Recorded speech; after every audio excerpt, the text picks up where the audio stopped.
A start in life. Chapter Roman 1 that which was lacking to Puritans' happiness. Railroads in a future not far distant must force certain industries to disappear forever and modify several others, more especially those relating to the different modes of transportation in use around Paris. Therefore the persons and things which are the elements of this scene will soon give to it the character of an archaeological work. Our nephews ought to be enchanted to learn the social material of an epoch, which they will call the olden time, the picturesque Caucus, which stood on the Place de la Concorde, encumbering the courser Riene Caucus, which had flourished for a century, and was still numerous in 1830, scarcely exist in 1842, unless on the occasion of some attractive suburban solemnity, like that of the Grands Eaux of Versailles in 1820, the various celebrated places called the environs of Paris did not all possess a regular stage-coach service. Nevertheless, the Touchards' father and son had acquired a monopoly of travel and transportation to all the populous towns within a radius of 4 to 5 miles, and their enterprise constituted a fine establishment in the Rue du Faubourg Saint-Denis, in spite of their long-standing rights, in spite too of their efforts, their capital, and all the advantages of a powerful centralization. The Touchard coaches, messageries found terrible competition in the Caucus for all points, with a circumference of 15 or 20 miles.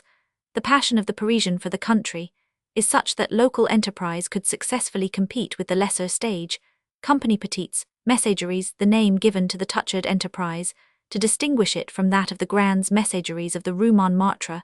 At the time of which we write, the Touchard success was stimulating speculators for every small locality in the neighborhood of Paris. There sprang up schemes of beautiful, rapid, and commodious vehicles, departing and arriving in Paris at fixed hours, which produced naturally a fierce competition beaten on the long distances of 12 to 18 miles. The Caucus came down to shorter trips, and so lived on for several years. At last, however, it succumbed to omnibuses, which demonstrated the possibility of carrying 18 persons in a vehicle drawn by 2 horses. Today the Caucus, if by chance any of those birds of ponderous flight still linger in the second-hand carriage-ships, might be made as to its structure and arrangement the subject of learned researches comparable to those of Cuvier on the animals discovered in the chalk pits of Montmartre. These petty enterprises, which had struggled since 1822 against the Touchards, usually found a strong foothold in the goodwill and sympathy of the inhabitants of the districts, which they served. The person undertaking the business, as proprietor and conductor, was nearly always an innkeeper along the route, to whom the beings, things, and interests with which he had to do were all familiar. He could execute commissions intelligently. He never asked as much for his little stages, and therefore obtained more custom than the Touchard coaches. He managed to elude the necessity of a custom-house permit if need, where he was willing to infringe the law as to the number of passengers he might carry. In short, he possessed the affection of the masses, and thus it happened that whenever a rival came upon the same route, if his days for running were not the same as those of the Caucus, travellers would put off their journey to make it with their long-treed coachman, although his vehicle and his horses might be in a far from reassuring condition. One of the lines which the Touchards' father and son endeavoured to monopolize, and the one most stoutly disputed, as indeed it still is that of Paris to Beaumont-sur-Oise, line extremely profitable for 3 rival enterprises worked it in 1822. In vain, the Touchards lowered their price. In vain, they constructed better coaches, and started oftener competition still. Continued so productive is a line on which are little towns like Saint-Denis and Saint-Brice, and villages like Pirifet, Grassley, Ecouen, Pencels, Mycelles, Montsort, Maffliers, Frankenville, Presles, Nointel, Nerville, etc. The Touchard coaches finally extended their route to Chamely, but competition followed. Today the Toulouse, a rival enterprise, goes as far as Beauvais. Along this route, which is that toward England, there lies a road which turns off at a place well named in view of its topography, the Cave, and leads through a most delightful valley in the basin of the Oise to the little town of Laden, doubly celebrated as the cradle of the family now extinct of Laden, and also as the former residence of the Bourbon Contis. Laden is a little town flanked by 2 large villages, Nogent and Parmin, both remarkable for splendid quarries which have furnished material for many of the finest buildings in modern Paris, and in foreign Lansfort, the base and capital of the columns of the Brussels Theatre, are of Nogent stone, though remarkable for its beautiful sites for the famous chateaux, which princes, monks, and designers have built, such as Cassin, Stores, Laval, Nointel, Person, etc. This region had escaped competition in 1822, and was reached by 2 coaches only working more or less in harmony.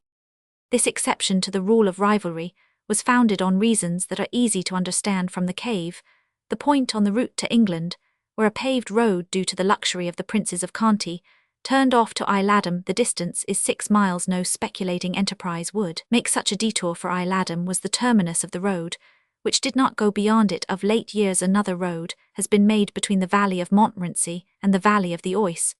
But in 1822, the only road which led to Laden was the paved highway of the princes of Conti. Piritin and his colleague reigned therefore from Paris to Laden, beloved by everyone along the way. Piritin's vehicle, together with that of his comrade and Piritin himself, was so well known that even the inhabitants on the main road, as far as the cave, were in the habit of using them, for there was always better chance of a seat to be had than in the Beaumont coaches, which were almost always full. Piritin and his competitor were on the best of terms when the former started from Laden, the latter was returning from Paris, and vice versa.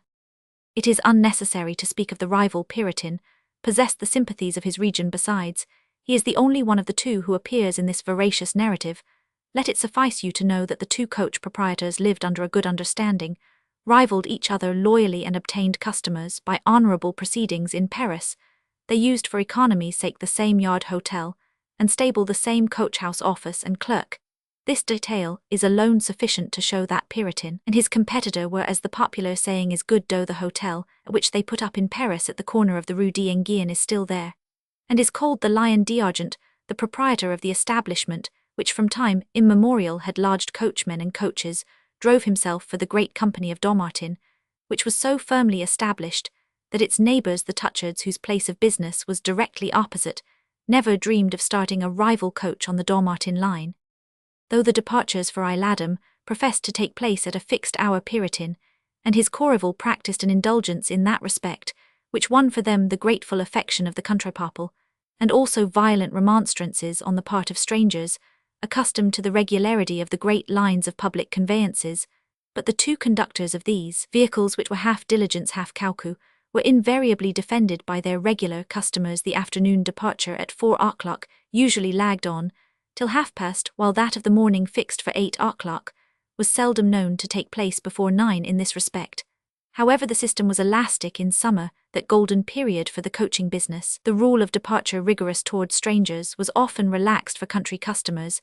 This method not infrequently enabled Piritin to pocket 2 fares for one place, if a countryman came early and wanted a seat already booked and paid for by some bird of passage, who was unluckily for himself a little late. Such elasticity will certainly not commend itself to purists in morality, but Piritin and his colleague justified it on the varied grounds of hard times, of their losses during the winter months, of the necessity of soon getting better coaches, and of the duty of keeping exactly to the rules written on the tariff, copies of which were however never shown, unless some chance traveller was obstinate enough to demand it.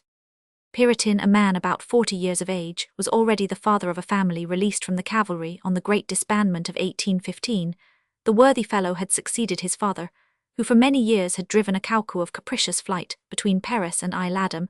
Having married the daughter of a small innkeeper, he enlarged his business, made it a regular service, and became noted for his intelligence and a certain military precision. Active and decided in his ways, Piritin, the name seems to have been a sobriquet contrived to give, by the vivacity of his countenance, an expression of sly shrewdness to his ruddy and weather-stained visage, which suggested wit. He was not without that facility of speech which is acquired chiefly through seeing life and other countries. His voice, by dint of talking to his horses and shouting gare, was rough, but he managed to tone it down with the bourgeois. His clothing, like that of all coachmen of the second class, consisted of stout boots heavy with nails made at Laden, trousers of bottle green velveteen, waistcoat of the same over which he wore, while exercising his functions, a blue blouse ornamented on the collar, shoulder straps, and cuffs with many-coloured embroidery.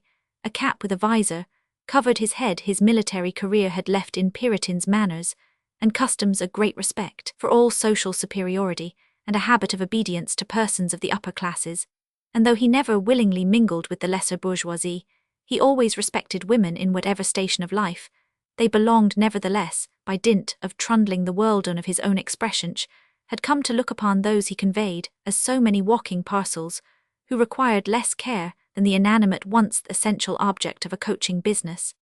Warned by the general movement, which since the peace was revolutionizing his calling, Piritin would not allow himself to be outdone by the progress of new lights, Since the beginning of the summer season, he had talked much of a certain large coach ordered from Farry Brailman and Company, the best makers of diligences, a purchase necessitated by an increasing influx of travellers. Puritin's present establishment consisted of 2 vehicles, one which served in winter, and the only one he reported to the tax-gatherer was the cowcoo which he inherited from his father.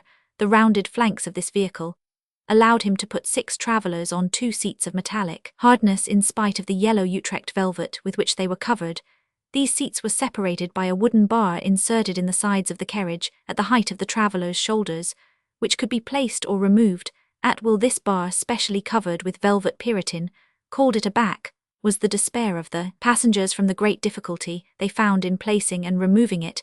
If the back was difficult and even painful to handle, that was nothing to the suffering caused to the armour-plates when the bar was in place, but when it was left to lie loose across the coach, it made both ingress and egress extremely perilous, especially to women.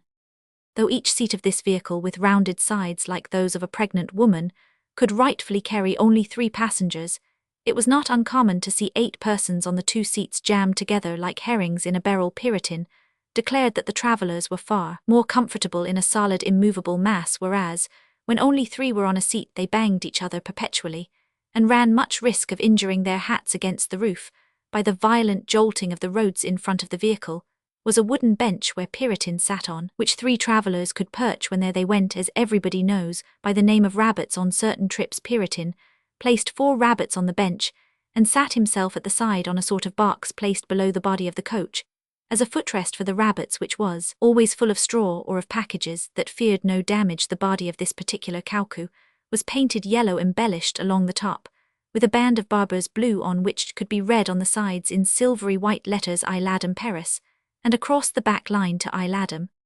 Our descendants will be mightily mistaken if they fancy that 13 persons, including Puritin, were all that this vehicle could carry on great occasions. It could take 3 more in a square compartment, covered with an awning where the trunks, cases and packages were piled, but the prudent Puritin only allowed his regular customers to sit there, and even they were not allowed to get in until at some distance beyond the barriere. The occupants of the henroost, the name given by conductors to this section of their vehicles, were made to get down outside of every village or town where there was a post of gendarmerie, the overloading forbidden by law for the safety of passengers being too obvious to allow the gendarme on duty, always a friend to Piritinto, avoid the necessity of reporting this flagrant violation of the ordinances. Thus, on certain Saturday nights and Monday mornings, Puritin's cowcoo trundled 15 travellers, but on such occasions, in order to drag it along, he gave his stout old horse called Rougeot a mate in the person of a little beast, no bigger than a pony, about whose merits he had much to say. This little horse was a mare named Bichet. She ate little, she was spirited, she was indefatigable, she was worth her weight in gold. My wife wouldn't give her for that fat lazy bones of a Rougeot, cried Puritin, when some traveller would joke him about his epitome of a horse. The difference between this vehicle and the other consisted chiefly in the fact that the other was on 4 wheels. This coach of comical construction, called the 4-wheel coach, held 17 travellers, though it was bound not to carry more than 14. It rumbled so noisily that the inhabitants of I Ladem frequently said, "Here comes Puritin." When he was scarcely out of the forest, which crowns the slope of the valley, it was divided into 2 lobes, so to speak. One, called the interior, contained 6 passengers on 2 seats. The other, a sort of cabriolet constructed in front, was called the coupe. This coupe was closed in with very inconvenient and fantastic glass sashes, a description of which would take too much space to allow of its being given here. The 4-wheeled coach was surmounted by a hooded imperial, into which Puritin managed to poke 6 passengers. This space was enclosed by leather curtains. Puritin himself sat on an almost invisible seat perched just below the sashes of the coupe. The master of the establishment paid the tax which was levied upon all public conveyances on his cowcoo, only which was rated to carry 6 persons, and he took out a special permit each time that he drove the 4-wheeler. This may seem extraordinary in these days, but when the tax on vehicles was first imposed, it was done very timidly, and such deceptions were easily practised by the coach proprietors, always pleased to faire la queue, cheat of their dues, the government officials, to use the argot of their vocabulary. Gradually, the greedy treasury became severe. It forced all public conveyances not to roll unless they carried 2 certificates showing that they had been weighed, the other, that their taxes were duly paid. All things have their salad days, even the treasury. And in 1822, those days still lasted. Often in summer the 4-wheel coach, and the Caucou journeyed together, carrying between them 32 passengers. Though Piritin was only paying a tax on 6 on these specially lucky days, the convoy started from the Faubourg Saint-Denis at 4:30 in the afternoon, and arrived gallantly at Laden by 10 at night. Proud of this service, which necessitated the hire of an extra horse, Piritin was wont to say. We went at a fine pace, but in order to do the 27 miles in 5 hours with his caravan, he was forced to omit certain stoppages along the road at Saint-Brice-Micelles and La Cave. The Hôtel du Lion d'Argent occupies a piece of land which is very deep for its width, though its frontage has only 3 or 4 windows on the Faubourg Saint-Denis. The building extends back through a long courtyard, at the end of which are the stables, forming a large house standing close against the division wall of the adjoining property. The entrance is through a sort of passageway beneath the floor of the second story, in which 2 or 3 coaches had room to stand in 1822. The offices of all the lines of coaches which started from the Lion d'Argent were kept by the wife of the innkeeper, who had as many books as there were lines. She received the fares, booked the passengers, and stowed away good-naturedly in her vast kitchen the various packages and parcels to be transported. Travellers were satisfied with this easy-going patriarchal system. If they arrived too soon, they seated themselves beneath the hood of the huge kitchen chimney, or stood within the passageway, or crossed to the Café de l'Échiquier, which forms the corner of the street so named. In the early days of the autumn of 1822, on a Saturday morning, Piritin was standing with his hands thrust into his pockets through the apertures of his blouse, beneath the porticature of the Lion d'Argent, whence he could see diagonally the kitchen of the inn, and through the long courtyard to the stables, which were defined in black at the end of it.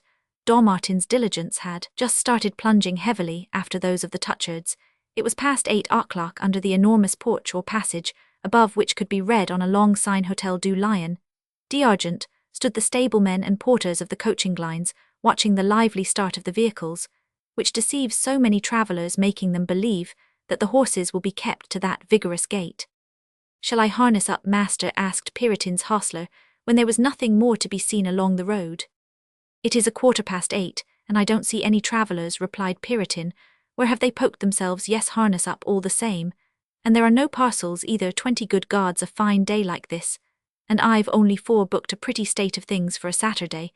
It is always the same when you want money, a dog's life, and a dog's business. If you had more, where would you put them? There's nothing left but the cabriolet," said the hostler, intending to soothe Piritin. "You forget the new coach," cried Piritin. "Have you really got it?" asked the man, laughing and showing a set of teeth as white and broad as almonds. "You old good-for-nothing, it starts tomorrow, I tell you, and I want at least 18 passengers for it." "Ha ha, a fine affair, it'll warm up the road," said the hostler. "A coach like that which runs to Beaumont, hay flaming, painted red and gold, to make Touchard burst with envy. It takes 3 horses. I have bought a mate for Rougot and Bichette, will go finely in Unicorn.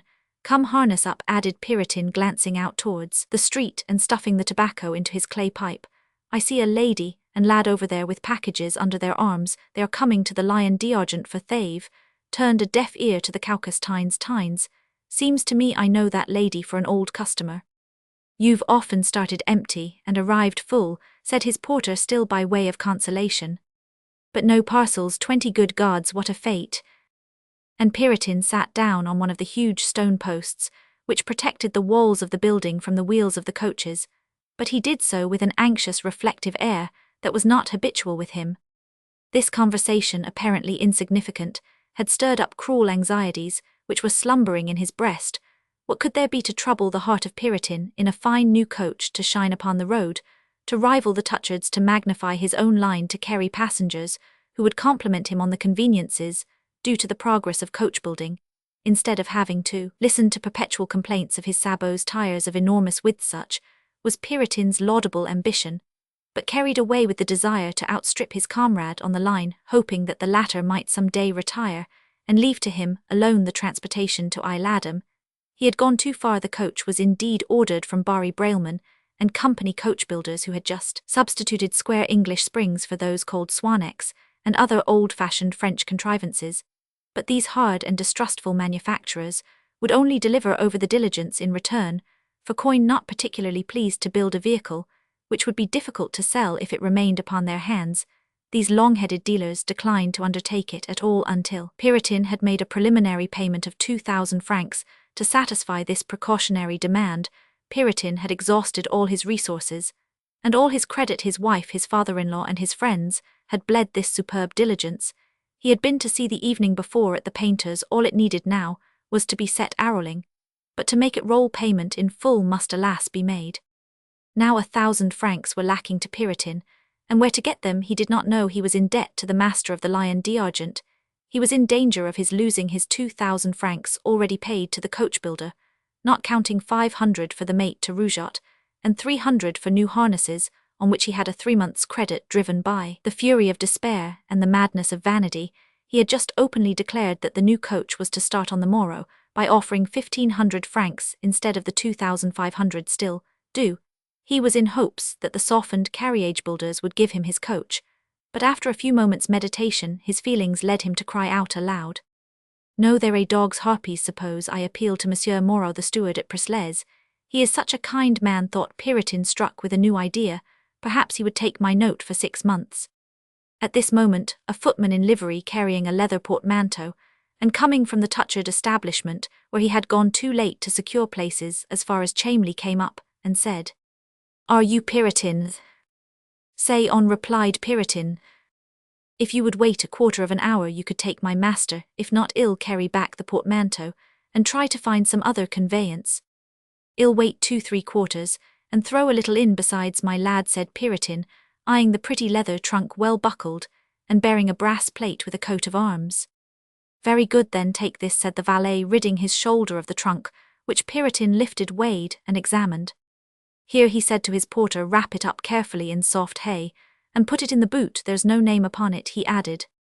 "Monseigneur's arms are there," replied the valet. "Monseigneur, come and take a glass," said Piritin, nodding toward the Café de l'Échiquier, whither he conducted the valet. "Waiter, 2 absinthes," he said, as he entered. "Who is your master? And where is he going? I have never seen you before," said Piritin to the valet, as they touched glasses.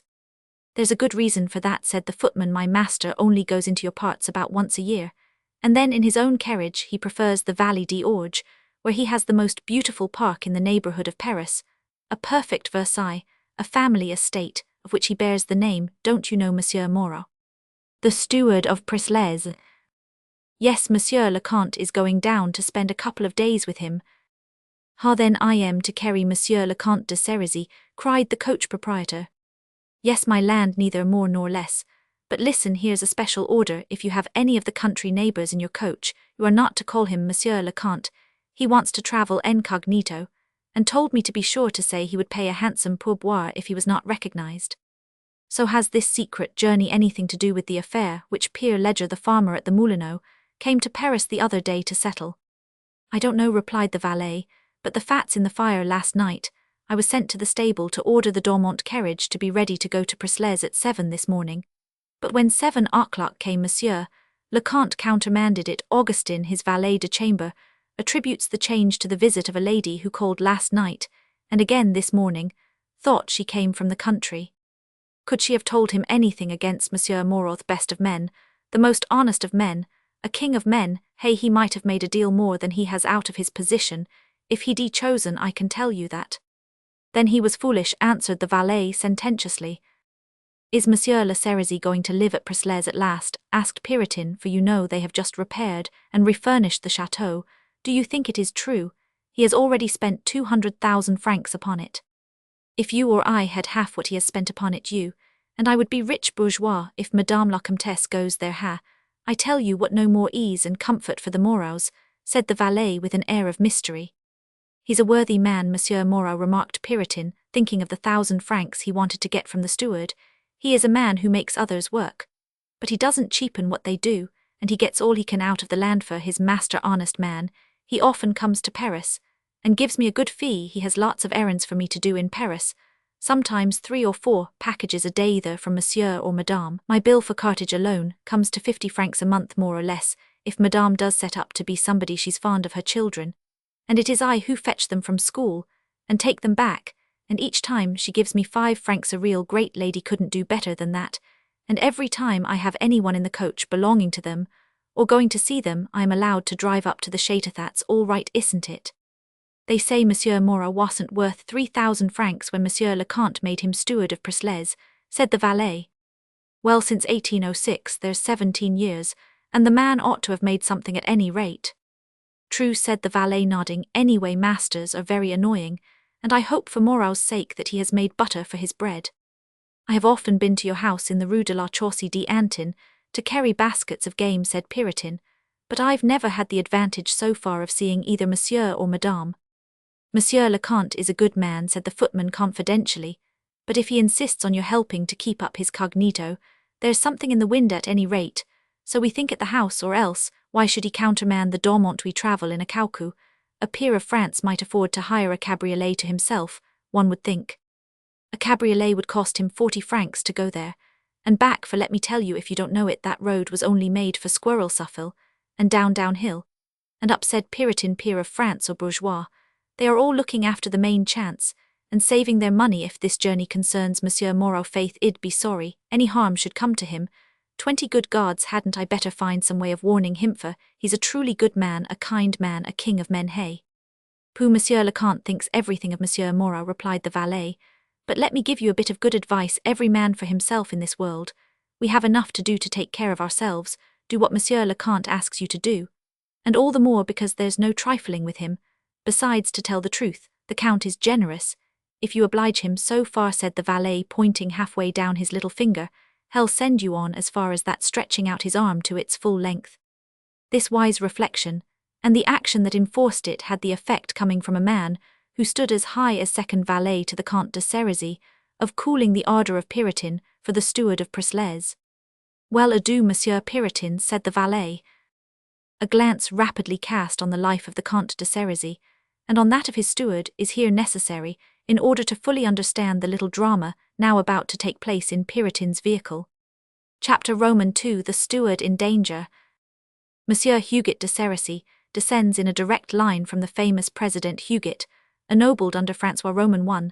This family bears party propel, or and sable and oral counterchanged, and 2 lozenges, counterchanged with I semper melius erissa motto, which together with the 2 distaffs, taken as supporters, proves the modesty of the burgher families in the days when the orders held their allotted places in the state, and the naivete of our ancient customs by the pun on eris, which word combined with the I at the beginning, and the final S in melius forms the name Cerisy of the estate, from which the family take their title. The father of the present count was president of a parliament, before the Revolution he himself a councillor of state at the Grand Council of 1787, when he was only 22 years of age, was even then distinguished for his admirable memoranda on delicate diplomatic matters. He did not emigrate during the Revolution, and spent that period on his estate of Cerisy near Arpajon, where the respect in which his father was held protected him from all danger, after spending several years in taking care of the old president who died in 1794. He was elected about that time to the Council of the 500, and accepted those legislative functions to divert his mind from his grief. After the 18th Brumaire, Monsieur de Cerisy became, like so many other of the old parliamentary families, an object of the first consul's blandishment. He was appointed to the Council of State, and received one of the most disorganized departments of the government to reconstruct this scion of an old historical family, proved to be a very active wheel in the grand and magnificent organization which we owe to Napoleon. The Councillor of State was soon called from his particular administration to a ministry created count and senator by the emperor. He was made proconsul to 2 kingdoms in succession in 1806, when 40 years of age. He married the sister of the Sidevant Marquis de Ronquerolles, the widow, at 20 of Gobert, one of the most illustrious of the Republican generals, who left her his whole property. This marriage, a suitable one in point of rank, doubled the already considerable fortune of the Comte de Cerisy, who became through his wife, the brother-in-law of the Sidevant Marquis de Rouva, made count and chamberlain by the emperor. In 1814, weary with constant toil, the Comte de Cerisy, whose shattered health required rest, resigned all his posts, left the department at the head of which the emperor had placed him, and came to Paris, where Napoleon was compelled by the evidence of his eyes to admit that the count's illness was a valid excuse, though at first that unfatigable master, who gave no heed to the fatigue of others, was disposed to consider Monsieur de Cerisy's action as a defection, Though the senator was never in disgrace, he was supposed to have reason to complain of Napoleon. Consequently, when the Bourbons returned Louis Roman 18, whom Monsieur de Cerisy held to be his legitimate sovereign, treated the senator, now a peer of France, with the utmost confidence, placed him in charge of his private affairs, and appointed him one of his cabinet ministers on the 20th of March. Monsieur de Cerisy did not go to Ghent. He informed Napoleon that he remained faithful to the House of Bourbon, would not accept his peerage during the 100 Days, and passed that period on his estate at Cerisy. After the second fall of the emperor, he became once more a privy councillor, was appointed vice-president of the Council of State and liquidator, on behalf of France, of claims and indemnities demanded by foreign powers, without personal assumption, without ambition. Even he possessed great influence in public affairs. Nothing of importance was done without consulting him, but he never went to court, and was seldom seen in his own salons. This noble life, devoting itself from its very beginning to work, had ended by becoming a life of incessant toil. The Count rose at all seasons by 4 o'clock in the morning, and worked till midday, attended to his functions as peer of France and vice-president of the Council of State in the afternoons, and went to bed at 9 o'clock. In recognition of such labour, the king had made him a knight of his various orders. Monsieur de Cerisy had long worn the Grand Cross of the Legion of Honor. He also had the orders of the Golden Fleece of St. Andrew of Russia, that of the Prussian Eagle, and nearly all the lesser orders of the courts of Europe. No man was less obvious or more useful in the political world than he. It is easy to understand that the world's honor, the fuss and feathers of public favor, the glories of success, were indifferent to a man of this stamp. But no one, unless a priest, ever comes to life of this kind without some serious underlying reason. His conduct had its cause, and a cruel one. In love with his wife before he married her, this passion had lasted through all the secret unhappiness of his marriage with a widower woman, mistress of herself, before as well as after her second marriage, and who used her liberty all the more freely because her husband treated her with the indulgence of a mother for a spoilt child. His constant toil served him as shield and buckler against pangs of heart, which he silenced with the care that diplomatists give to the keeping of secrets. He knew moreover how ridiculous was jealousy in the eyes of a society that would never have believed in the conjugal passion of an old statesman. How happened it that from the earliest days of his marriage his wife so fascinated him? Why did he suffer without resistance? How was it that he dared not resist? Why did he let the years go by and still hope on? By what means did this young and pretty and clever woman hold him in bondage? The answer to all these questions would require a long history, which would injure our present tale. Let us only remark here that the constant toil and grief of the Count had unfortunately contributed not a little to deprive him of personal advantages very necessary to a man who attempts to struggle against dangerous comparisons. In fact, the most cruel of the Count's secret sorrows was that of causing repugnance to his wife by a malady of the skin, resulting solely from excessive labour. Kind and always considerate of the Countess, he allowed her to be mistress of herself and her home. She received all Paris. She went into the country. She returned from it precisely as though she were still a widow. He took care of her fortune and supplied her luxury as a steward might have done. The Countess had the utmost respect for her husband. She even admired his turn of mind. She knew how to make him happy by approbation. She could do what she pleased with him by simply going to his study and talking for an hour with him like the great seigneurs of the olden time. The Count protected his wife so loyally that a single word of disrespect said of her would have been to him an unpardonable injury. The world admired him for this, and Madame de Cerisy owed much to it. Any other woman, even though she came of a family as distinguished as the Ronquerolles, might have found herself degraded in public opinion. The Countess was ungrateful, but she mingled a charm with her ingratitude. From time to time, she shed a balm upon the wounds of her husband's heart. Let us now explain the meaning of this sudden journey, and the incognito maintained by a minister of state. A rich farmer of Beaumont-sur-Oise named Ledger leased and cultivated a farm, the fields of which projected into and greatly injured the magnificent estate of the Comte de Cerisy, called Prislez. This farm belonged to a burgher of Beaumont-sur-Oise named Margarin. The lease made to Ledger in 1799, at a time when the great advance of agriculture was not foreseen, was about to expire, and the owner of the farm refused all offers from Ledger to renew the lease for some time past. Monsieur de Cerisy, wishing to rid himself of the annoyances and petty disputes caused by the enclosure of these fields within his land, had desired to buy the farm, having heard that Monsieur Margarin's chief ambition was to have his only son, then a mere tax gatherer, made special collector of finances at Beaumont. The farmer, who knew he could sell the fields piecemeal to the Count at a high price, was ready to pay Margarin even more than he expected from the Count.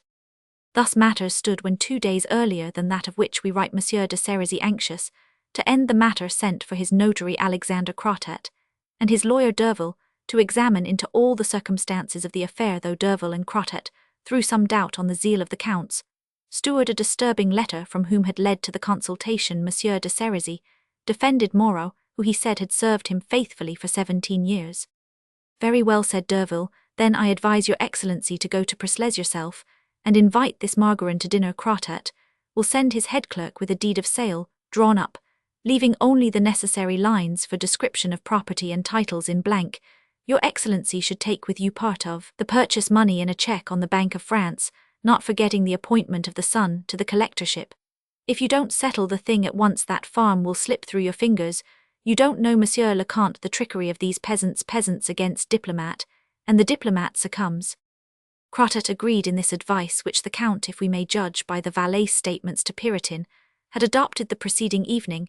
He had sent Moreau a line by the diligence to Beaumont telling him to invite Margarin to dinner in order that they might then and there close the purchase of the farm of Moulineau.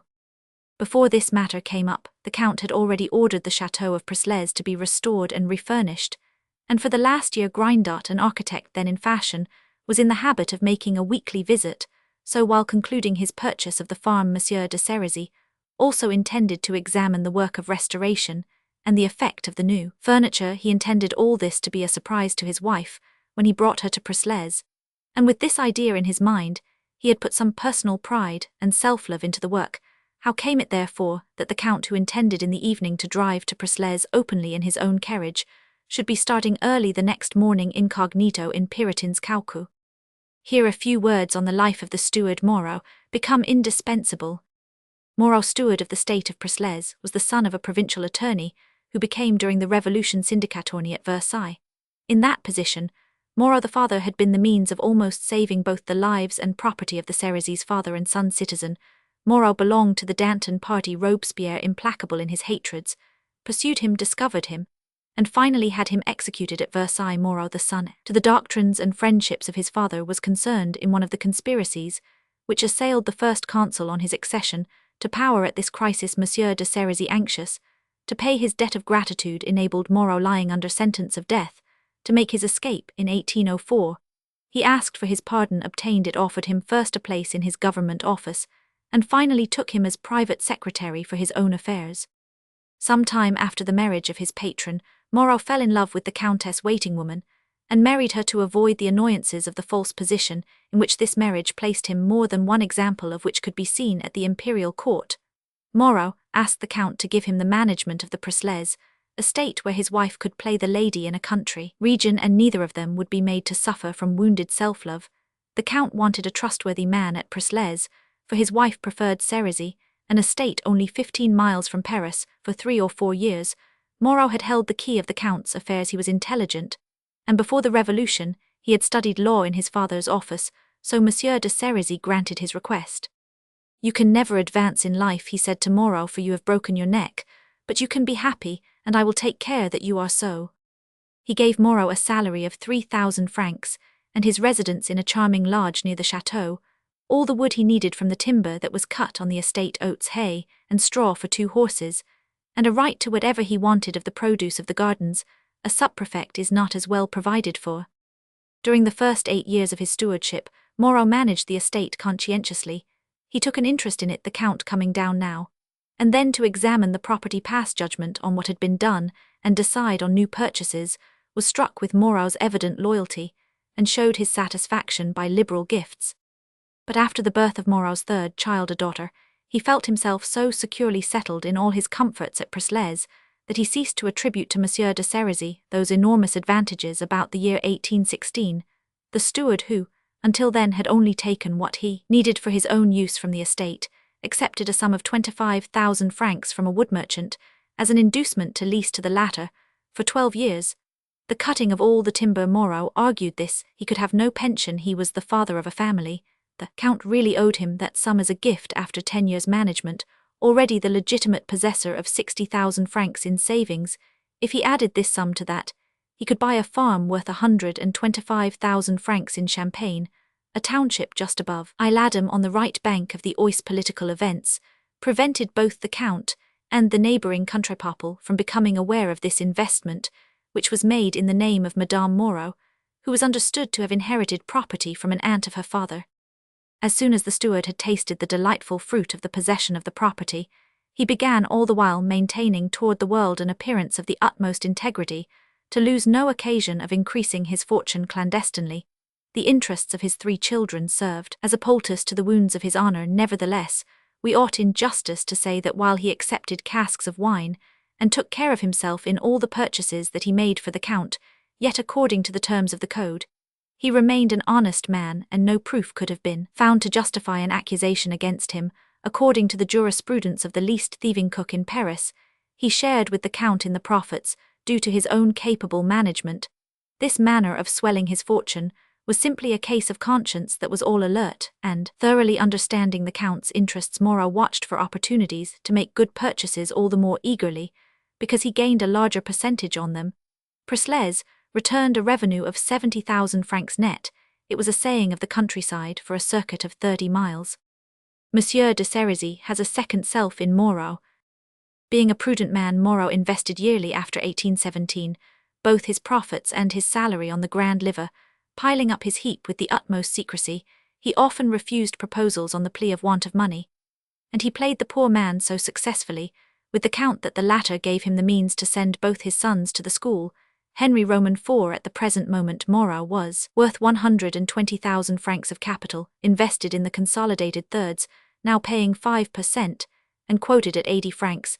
These carefully hidden 120,000 francs, and his farm at Champagne, enlarged by subsequent purchases, amounted to a fortune of about 280,000 francs, giving him an income of some 16,000.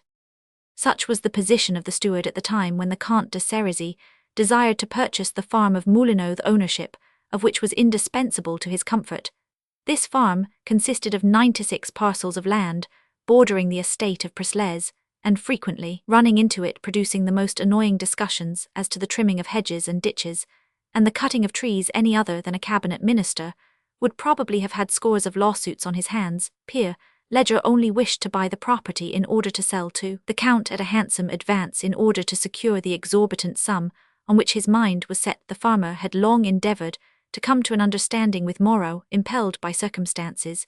He had only 3 days before this critical Sunday had a talk with the steward in the open field, and proved to him clearly that he, Moreau, could make the Count invest his money at 2.5%, and thus appear to serve his patron's interests, while he himself pocketed 40,000 francs, which Leger offered him to bring about the transaction.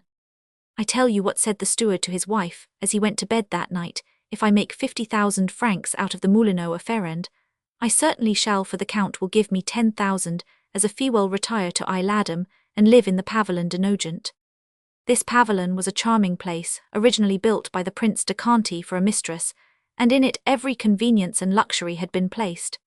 "That will suit me," said his wife. "The Dutchman who lives there has put it in good order, and now that he is obliged to return to India, he would probably let us have it for 30,000 francs. "We shall be close to Champagne," said Moreau. "I am in hopes of buying the farm and mill of Meurs for 100,000 francs, that would give us 10,000 a year in rentals. Nogent is one of the most delightful residences in the valley, and we should still have an income of 10,000 from the grand liver. But why don't you ask for the post of juge d'epaix at Laden? That would give us influence, and 1,500 a year salary." "Well, I did think of it."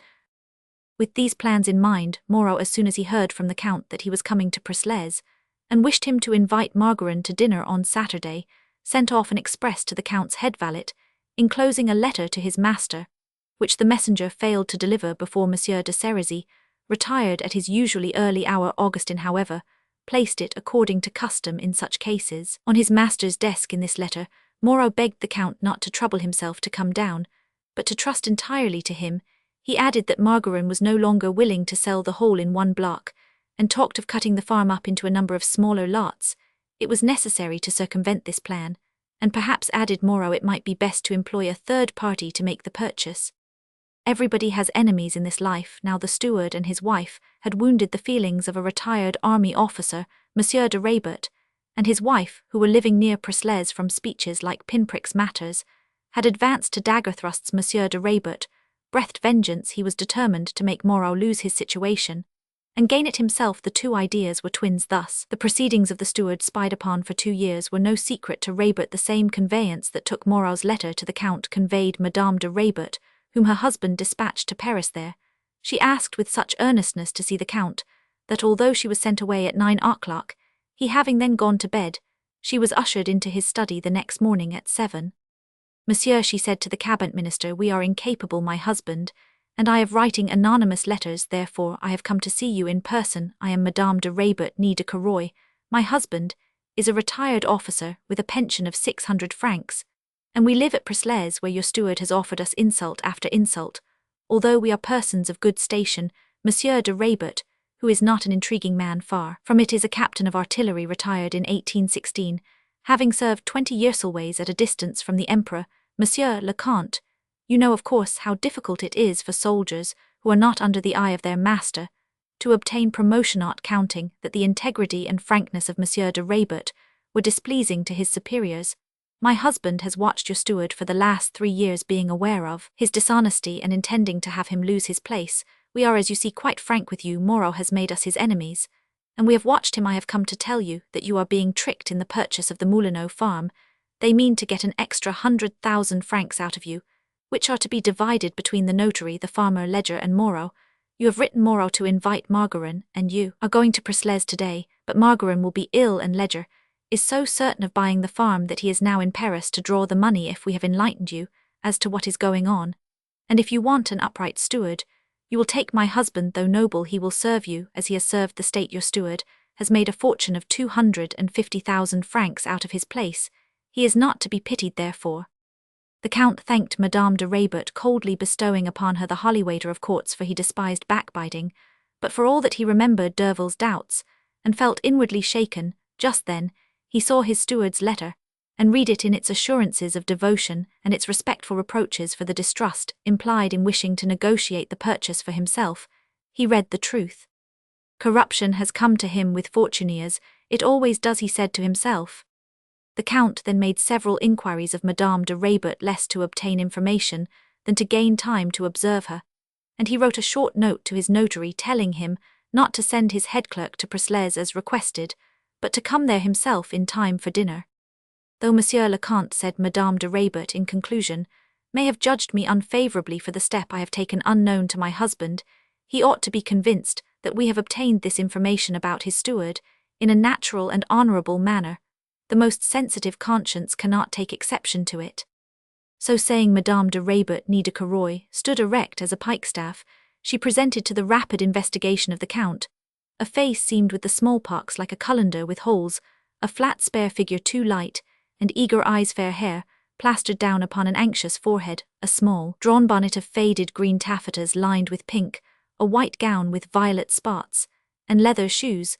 The Count recognized the wife of some poor half-pay captain, a Puritan, subscribing no doubt to the Courier Francais, earnest in virtue, but aware of the comfort of a good situation, and eagerly coveting it. You say your husband has a pension of 600 francs, he said, replying to his own thoughts, and not to the remark Madame de Raybert had just made. Yes, monsieur. You were born a Caroy. Yes, monsieur, a noble family of Metz, where my husband belongs. In what regiment did Monsieur de Raybert serve? The 7th Artillery. Good, said the Count, writing down the number. He had thought at one time of giving the management of the estate to some retired army officer, about whom he could obtain exact information from the Minister of War. Madame, he resumed, ringing for his valet, return to Presles this afternoon with my notary, who is going down there for dinner, and to whom I have recommended you. Here is his address. I am going myself secretly to Presles, and will send for Monsieur de Raybert to come and speak to me. It will thus be seen that Monsieur de Sérissy's journey by a public conveyance, and the injunction conveyed by the valet to conceal his name and rank, had not unnecessarily alarmed Puritan, that worthy had just forebodings of a danger which was about to swoop down upon one of his best customers. Chapter Roman 3. The Travellers. as Piritin issued from the Café de l'Échiquier, after treating the valet he saw in the gateway of the Lion d'Argent, the lady, and the young man in whom his perspicacity at once detected customers for the lady with outstretched neck and anxious face, was evidently looking for him. She was dressed in a black silk gown that was dyed a brown bonnet, an old French cashmere shawl, raw silk stockings and low shoes, and in her hand she carried a straw bag and a blue umbrella. This woman, who had once been beautiful, seemed to be about 40 years of age, but her blue eyes, deprived of the fire which happiness puts there, told plainly that she had long renounced the world. Her dress, as well as her whole air and demeanour, indicated a mother wholly devoted to her household, and her son, if the strings of her bonnet were faded, the shape betrayed that it was several years old. The shawl was fastened by a broken needle converted into a pin by a bead of sealing wax. She was waiting impatiently for Piritin, wishing to recommend to his special care her son, who was doubtless travelling for the first time, and with whom she had come to the coach office, as much from doubt of his ability as from maternal affection. This mother was in every way completed by the son, so that the son would not be understood without the mother. If the mother condemned herself to mended gloves, the son wore an olive-green coat with sleeves too short for him, proving that he had grown and might grow still more like other adults of 18 or 19 years of age. The blue trousers mended by his mother presented to the eye a brighter patch of colour when the coat-tails maliciously parted behind him. "Don't rub your gloves that way, you'll spoil them," she was saying as Piritin appeared. "Is this the conductor? Ah, Piritin, is it you?" she exclaimed, leaving her son and taking the coachman apart a few steps. "I hope you're well, Madame Clapart," he replied with an air that expressed both respect and familiarity. "Yes, Piritin, very well. Please take good care of my Oscar. He is travelling alone for the first time." "Oh, so he is going alone to Monsieur Moreau," cried Piritin, for the purpose of finding out whether he were really going there. "Yes," said the mother. "Then Madame Moreau is willing," returned Piritin with a sly look. "Ah," said the mother, "it will not be all roses for him, poor child, but his future absolutely requires that I should send him." This answer struck Piritin, who hesitated to confide his fears for the steward to Madame Clapart, while she on her part was afraid of injuring her boy if she asked Piritin for a care which might have transformed him into a mentor during this short deliberation, which was ostensibly covered by a few phrases as to the weather, the journey and the stopping places along the road. We will ourselves explain what were the ties that united Madame Clapart with Piritin, and authorized the two confidential remarks which they have just exchanged. Often, that is to say 3 or 4 times a month, Piritin, on his way to Paris, would find the steward on the road near La Cave. As soon as the vehicle came up, Moreau would sign to a gardener, who with Piritin's help would put upon the coach either 1 or 2 baskets containing the fruits and vegetables of the season, chickens, eggs, butter and game. The steward always paid the carriage and Piritin's fee, adding the money necessary to pay the toll at the barrière.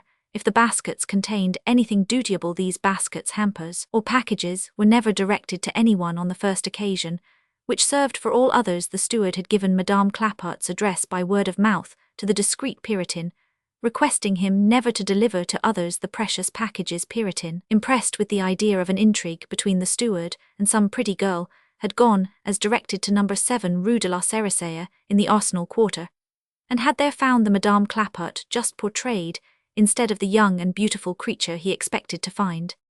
The drivers of public conveyances and carriers are called by their business to enter many homes, and to be cognizant of many secrets, but social accident that subprovidence having willed that they be without education, and devoid of the talent of observation, it follows that they are not dangerous. Nevertheless, at the end of a few months, Piritin was puzzled to explain the exact relations of Monsieur Moreau and Madame Clapart from what he saw of the household in the Rue de la Cerisaie.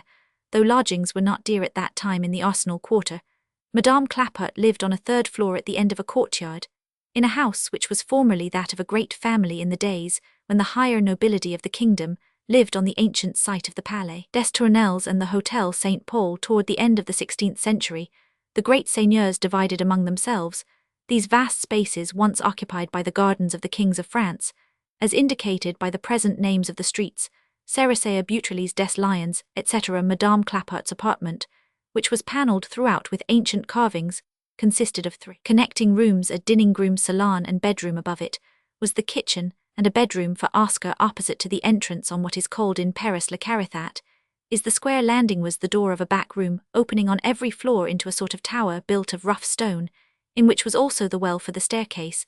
This was the room in which Moreau slept whenever he went to Paris. Piritin had seen in the first room where he deposited the hampers 6 wooden chairs with straw seats, a table, and a sideboard at the windows, discoloured curtains. Later, when he entered the salon, he noticed some old Empire furniture now shabby, but only as much as all proprietors exact to secure their rent. Piritin judged of the bedroom by the salon and dining room, the woodwork painted coarsely of a reddish white which thickened and blurred the mouldings, and figurines, far from being ornamental, was distressing to the eye. The floors, never waxed, were of that grey tone we see in boarding schools. When Piritin came upon Monsieur and Madame Clapart at their meals, he saw that their china, glass, and all other little articles betrayed the utmost poverty. And yet, though the chipped and mended dishes and tureens were those of the poorest families, and provoked pity, the forks and spoons were of silver. Monsieur Clapart, clothed in a shabby surtout, his feet in broken slippers, always wore green spectacles, and exhibited, whenever he removed his shabby cap of a bygone period, a pointed skull from the top of which trailed a few dirty filaments, which even a poet could scarcely call hair. This man of wan complexion seemed timorous, but withal tyrannical. In this dreary apartment, which faced the north and had no other outlook than to a vine on the opposite wall, and a well in the corner of the yard, Madame Clapart bore herself with the airs of a queen, and moved like a woman unaccustomed to go anywhere on foot. Often, while thanking Piritin, she gave him glances which would have touched to pity an intelligent observer. From time to time, she would slip a 12s piece into his hand, and then her voice was charming. Piritin had never seen Oscar, for the reason that the boy was always in school. At the time his business took him to the house. Here is the sad story which Piritin could never have discovered, even by asking for information, as he sometimes did from the portress of the house, for that individual knew nothing beyond the fact that the Claparts paid a rent of 250 francs a year, had no servant, but a charwoman who came daily for a few hours in the morning, that Madame Clapart did some of her smaller washing herself, and paid the postage on her letters daily, being apparently unable to let the sum accumulate. There does not exist, or rather there seldom exists, a criminal who is wholly criminal. Neither do we ever meet with a dishonest nature which is completely dishonest. It is possible for a man to cheat his master to his own advantage, or rake in for himself alone all the hay in the manger. But even while laying up capital by actions more or less illicit, there are few men who never do good ones, if only from self-love, curiosity, or by way of variety, or by chance. Every man has his moment of beneficence. He may call it his error, he may never do it again, but he sacrifices to goodness, as the most surly man sacrifices to the graces once or twice in his life. If Moreau's faults can ever be excused, it might be on the score of his persistent kindness in succouring a woman of whose favours he had once been proud, and in whose house he was hidden when in peril of his life. This woman, celebrated under the Directory for her liaison with one of the 5 kings of that reign, married through that all-powerful protection a purveyor who was making his millions out of the government, and whom Napoleon ruined in 1802. This man, named Hassan, became insane through his sudden fall from opulence to poverty.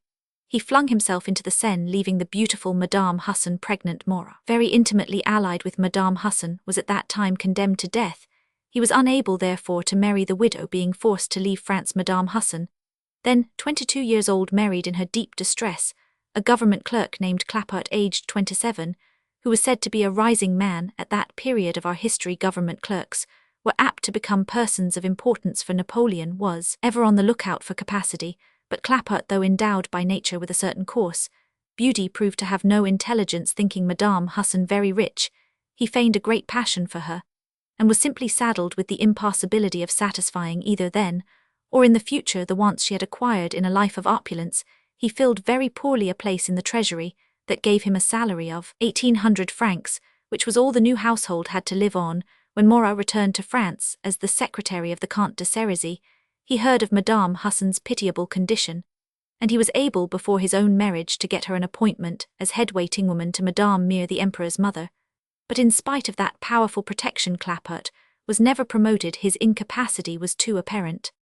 Ruined in 1815 by the fall of the Empire, the brilliant Aspasia of the Directory had no other resources than Clapart's salary of 1,200 francs from a clerkship obtained for him through the Comte de Cerisy. Moreau, the only protector of a woman whom he had known in possession of millions, obtained a half-scholarship for her son Oscar Hassan at the school of Henry Roman IV, and he sent her regularly by Piritin such supplies from the estate at Presles as he could decently offer to a household in distress. Oscar was the whole life, and all the future of his mother. The poor woman could now be reproached with no other fault than her exaggerated tenderness for her boy. The bête of his stepfather Oscar was unfortunately endowed by nature with a foolishness his mother did not perceive. In spite of the stepfather's sarcasms, this foolishness, or to speak more specifically, this overweening conceit so troubled Monsieur Moreau that he begged Madame Clapart to send the boy down to him for a month that he might study his character and find out what career he was fit for. Moreau was really thinking of some day proposing Oscar to the Count as his successor. But to give to the devil, and to guard what respectively belongs to them, perhaps it would be well to show the causes of Oscar Husson's silly self-conceit, premising that he was born in the household of Madame Mere.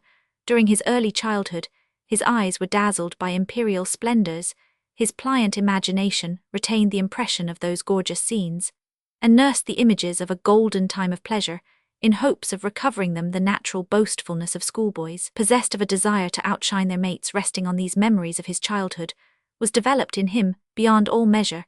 It may also have been that his mother at home dwelt too fondly on the days when she herself was a queen in directorial Paris.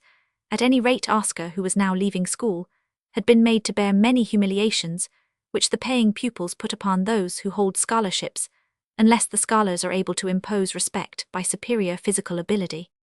This mixture of former splendor, now departed, of beauty gone, of blind maternal love, of sufferings heroically borne, made the mother one of those pathetic figures which catch the eye of many an observer in Paris. Incapable naturally of understanding the real attachment of Moreau to this woman, or that of the woman for the man she had saved in 1797, now, her only friend Puritan did not think it best to communicate the suspicion that had entered his head as to some danger which was threatening Moreau. The valet's speech, "We have enough to do in this world to look after ourselves," returned to his mind, and with it came that sentiment of obedience to what he called the chefs de file, front-rank men in war and men of rank in peace. Besides, just now Puritan's head was as full of his own stings as there are 5-franc pieces in 1,000 francs, so that the very good madame, certainly madame, with which he replied to the poor mother, to whom a trip of 20 miles appeared a journey, showed plainly that he desired to get away from her useless and prolix instructions. "You will be sure to place the packages so that they cannot get wet if the weather should happen to change." "I've a hood," replied Puritan. "Besides, see, madame, with what care they are being placed." "Oscar, don't stay more than 2 weeks, no matter how much they may ask you," continued Madame Clapart, returning to her son. "You can't please Madame Moreau, whatever you do. Besides, you must be home by the end of September. We are to go to Belleville, you know, to your Uncle Cardot." "Yes, mamma." "Above all," she said in a low voice, "be sure never to speak about servants. Keep thinking all the time that Madame Moreau was once a waiting maid." "Yes, mamma." Oscar, like all youths whose vanity is excessively ticklish, seemed annoyed at being lectured on the threshold of the Lion d'Argent. "Well, now, goodbye, mamma, we shall start soon. There's the horse all harnessed." The mother, forgetting that she was in the open street, embraced her Oscar, and said, smiling, as she took a little roll from her basket, "Tines, you were forgetting your roll, and the chocolate, my child. Once more I repeat, don't take anything at the inns. They'd make you pay for the slightest thing 10 times what it is worth." Oscar would fain have seen his mother farther off as she stuffed the bread and chocolate into his pocket. The scene had 2 witnesses, young men a few years older than Oscar, better dressed than he, without a mother hanging on to them, whose actions, dress, and ways all betokened that complete independence which is the one desire of a lad still tied to his mother's apron strings. "He said mamma," cried one of the newcomers, laughing. The words reached Oscar's ears and drove him to say goodbye, mother, in a tone of terrible impatience. Let us admit that Madame Clapart spoke too loudly, and seemed to wish to show to those around them her tenderness for the boy. "What is the matter with you, Oscar?" asked the poor hurt woman. "I don't know what to make of you," she added in a severe tone, fancying herself able to inspire him with respect. "A great mistake, made by those who spoil their children. Listen, my Oscar," she said, resuming at once her tender voice, "you have a propensity to talk, and to tell all you know and all that you don't know, and you do it to show off with the foolish vanity of a mere lad. Now, I repeat, endeavor to keep your tongue in check. You are not sufficiently advanced in life, my treasure, to be able to judge of the persons with whom you may be thrown, and there is nothing more dangerous than to talk in public conveyances. Besides, in a diligence, well-bred persons always keep silence." The two young men, who seemed to have walked to the farther end of the establishment here, returned, making their bootheels tap upon the paved passage of the porticature. They might have heard the whole of this maternal homily, so in order to rid himself of his mother Oscar, had recourse to an heroic measure, which proved how vanity stimulates the intellect. "Mamma," he said, "you are standing in a draught, and you may take cold besides. I am going to get into the coach." The lad must have touched some tender spot, for his mother caught him to her bosom, kissed him as if he were starting upon a long journey, and went with him to the vehicle with tears in her eyes. "Don't forget to give 5 francs to the servants when you come away," she said. "Write me 3 times at least during the 15 days, behave properly, and remember all that I have told you. You have linen enough, don't send any to the wash, and above all remember Monsieur Moreau's kindness, mind him as you would a father, and follow his advice." As he got into the coach, Oscar's blue woolen stockings became visible through the action of his trousers, which drew up suddenly. Also the new patch in the said trousers was seen through the parting of his coat tails. The smiles of the two young men, on whom these signs of an honourable indigence were not lost, were so many fresh wounds to the lad's vanity. The first place was engaged for Oscar, said the mother to Puritan. "Take the back seat," she said to the boy, looking fondly at him with a loving smile. Oh, how Oscar regretted that trouble and sorrow had destroyed his mother's beauty, and that poverty and self-sacrifice prevented her from being better dressed. One of the young men, the one who wore top boots and spurs, nudged the other to make him take notice of Oscar's mother, and the other twirled his moustache with a gesture which signified, "Rather pretty figure." "How shall I ever get rid of Mamma?" thought Oscar. "What's the matter?" asked Madame Clapart. Oscar pretended not to hear the monster. Perhaps Madame Clapart was lacking in tact under the circumstances, but all-absorbing sentiments have so much egotism. "Georges, do you like children?" when travelling, asked one young man of the other. "Yes, my good Amory, if they are weaned, and are named Oscar and have chocolate." These speeches were uttered in half-tones to allow Oscar to hear them, or not hear them, as he chose. His countenance was to be the weather gauge by which the other young traveller could judge how much fun he might be able to get out of the lad. During the journey Oscar chose not to hear. He looked to see if his mother, who weighed upon him like a nightmare, was still there, for he felt that she loved him too well to leave him so quickly. Not only did he involuntarily compare the dress of his travelling companion with his own, but he felt that his mother's toilet counted for much in the smiles of the two young men. If they would only take themselves off, he said to himself. Instead of that, Amory remarked to Georges, giving a tap with his cane to the heavy wheel of the caucou, "And so, my friend, you are really going to trust your future to this fragile bark?" "I must," replied Georges in a tone of fatalism. Oscar gave a sigh as he remarked the jaunty manner in which his companion's hat was stuck on one ear, for the purpose of showing a magnificent head of blonde hair, beautifully brushed and curled, while he, by order of his stepfather, had his black hair cut like a clothes-brush across the forehead and clipped like a soldier's close to the head. The face of the vain lad was round and chubby and bright with the hues of health, while that of his fellow traveller was long and delicate, and pale. The forehead of the latter was broad, and his chest filled out. Waistcoat of cashmere pattern, as Oscar admired the tight-fitting iron-grey trousers, and the overcoat with its frogs and olives clasping the waist. It seemed to him that this romantic-looking stranger, gifted with such advantages, insulted him by his superiority, just as an ugly woman feels injured by the mere sight of a pretty one. The click of the stranger's bootheels offended his taste, and echoed in his heart. He felt as hampered by his own clothes, made no doubt at home out of those of his stepfather, as that envied young man seemed at ease in his. That fellow must have heaps of francs in his trousers pocket, thought Oscar. The young man turned round. What were Oscar's feelings on beholding a gold chain round his neck, at the end of which no doubt was a gold watch? From that moment, the young man assumed in Oscar's eyes the proportions of a personage. Living in the Rue de la Cerisaia since 1815, taken to and from school by his stepfather, Oscar had no other points of comparison since his adolescence than the poverty-stricken household of his mother, brought up strictly by Moreau's advice.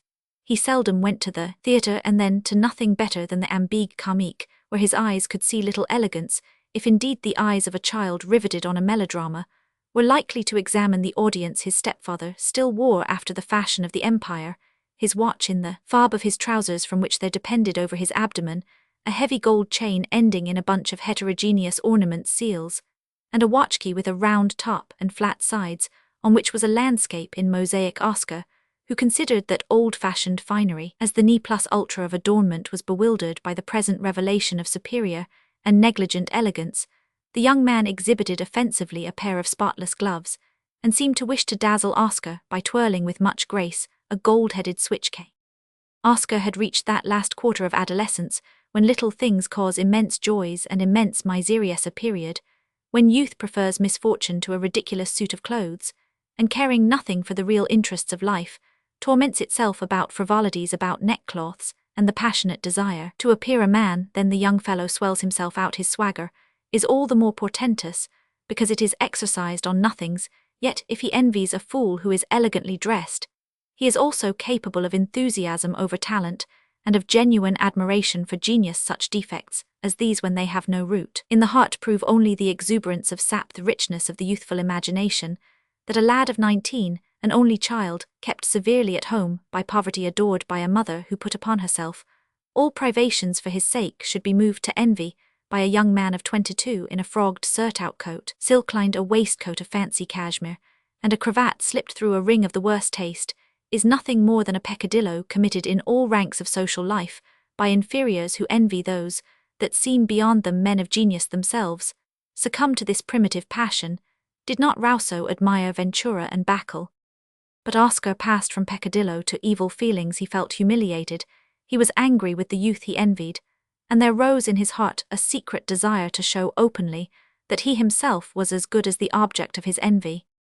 The two young fellows continued to walk up and on from the gate to the stables, and from the stables to the gate. Each time they turned they looked at Oscar, curled up in his corner of the caucou. Oscar, persuaded that their jokes and laughter concerned himself, affected the utmost indifference. He began to hum the chorus of a song lately brought into vogue by the liberals, which ended with the words "'Tis Voltaire's fault, 'tis Rousseau's fault." "Tines, perhaps he is one of the chorus at the opera," said Amory. This exasperated Oscar, who bounded up, pulled out the wooden back and called to Puritan. "When do we start?" Presently said that functionary, who was standing whip in hand and gazing toward the Rue d'Enghien. At this moment the scene was enlivened by the arrival of a young man, accompanied by a true gamin, who was followed by a porter dragging a handcart. The young man came up to Puritan and spoke to him confidentially, on which the latter nodded his head, and called to his own porter. The man ran out and helped to unload the little handcart, which contained, besides 2 trunks, buckets, brushes, boxes of singular shape, and an infinity of packages and utensils, which the youngest of the newcomers, who had climbed into the Imperial, stowed away with such celerity that Oscar, who happened to be smiling at his mother now, standing on the other side of the street, saw none of the paraphernalia which might have revealed to him the profession of his new travelling companion.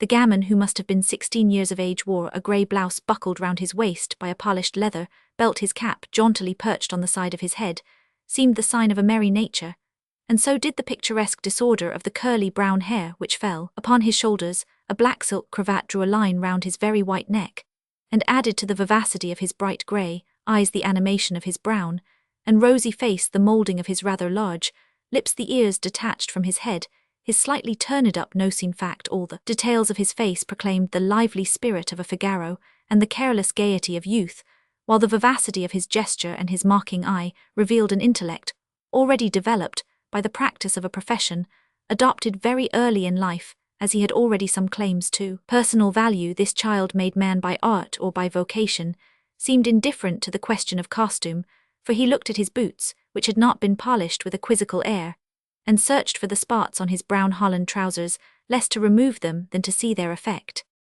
"I am in style," he said, giving himself a shake and addressing his companion. The glance of the latter showed authority over his adept, in whom a practised eye would at once have recognized the joyous pupil of a painter, called in the argot of the studios a rapin. "Behave yourself, Mr. Gris," said his master, giving him the nickname which the studio had no doubt bestowed upon him. The master was a slight and pale young man, with extremely thick black hair worn in a disorder that was actually fantastic, but this abundant mass of hair seemed necessary to an enormous head, whose vast forehead proclaimed a precocious intellect, a strained and harassed face too original to be ugly was hollowed, as if this noticeable young man suffered from some chronic malady, or from privations caused by poverty, the most terrible of all chronic maladies, or from griefs too recent to be forgotten. His clothing, analogous with due allowance to that of Mr. Gris, consisted of a shabby surtout coat American green in colour, much worn, but clean and well-brushed, a black waistcoat, buttoned to the throat which almost concealed a scarlet neckerchief, and trousers also black, and even more worn than the coat flapping his thin legs. In addition, a pair of very muddy boots indicated that he had come on foot, and from some distance to the coach office with a rapid look, this artist seized the whole scene of the Lion d'Argent, the stables, the courtyard, the various lights and shades, and the details. Then he looked at Mr. Gris, whose satirical glance had followed his own. "Charming," said Mr. Gris. "Yes, very," replied the other. "We seem to have got here too early," pursued Mr. Gris. "Couldn't we get a mouthful somewhere? My stomach, like nature, abhors a vacuum." "Have we time to get a cup of coffee?" said the artist in a gentle voice to Puritan. "Yes, but don't be long," answered the latter. "Good, that means we have a quarter of an hour," remarked Mr. Gris, with the innate genius for observation of the Paris rapine. The pair disappeared. 9 o'clock was striking in the hotel kitchen. Georges thought it just and reasonable to remonstrate with Puritan. "Hey, my friend, when a man is blessed with such wheels as these, striking the clumsy tires with his cane, he ought at least to have the merit of punctuality. The deuce, one doesn't get into that thing for pleasure. I have business that is devilishly pressing, or I wouldn't trust my bones to it, and that horse which you call Rougeot, he doesn't look likely to make up for lost time." "We are going to harness by Chet, while those gentlemen take their coffee," replied Puritan. "Go and ask you," he said to his porter, "if Pierre Ledger is coming with us." "Where is your Pierre Ledger?" asked Georges. "Over the way at number 50, he couldn't get a place in the Beaumont diligence," said Puritan, still speaking to his porter, and apparently making no answer to his customer. Then he disappeared himself in search of Chet. Georges, after shaking hands with his friend, got into the coach, handling with an air of great importance a portfolio, which he placed beneath the cushion of the seat. He took the opposite corner to that of Oscar on the same seat. "This Pierre Ledger troubles me," he said. "They can't take away our places," replied Oscar. "I have number 1. "And I number 2, said Georges. Just as Puritan reappeared, having harnessed Chet, the porter returned with a stout man in tow whose weight could not have been less than 250 pounds at the very least. Pierre Ledger belonged to the species of farmer which has a square back, a protuberant stomach, a powdered pigtail, and wears a little coat of blue linen. His white gaiters coming above the knee were fastened round the ends of his velveteen breeches, and secured by silver buckles. His hobnailed shoes weighed 2 pounds each. In his hand he held a small reddish stick, much polished, with a large knob which was fastened round his wrist by a thong of leather. "And you are called Pierre Ledger?" asked Georges very seriously, as the farmer attempted to put a foot on the step. "At your service," replied the farmer, looking in, and showing a face like that of Louis Roman 18, with fat rubicund cheeks from between which issued a nose that in any other face would have seemed enormous. His smiling eyes were sunken in rolls of fat. "Come a helping hand, my lad," he said to Puritan. The farmer was hoisted in by the united efforts of Puritan and the porter to cries of "Hoop, la hi ha hoist," uttered by Georges. "Oh, I am not going far, only to La Cave," said the farmer good-humouredly. "In France everybody takes a joke." "Take the back seat," said Puritan, "there'll be 6 of you." "Where's your other horse?" demanded Georges. "Is it as mythical as the 3rd post horse?" "There she is," said Puritan, pointing to the little mare who was coming along alone. "He calls that insect a horse," exclaimed Georges. "Oh, she's good, that little mare," said the farmer, who by this time was seated. "Your servant, gentlemen." "Well, Puritan, how soon do you start?" "I have 2 travellers in there, after a cup of coffee," replied Puritan. The hollow-cheeked young man and his page reappeared. "Come, let's start," was the general cry. "We are going to start," replied Puritan. "Now then, make ready," he said to the porter, who began thereupon to take away the stones which stopped the wheels. Puritan took Rougeot by the bridle, and gave that guttural cry "ket ket," to tell the 2 animals to collect their energy, on which, though evidently stiff, they pulled the coach to the door of the Lion d'Argent, after which manoeuvre, which was purely preparatory, Puritan gazed up the Rue d'Enghien, and then disappeared, leaving the coach in charge of the porter. "Our car, is he subject to such attacks, that master of yours?" said Mr. Gris, addressing the porter. "He has gone to fetch his feed from the stable," replied the porter, well versed in all the usual tricks to keep passengers quiet. "Well, after all," said Mr. Gris, "art is long, but life is short. Oh, Chet." At this particular epoch a fancy for mutilating or transposing proverbs reigned in the studios. It was thought a triumph to find changes of letters and sometimes of words, which still kept the semblance of the proverb, while giving it a fantastic or ridiculous meaning. It is plainly impossible to translate many of these proverbs and put any fun or meaning into them. Tr. Patience Mr. Gris, said his master, come weal come woe. Puritan here returned, bringing with him the Comte de Cerisy, who had come through the Rue de l'Echiquier, and with whom he had doubtless had a short conversation. Pere Ledger, said Puritan, looking into the coach, will you give your place to Monsieur le Comte? That will balance the carriage better. We shan't be off for an hour if you go on this way, cried Georges. We shall have to take down this infernal bar, which cost such trouble to put up. Why should everybody be made to move for the man who comes last? We all have a right to the places. We took. What place has Monsieur engaged? Come find that out. Haven't you a waybook, a register, or something? What place has Monsieur le Comte engaged? Count of what? I'd like to know. Monsieur le Comte, said Puritan, visibly troubled, I am afraid you will be uncomfortable. Why didn't you keep better account of us? Said Mr. Gris. Short counts make good ends. Mr. Gris, behave yourself, said his master. Monsieur de Cerisy was evidently taken by all the persons in the coach for a bourgeois of the name of Lecomte. Don't disturb anyone, he said to Puritan. I will sit with you in front. Come, Mr. Gris, said the master to his rapin, remember the respect you owe to age. You don't know how shockingly old you may be yourself. Some day travel deforms. Youth, give your place to Monsieur. Mr. Gris opened the leathern curtain and jumped out with the agility of a frog leaping into the water. You mustn't be a rabbit, august old man, he said to the Count. Mr. Gris, ars est celer bonum, said his master. I thank you very much, monsieur, said the Count to Mr. Gris' master, next to whom he now sat. The Minister of State cast a sagacious glance round the interior of the coach, which greatly affronted both Oscar and Georges. When persons want to be master of a coach, they should engage all the places, remarked Georges.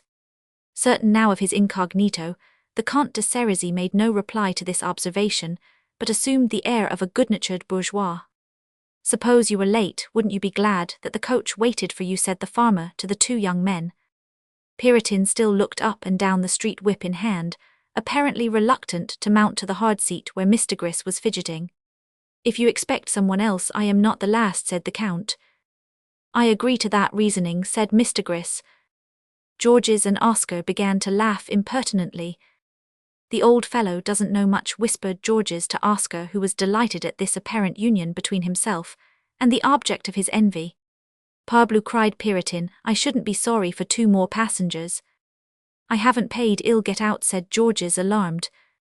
What are you waiting for, Puritan? Asked Pere Ledger. Whereupon Puritan shouted a certain high, in which Bichette and Rougot recognized a definitive resolution, and they both sprang toward the rise of the faubourg at a pace which was soon to slacken. The Count had a red face of a burning red all over, on which were certain inflamed portions, which his snow-white hair brought out into full relief to any but heedless youths. This complexion would have revealed a constant inflammation of the blood, produced by incessant labour. These blotches and pimples so injured the naturally noble air of the Count that careful examination was needed to find in his green-grey eyes the shrewdness of the magistrate, the wisdom of a statesman, and the knowledge of a legislator. His face was flat, and the nose seemed to have been depressed into it. The hat hid the grace and beauty of his forehead. In short, there was enough to amuse those thoughtless youths in the odd contrasts of the silvery hair, the burning face, and the thick tufted eyebrows, which were still jet black. The Count wore a long blue overcoat buttoned in military fashion to the throat, a white cravat around his neck, cotton wool in his ears, and a shirt collar high enough to make a large square patch of white on each cheek. His black trousers covered his boots, the toes of which were barely seen. He wore no decoration in his buttonhole, and doeskin gloves concealed his hands. Nothing about him betrayed to the eyes of youth a peer of France, and one of the most useful statesmen in the kingdom. Pere Ledger had never seen the Count, who on his side knew the former only by name. When the Count, as he got into the carriage, cast the glance about him which affronted Georges and Oscar, he was in reality looking for the head clerk of his notary, in case he had been forced like himself to take Puritan's vehicle, intending to caution him instantly about his own incognito, but feeling reassured by the appearance of Oscar and that of Pere Ledger, and above all by the quasi-military air, the waxed moustaches, and the general look of an adventurer that distinguished Georges, he concluded that his note had reached his notary Alexander Crotat in time to prevent the departure of the clerk. Pere Ledger, said Puritan, when they reached the steep hill of the Faubourg Saint-Denis. By the Rue de la Fidelite, suppose we get out, hey? I'll get out too, said the Count, hearing Ledger's name. Goodness, if this is how we are going, we shall do 14 miles in 15 days, cried Georges. It isn't my fault, said Puritan, if a passenger wishes to get out.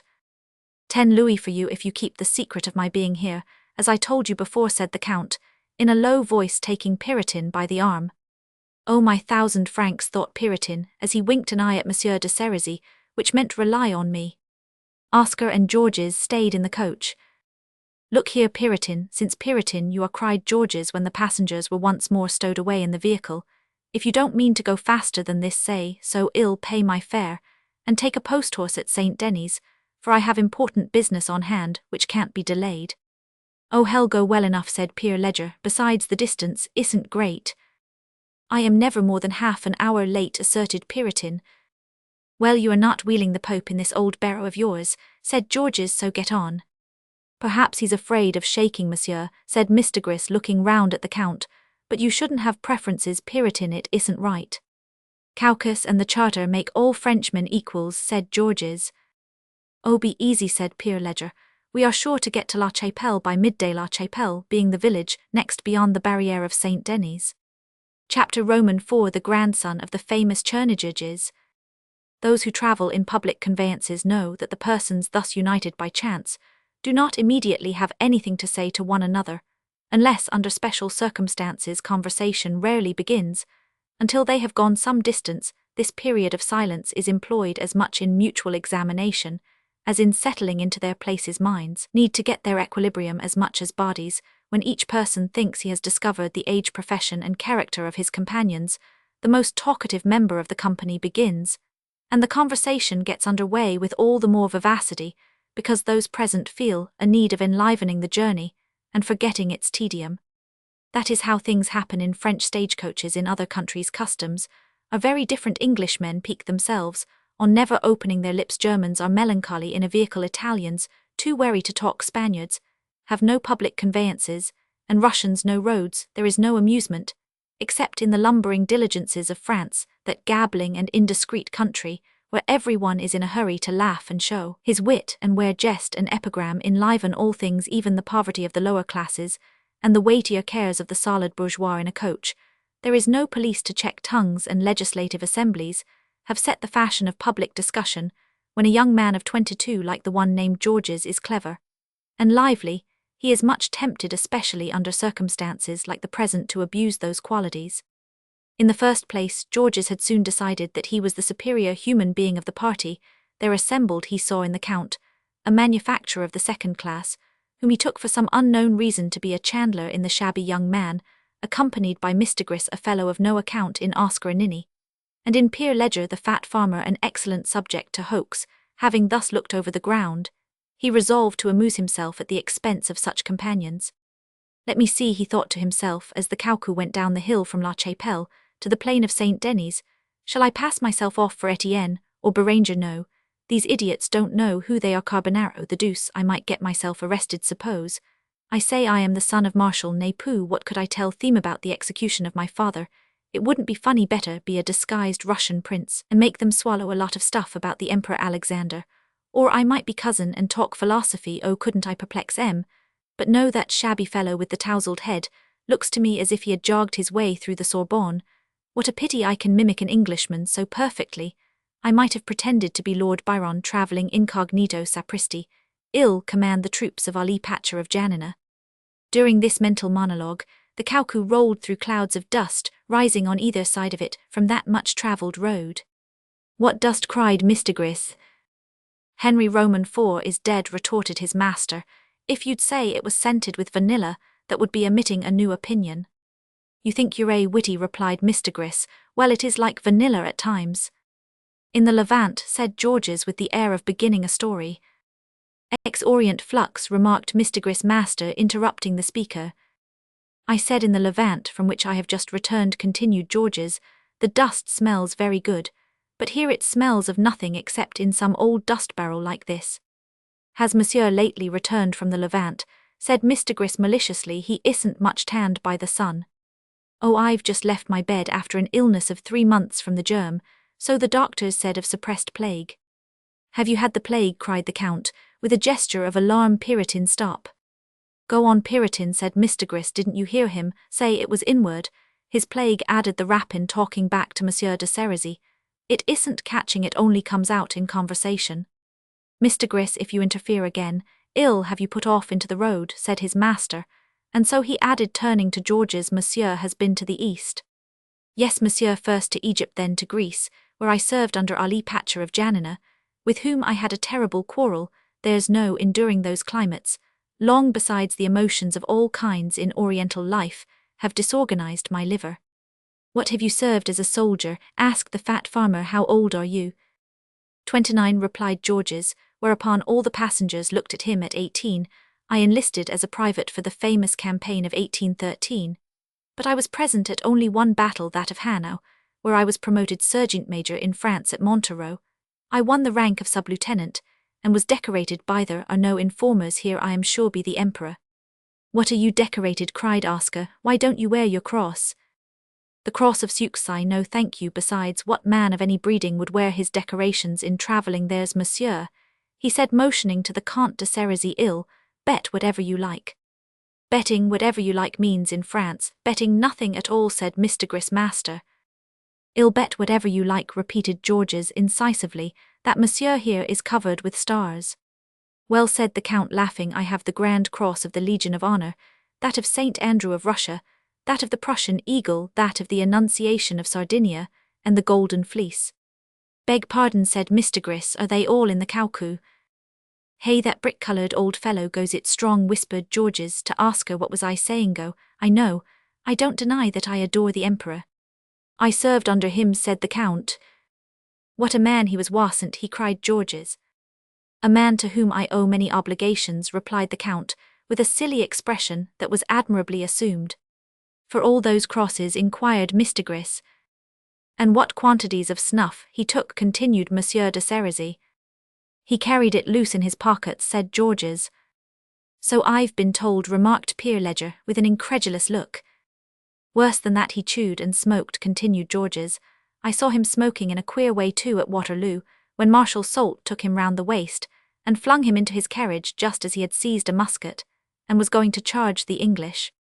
You were at Waterloo? Cried Oscar, his eyes stretching wide open. Yes, young man, I did the campaign of 1815. I was a captain at Mont Saint Jean, and I retired to the Loire. After we were all disbanded, faith, I was disgusted with France. I couldn't stand it. In fact, I should certainly have got myself arrested. So off I went with 2 or 3 dashing fellow selves, Besson, and others who are now in Egypt, and we entered the service of Pacha, Mohammed, a queer sort of fellow. He was once a tobacco merchant in the bazaars. He is now on the high road to be a sovereign prince. You've all seen him in that picture by Horace Vernet, The Massacre of the Mamelukes. What a handsome fellow he was, but I wouldn't give up the religion of my fathers, and embrace Islamism all the more, because the abjuration required a surgical operation, which I hadn't any fancy for. Besides, nobody respects a renegade now. If they had offered me 100,000 francs a year perhaps, and yet no, the Pacha did give me 1,000 talari as a present. How much is that? Asked Oscar, who was listening to Georges with all his ears. Oh, not much. A talaro is, as you might say, a 5-franc piece. But faith, I got no compensation for the vices I contracted in that God-forsaken country. If country it is, I can't live now without smoking a narghileh twice a day, and that's very costly. How did you find Egypt? Asked the Count. Egypt? Oh, Egypt is all sand, replied Georges, by no means taken aback. There's nothing green, but the valley of the Nile. Draw a green line down a sheet of yellow paper, and you have Egypt. But those Egyptians, fellas, they are Khalid, have an immense advantage over us. There are no gendarmes in that country. You may go from end to end of Egypt, and you won't see one. But I suppose there are a good many Egyptians, said Mr. Gris. Not as many as you think for, replied Georges. There are many more Abyssinians and Jawas and Vechabites, Bedouins and Kafs, but all that kind of animal is very uninteresting, and I was glad enough to embark on a Genoese palaka, which was loading for the Ionian Islands, with gunpowder and munitions for Ali de Tebelin. You know, don't you, that the British sell powder and munitions of war to all the world, Turks, Greeks, and the devil too, if the devil has money from Zante, We were to skirt the coasts of Greece and tack about on and off. Now it happens that my name of Georges is famous in that country. I am such as you see me, the grandson of the famous Cherney Georges, who made war upon the port, and instead of crushing it, as he meant to do, got crushed himself. His son took refuge in the house of the French consul at Smyrna, and he afterwards died in Paris, leaving my mother pregnant with me. His 7th child, our property, was all stolen by friends of my grandfather. In fact, we were ruined. My mother, who lived on her diamonds, which she sold one by one, married in 1799, my stepfather, Monsieur Young, a purveyor, but my mother is dead, and I have quarrelled with my stepfather, who between ourselves is a blackguard. He is still alive, but I never see him. That's why, in despair, left all to myself, I went off to the wars as a private in 1813. Well, to go back to the time I returned to Greece, you wouldn't believe with what joy old Ali Tebelin received the grandson of Cherney Georges. Here of course I call myself simply Georges. The Pacha gave me a harem. You have had a harem, said Oscar. Were you a Pacha with many tails? Asked Mr. Gris. How is it that you don't know, replied Georges, that only the Sultan makes Pachas, and that my friend Tebelin, for we were as friendly as Bourbons, was in rebellion against the Padishah, you know. Or you don't know that the true title of the Grand Seigneur is Padishah, and not Sultan or Grand Turk. You needn't think that a harem is much of a thing. You might as well have a herd of goats. The women are horribly stupid down there. I much prefer the grisettes of the Chaumières at Montparnasse. They are nearer at any rate, said the Count. The women of the harem couldn't speak a word of French, and that language is indispensable for talking. Ali gave me 5 legitimate wives and 10 slaves. That's equivalent to having none at all at Janina. In the East, you must know, it is thought very bad style to have wives and women. They have them just as we have Voltaire and Rousseau, but whoever opens his Voltaire or his Rousseau? Nobody. But for all that, the highest style is to be jealous. They sew a woman up in a sack and fling her into the water on the slightest suspicion. That's according to their code. Did you fling any in? Asked the farmer. I, a Frenchman, for shame, I loved them. Whereupon Georges twirled and twisted his moustache with a dreamy air. They were now entering St. Denis, and Puritan presently drew up before the door of a tavern, where were sold the famous cheesecakes of that place.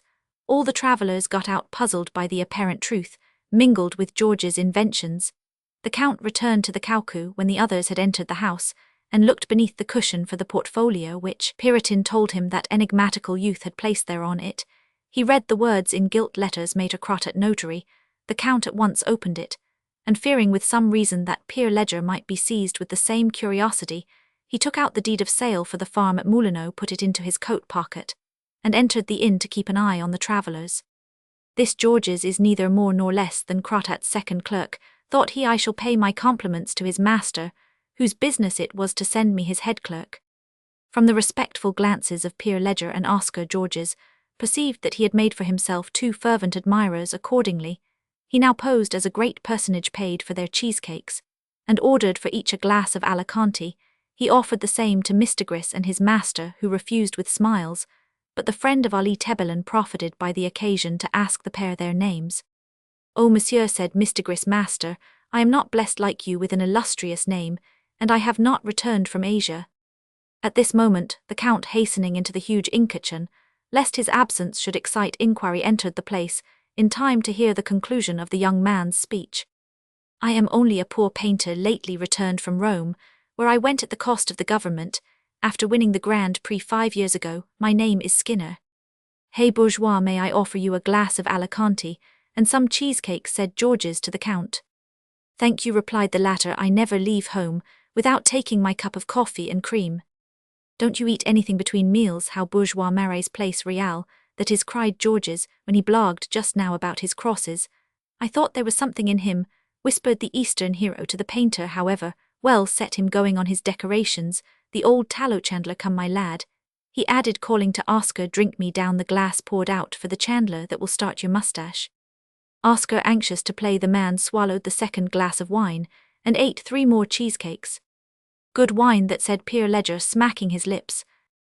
It is all the better, said Georges, because it comes from Bercy. I've been to Alicante myself, and I know that this wine no more resembles what is made there than my arm is like a windmill. Our made-up wines are a great deal better than the natural ones in their own country. Come, Puritan, take a glass. It is a great pity your horses can't take one too. We might go faster. Forward march, cried Puritan amid a mighty cracking of whips, after the travellers were again boxed up. It was now 11 o'clock. The weather, which had been cloudy, cleared, the breeze swept off the mists, and the blue of the sky appeared in spots, so that when the cuckoo trundled along the narrow strip of road from St. Denis to Pirifet, the sun had fairly drunk up the last floating vapours of the diaphanous veil, which swathed the scenery of that famous region. "Well, now tell us why you left your friend," the patcher said, Pierre Ledger, addressing Georges. "He was a very singular scamp," replied Georges with an air that hid a multitude of mysteries. "He put me in command of his cavalryso, far so good." "Ah, that's why he wears spurs," thought poor Oscar. At that time, Ali Tebelin wanted to rid himself of Chosru Patcher, another queer chap. You call him here Choref, but the name is pronounced in Turkish Khosru. You must have read in the newspapers how old Ali drubbed Chosru, and soundly too. Faith, well, if it hadn't been for me, Ali Tebelin himself would have bit the dust 2 days earlier. I was at the right wing, and I saw Chosru and old Slyboots thinking to force our centre ranks closed, stiff, swift, fine movement. Ela Muret, good. I take my time, then I charge double quick, and cut his line in two, you understand. Ha ha. After the affair was over, Ali kissed me. "Do they do that in the East?" asked the Count in a joking way. "Yes, monsieur," said the painter, "that's done all the world over." "After that," continued Georges, "Ali gave me yataghans and carbines and cimeters and whatnot, but when we got back to his capital, he made me propositions, wanted me to drown a wife, and make a slave of myself. Orientals are so queer, but I thought I'd had enough of it, for after all, you know, Ali was a rebel against the Porte, so I concluded I had better get off while I could, but ill do Monsieur Tebelin the justice to say that he loaded me with presents, diamonds, 10,000 talari, 1,000 gold, coins, a beautiful Greek girl for groom, a little Circassian for a mistress, and an Arab horse. Yes, Ali Tebelin, Patcher of Janina, is too little known. He needs an historian. It is only in the East one meets with such iron souls who can nurse a vengeance 20 years, and accomplish it some fine morning. He had the most magnificent white beard that was ever seen, and a hard, stern face." "But what did you do with your treasures?" asked Farmer Ledger. "Ah, that's it. You may well ask that. Those fellows down there haven't any grand liver, nor any Bank of France, so I was forced to carry off my windfalls in a felucca which was captured by the Turkish High Admiral himself, such as you see me here today. I came very near being impaled at Smyrna. Indeed, if it hadn't been for Monsieur de Rivière, our ambassador, who was there, they'd have taken me for an accomplice of Ali Patcher. I saved my head, but to tell the honest truth, all the rest, the 10,000 talari, the 1,000 gold pieces, and the fine weapons were all, yes, all drunk up by the thirsty treasury of the Turkish admiral. My position was the more perilous because that very admiral happened to be Chosru Patcher. After I routed him, the fellow had managed to obtain a position which is equal to that of our admiral of the fleet." "But I thought he was in the cavalry," said Pierre Ledger, who had followed the narrative with the deepest attention. "Dear me, how little the East is understood in the French provinces," cried Georges. "Monsieur, I'll explain the Turks to you. You are a farmer, the Padishah, that's the Sultan, makes you a marshal. If you don't fulfill your functions to his satisfaction, so much the worse for you. He cuts your head off. That's his way of dismissing his functionaries. A gardener is made a prefect, and the Prime Minister comes down to be a footboy. The Ottomans have no system of promotion, and no hierarchy. From a cavalry officer, Chosru simply became a naval officer. Sultan Mahmud ordered him to capture Ali by sea, and he did get hold of him, assisted by those beggarly English who put their most of the treasure. This Chosru, who had not forgotten the ridding glisten I gave him, recognized me. You understand, my goose was cooked brown when it suddenly came into my head to claim protection as a Frenchman and a troubadour from Monsieur de Rivière. The ambassador, enchanted to find something to show him off, demanded that I should be set at liberty. The Turks have one good trait in their nature. They are as willing to let you go as they are to cut your head off. They are indifferent to everything. The French consul, charming fellow, friend of Chosru, made him give back 2,000 of the talari, and consequently his name is, as I may say, graven on my—" "What was his name?" asked Monsieur de Cerisy, and a look of some surprise passed over his face, as Georges named correctly one of our most distinguished consul generals who happened at that time to be stationed at Smyrna. "I assisted," added Georges, "at the execution of the governor of Smyrna, whom the Sultan had ordered Chosru to put to death. It was one of the most curious things I ever saw, though I've seen many'll tell you about it. When we stopped for breakfast from Smyrna, I crossed to Spain. Hearing there was a revolution there, I went straight to Mina, who appointed me as his aide-de-camp with the rank of colonel. I fought for the constitutional cause, which will certainly be defeated. When we enter Spain, as we undoubtedly shall some of these days." "You a French soldier," said the Count sternly. "You show extraordinary confidence in the discretion of those who are listening to you." "But there are no spies here," said Georges. "Are you aware, Colonel Georges," continued the Count, "that the Court of Peers is at this very time inquiring into a conspiracy which has made the government extremely severe in its treatment of French soldiers who bear arms against France, and who deal in foreign intrigues for the purpose of overthrowing our legitimate sovereigns?" On hearing this stern admonition, the painter turned red to his ears and looked at Mr. Gris, who seemed dumbfounded. "Well," said Peer Ledger, "what next?" "If," continued the Count, "I were a magistrate, it would be my duty to order the gendarmes at Pirifet to arrest the aide-de-camp of Mina, and to summon all present in this vehicle to testify to his words." This speech stopped George's narrative all the more surely, because at this moment the Caucou reached the guardhouse of a brigade of gendarmerie, white flag, floating, as the orthodox saying is, upon the breeze. "You have too many decorations to do such a dastardly thing," said Oscar.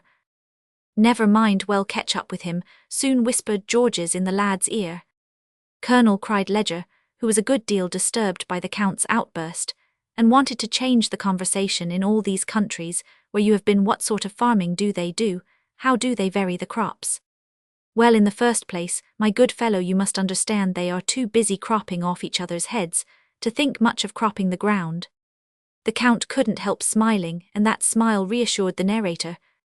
"They have a way of cultivating which you will think very queer. They don't cultivate at all, that's their style of farming. The Turks and the Greeks, they eat onions or rice, they get opium from poppies, and it gives them a fine revenue. Then they have tobacco which grows of itself, famous latakia and dates, and all kinds of sweet things that don't need cultivation. It is a country full of resources and commerce. They make fine rugs at Smyrna, and not dear." "But," persisted Ledger, "if the rugs are made of wool, they must come from sheep, and to have sheep you must have fields, farms, culture." "Well, there may be something of that sort," replied Georges, "but their chief crop, rice, grows in the water. As for me, I have only been along the coasts, and seen the parts that are devastated by war. Besides, I have the deepest aversion to statistics." "How about the taxes?" asked the farmer. "Oh, the taxes are heavy. They take all a man has, and leave him the rest." The Pacha of Egypt was so struck with the advantages of that system that, when I came away, he was on the point of organizing his own administration on that footing. "But," said Ledger, who no longer understood a single word. How, said Georges, "why, agents go round and take all the harvests and leave the fellers just enough to live on. That's a system that does away with stamped papers and bureaucracy, the curse of France. Hein." "By virtue of what right?" said Ledger. "Right? Why, it is a land of despotism. They haven't any rights. Don't you know the fine definition Montesquieu gives of despotism? Like the savage, it cuts down the tree to gather the fruits. They don't tax, they take everything." "And that's what our rulers are trying to bring us to tax. Vobiscumno." "Thank you," said Mr. Gris. "But that is what we are coming to," said the Count. "Therefore, those who own land will do well to sell it. Monsieur Skinner must have seen how things are tending in Italy, where the taxes are enormous." "Corpo di Bacco, the Pope is laying it on heavily," replied Skinner, "but the people are used to it. Besides, Italians are so good-natured that if you let 'em murder a few travellers along the highways, they're contented." "I see, Monsieur Skinner," said the Count, "that you are not wearing the decoration you obtained in 1819. It seems the fashion nowadays not to wear orders." Mr. Gris and the pretended Skinner blushed to their ears. "Well, with me," said the artist, "the case is different. It isn't on account of fashion, but I don't want to be recognized. Have the goodness not to betray me, monsieur.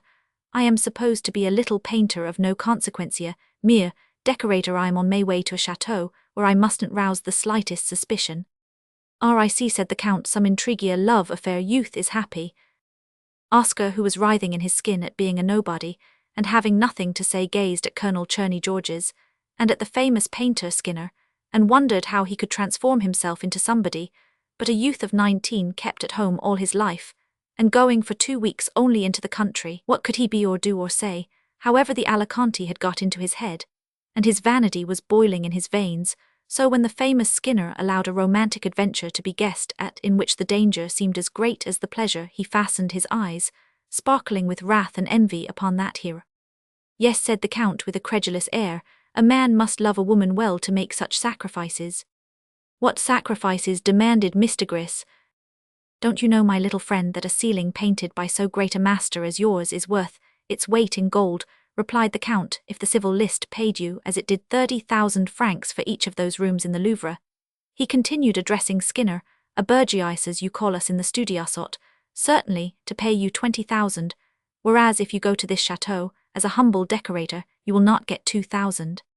The money is not the greatest loss, said Mr. Gris, the work is sure to be a masterpiece, but he can't sign it, you know, for fear of compromising her.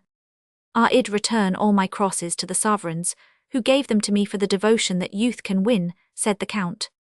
That's just it, said Mr. Gris, when one's young ones loved plenty of women, but they do say where there's wife there's mope. What does Madame Skinner say to all this, pursued the Count, for I believe you married out of love the beautiful Adelaide de Rouville, the protégée of old Admiral de Kergarouët, who by the by obtained for you the order for the Louvre ceilings through his nephew, the Comte de Fontaine. A great painter is never married when he travels, said Mr. Gris. So that's the morality of studios, is it? Cried the Count, with an air of great simplicity. Is the morality of courts, where you got those decorations of yours, any better, said Skinner, recovering his self-possession, upset for the moment, by finding out how much the Count knew of Skinner's life as an artist. I never asked for any of my orders, said the Count. I believe I have loyally earned them. A fair yield and no flavour, said Mr. Gris. The Count was resolved not to betray himself. He assumed an air of good-humoured interest in the country, and looked up the valley of Grossley as the Caucou took the road to St. Brice, leaving that to Chantilly on the right. Is Rome as fine as they say it is, said Georges, addressing the great painter. Rome is fine only to those who love it. A man must have a passion for it to enjoy it. As a city I prefer Venice, though. I just missed being murdered there. Faith, yes, cried Mr. Gris, if it hadn't been for me, you'd have been gobbled up. It was that mischief-making tomfool Lord Byron, who got you into the scrape. Oh, wasn't he raging, that buffoon of an Englishman?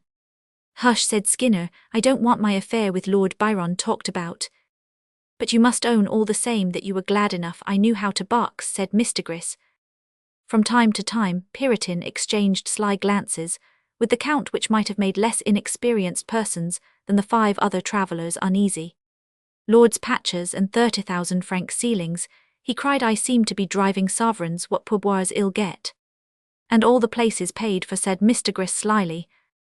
It is a lucky day for me, continued Puritan, for you know Peer Ledger about my beautiful new coach, on which I have paid an advance of 2,000 francs, well, those dogs of carriage builders to whom I have to pay 2,500 francs more want take 1,500 down, and my note for 1,000 for 2 months. Those vultures want it all. Who ever heard of being so stiff with a man in business these 8 years, and the father of a family, making me run the risk of losing everything, carriage and money too, if I can't find before tomorrow night that miserable last 1,000 Hugh by Chet.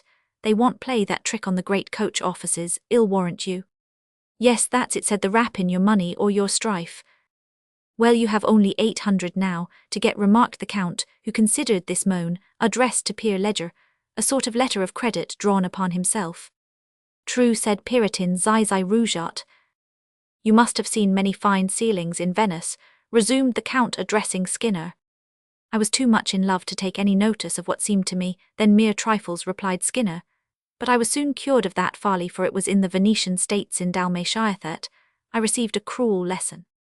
Can it be told, asked Georges. I know Dalmatia very well. Well, if you have been there you know that all the people at that end of the Adriatic are pirates, rovers, corsairs, retired from business, as they haven't been hanged.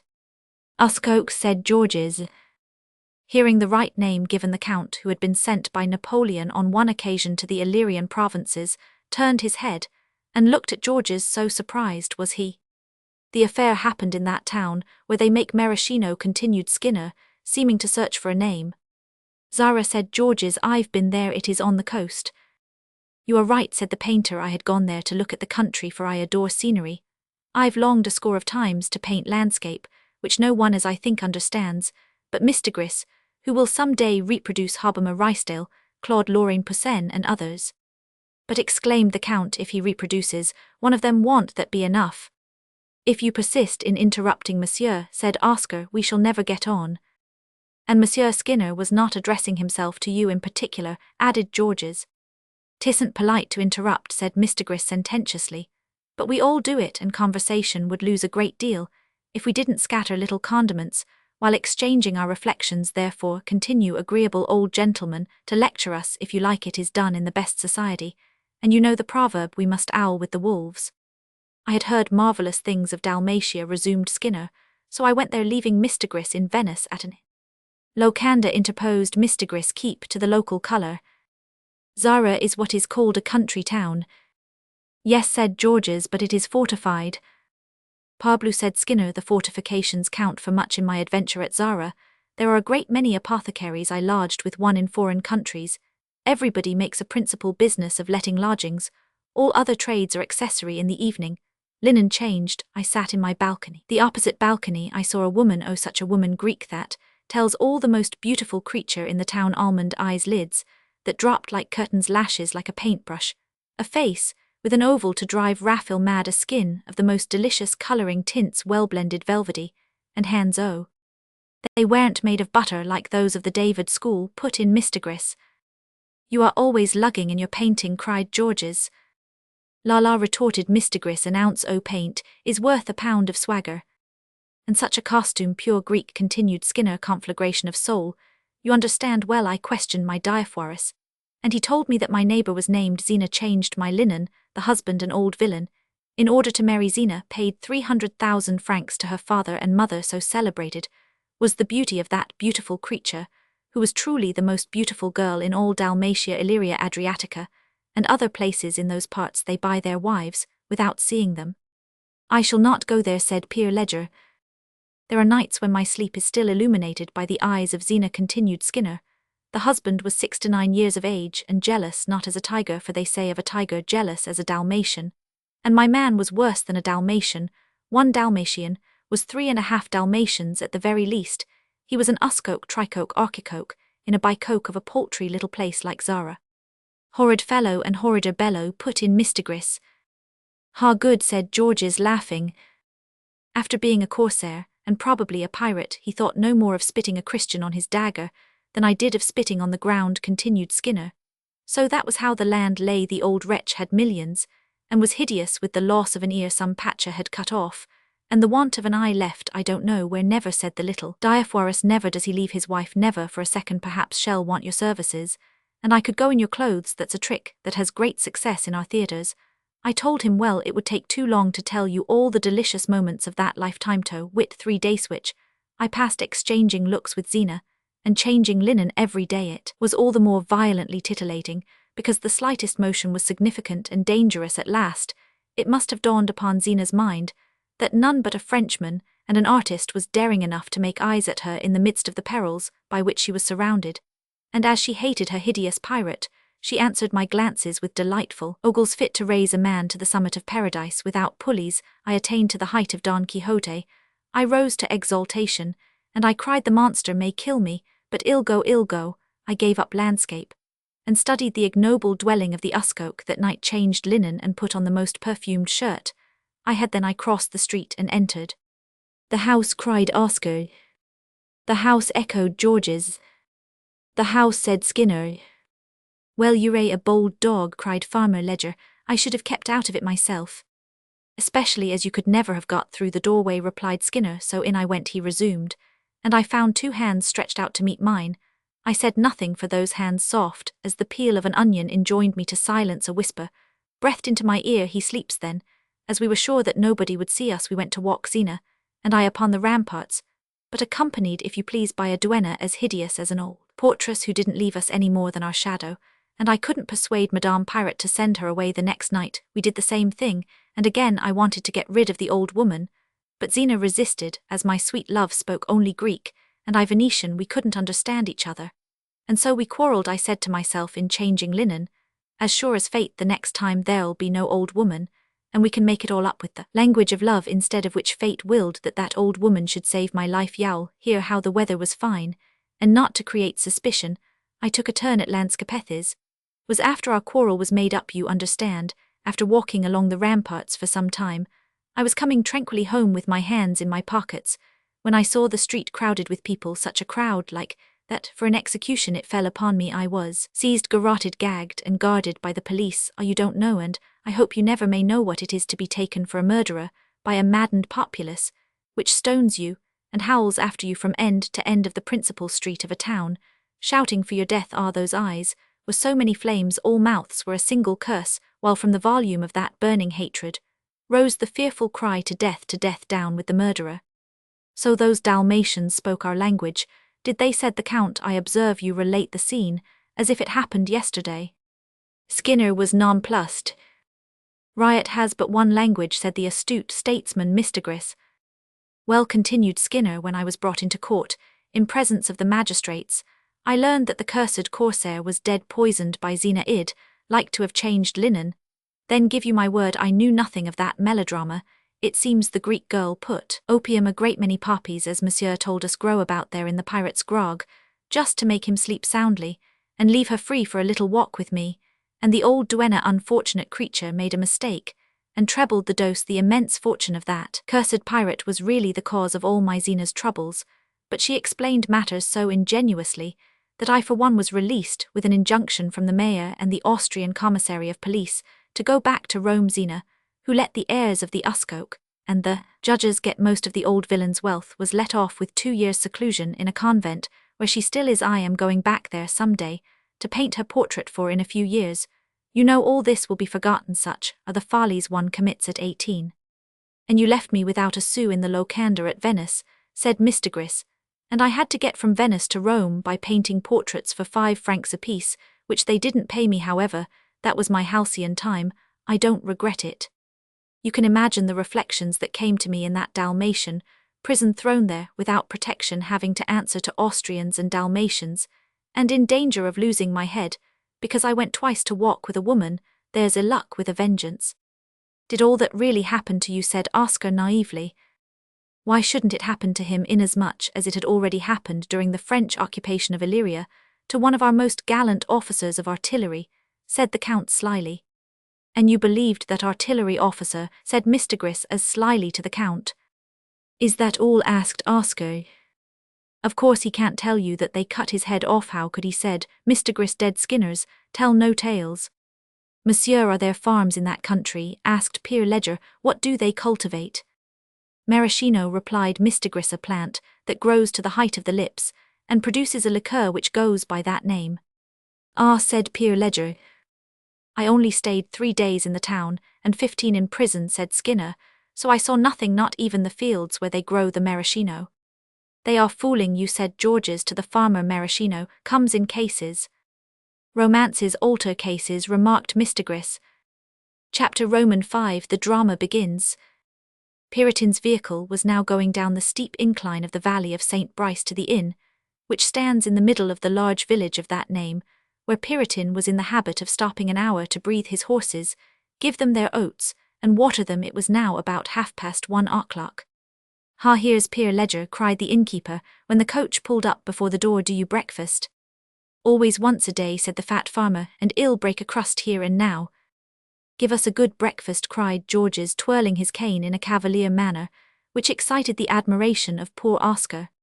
But that admiration was turned to jealousy when he saw the gay adventurer pull out from a side pocket a small straw case, from which he selected a light-coloured cigar, which he proceeded to smoke on the threshold of the inn door while waiting for breakfast.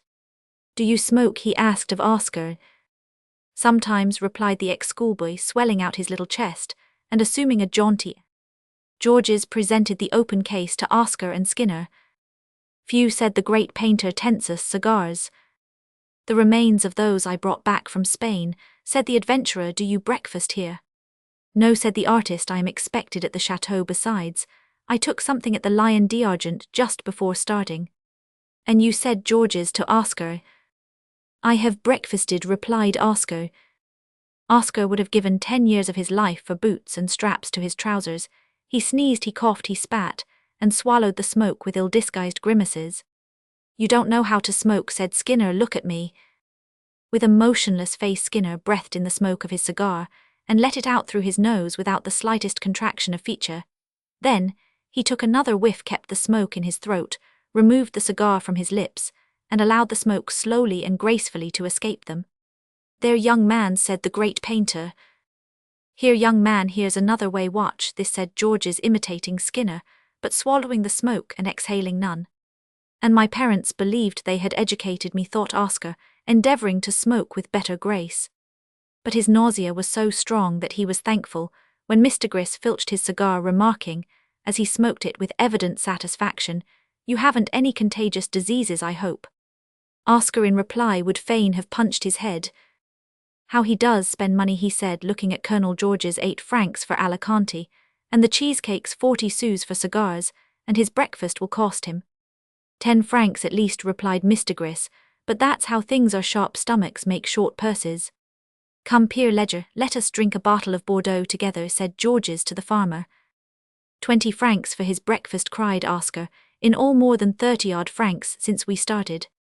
Killed by a sense of his inferiority, Oscar sat down on a stone post, lost in a reverie which did not allow him to perceive that his trousers, drawn up by the effect of his position, showed the point of junction between the old top of his stocking and the new footing, his mother's handiwork. "We are brothers in socks," said Mr. Gris, pulling up his own trousers sufficiently to show an effect of the same kind by the footing Hercules. The Count, who overheard this, laughed as he stood with folded arms under the porticature, a little behind the other travellers. However nonsensical these lads might be, the grave statesman envied their very follies. He liked their bragging, and enjoyed the fun of their lively chatter. "Well, are you to have less moulineaux, for I know you went to Paris to get the money for the purchase," said the innkeeper to Peer Ledger, whom he had just taken to the stables to see a horse he wanted to sell to him. "It will be queer if you manage to fleece a peer of France and a minister of state like the Comte de Cerisy." The person thus alluded to showed no sign upon his face as he turned to look at the farmer. "I've done for him," replied Peer Ledger in a low voice. "Good, I like to see those nobles fooled. If you should want 20,000 francs, or so, I'll lend them to you, but Francois, the conductor of Touchard's 6 o'clock coach, told me that Monsieur Margarin was invited by the Comte de Cerisy to dine with him today at Presles. That was the plan of His Excellency, but we had our own little ways of thwarting it," said the farmer, laughing. "The Count could appoint Monsieur Margarin's son, and you haven't any place to give, remember that," said the innkeeper. "Of course I do, but if the Count has the ministry on his side, I have King Louis Roman 18, said Peer Ledger in a low voice. 40,000 of his pictures on coin of the realm given tomorrow will enable me to buy less moulineaux for 260,000 money down, before Monsieur de Cerisy can do so, when he finds the sale is made. He'll be glad enough to buy the farm for 360,000, instead of letting me cut it up in small lots right in the heart of his property." "Well done, bourgeois," cried the innkeeper. "Don't you think that's good play?" said Ledger. "Besides," said the innkeeper, "the farm is really worth that to him. Yes, Les Moulineaux brings in today 6,000 francs in rental. I'll take another lease of it at 7,500 for 18 years. Therefore, it is really an investment at more than 2.5%. The Count can't complain of that. In order not to involve Moreau, he is himself to propose me as tenant and farmer. It gives him a look of acting for his master's interests, by finding him nearly 3% for his money, and a tenant who will pay well." "How much will Moreau make in all?" "Well, if the Count gives him 10,000 francs for the transaction, the matter will bring him 50,000, and well earned too. After all, the Count, so they tell me, doesn't like Presles, and then he is so rich, what does it matter what it costs him?" said the innkeeper. "I have never seen him myself." "Nor I," said Peer Ledger, "but he must be intending to live there, or why should he spend 200,000 francs in restoring the chateau? It is as fine now as the king's own palace." "Well, well," said the innkeeper, "it was high time for Moreau to feather his nest." "Yes, for if the masters come there," replied Ledger, "they won't keep their eyes in their pockets." The Count lost not a word of this conversation, which was held in a low voice but not in a whisper. "Here I have actually found the proofs I was going down there to seek," he thought, looking at the fat farmer as he entered the kitchen. "But perhaps," he added, "it is only a scheme. Moreau may not have listened to it." So unwilling was he to believe that his steward could lend himself to such a conspiracy. Puritan here came out to water his horses, the Count thinking that the driver would probably breakfast with the farmer, and the innkeeper feared some thoughtless indiscretion.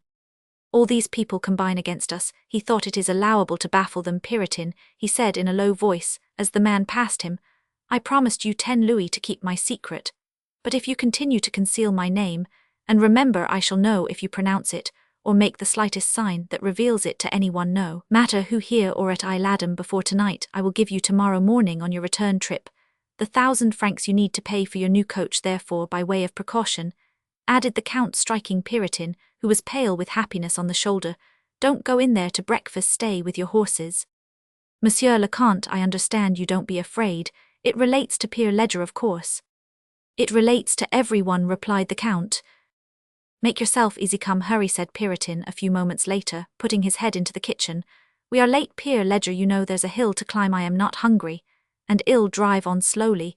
You can soon overtake, mate, will do you good to walk a bit." "What a hurry you are in, Puritin," said the innkeeper. "Can't you stay and breakfast? The colonel here pays for the wine at 50 sous, and has ordered a bottle of champagne." "I can't, I've got a fish. I must deliver by 3 o'clock for a great dinner at Stores. There's no fooling with customers or fishes either." "Very good," said Pere Ledger to the innkeeper. "You can harness that horse you want to sell me into the cabriolet, well breakfast in peace and overtake Puritin, and I can judge of the beast as we go along. We can go 3 in your jolter." To the Count's surprise, Puritin himself rebridled the horse's Skinner, and Mistigris had walked on. Scarcely had Puritin overtaken the 2 artists, and was mounting the hill from which Equine the steeple of Mesnil, and the forests that surround that most beautiful region came in sight, when the gallop of a horse and the jingling of a vehicle announced the coming of Pere Ledger and the grandson of Cherney Georges, who were soon restored to their places in the cowcoo.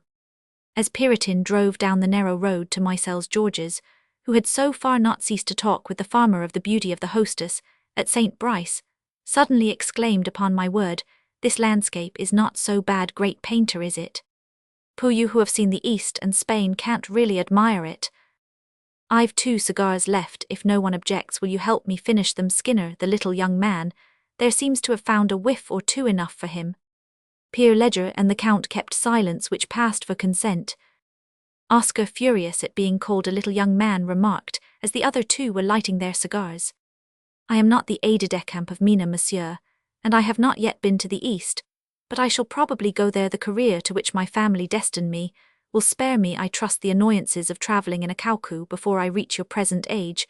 When I once become a personage, I shall know how to maintain my station." "Et cetera punctum," crowed Mistigris, imitating the hoarse voice of a young cock, which made Oscar's deliverance all the more absurd, because he had just reached the age when the beard sprouts, and the voice breaks. "What a chit for chat," added the rapin. "Your family, young man, destine you to some career, do they?" said Georges. "Might I ask what it is?" "Diplomacy," replied Oscar. 3 bursts of laughter came from Mistigris, the great painter, and the farmer, the Count himself, could not help smiling. Georges was perfectly grave. "By Allah," he exclaimed, "I see nothing to laugh at in that, though it seems to me, young man, that your respectable mother is at the present moment not exactly in the social sphere of an ambassadress. She carried a handbag worthy of the utmost respect and wore shoestrings which—" "My mother, monsieur," exclaimed Oscar in a tone of indignation, "that was the person in charge of our household." "Our household is a very aristocratic term," remarked the Count. "Kings have households," replied Oscar proudly. A look from Georges repressed the desire to laugh, which took possession of everybody. He contrived to make Mistigris and the painter understand that it was necessary to manage Oscar cleverly in order to work this new mine of amusement. "Monsieur is right," said the great Skinner to the Count, motioning towards Oscar. "Well-bred people always talk of their households. It is only common persons like ourselves who say home for a man so covered with decorations." "Nunc my eye, nunc alii," whispered Mistigris. "You seem to know little of the language of the courts. I ask your future protection, Excellency," added Skinner, turning to Oscar. "I congratulate myself on having travelled with 3 such distinguished men," said the counter-painter, already famous, a future general, and a young diplomatist who may some day recover Belgium for France. Having committed the odious crime of repudiating his mother, Oscar, furious from a sense that his companions were laughing at him, now resolved at any cost to make them pay attention to him. "All is not gold that glitters," he began, his eyes flaming. "That's not it," said Mistigris. "All is not old that titters. Y'all never get on in diplomacy if you don't know your proverbs better than that." "I may not know proverbs, but I know my way." "It must be far," said Georges, "for I saw that person in charge of your household give you provisions enough for an ocean voyage. Rolls, chocolate." "A special kind of bread and chocolate, yes, monsieur," returned Oscar. "My stomach is much too delicate to digest the victuals of a tavern." Victuals is a word as delicate and refined as your stomach, said Georges. Ah, I like that word victuals, cried the great painter. The word is all the fashion in the best society, said Mr. Gris. I use it myself at the Café of the Black Hen. Your tutor is doubtless some celebrated professor, isn't he, Monsieur Andrea of the Académie Française, or Monsieur Royer Collard? Asked Skinner. My tutor is, or was, the Abbé Laurox, now vicar of St. Sulpice, replied Oscar, recollecting the name of the confessor at his school. Well, you were right to take a private tutor, said Mr. Gris, tudo celeritas, and Jocund, of course you will reward him well, your Abbé. Undoubtedly, he will be made a bishop some day, said Oscar. By your family influence, inquired Georges gravely. We shall probably contribute to his rise, for the Abbé Fracinus is constantly at our house. Ah, you know the Abbé Fracinus? Asked the Count. He is under obligations to my father, answered Oscar. Are you on your way to your estate? Asked Georges. No, monsieur, but I am able to say where I am going if others are not. I am going to the Château de Prisles, to the Comte de Cerisy. The devil, are you going to Prisles? Cried Skinner, turning as red as a cherry. So you know his excellency, the Comte de Cerisy, said Georges. Pierre Ledger turned round to look at Oscar with a stupefied. Is Monsieur de Cerisy at Prisles? He said. Apparently, as I am going there, replied Oscar. Do you often see the Count? Asked Monsieur de Cerisy. Often, replied Oscar. I am a comrade of his son, who is about my age, 19. We ride together on horseback nearly every day. Out Caesar, out Cerisy, said Mr. Gris sententiously. Piriton and Pierre Ledger exchanged winks on hearing this statement. Really, said the Count to Oscar, I am delighted to meet with a young man who can tell me about that personage. I want his influence on a rather serious matter. Although it would cost him nothing to oblige me, it concerns a claim I wish to press on the American government. I should be glad to obtain information about Monsieur de Cerisy. Oh, if you want to succeed, replied Oscar with a knowing look, don't go to him, but go to his wife. He is madly in love with her. No one knows more than I do about that, but she can't endure him.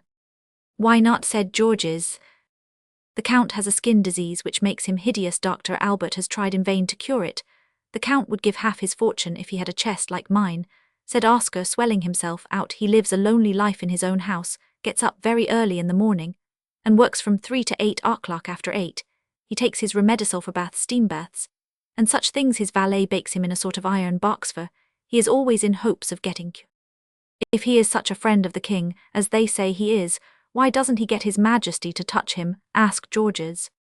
The Count has lately promised 30,000 francs to a celebrated Scotch doctor, who is coming over to treat him, continued Oscar. Then his wife can't be blamed if she finds better, said Skinner, but he did not finish his sentence. I should say so, resumed Oscar. The poor man is so shriveled, and old you would take him for 80. He's as dry as parchment, and unluckily for him, he feels his position. Most men would, said Pierre Ledger.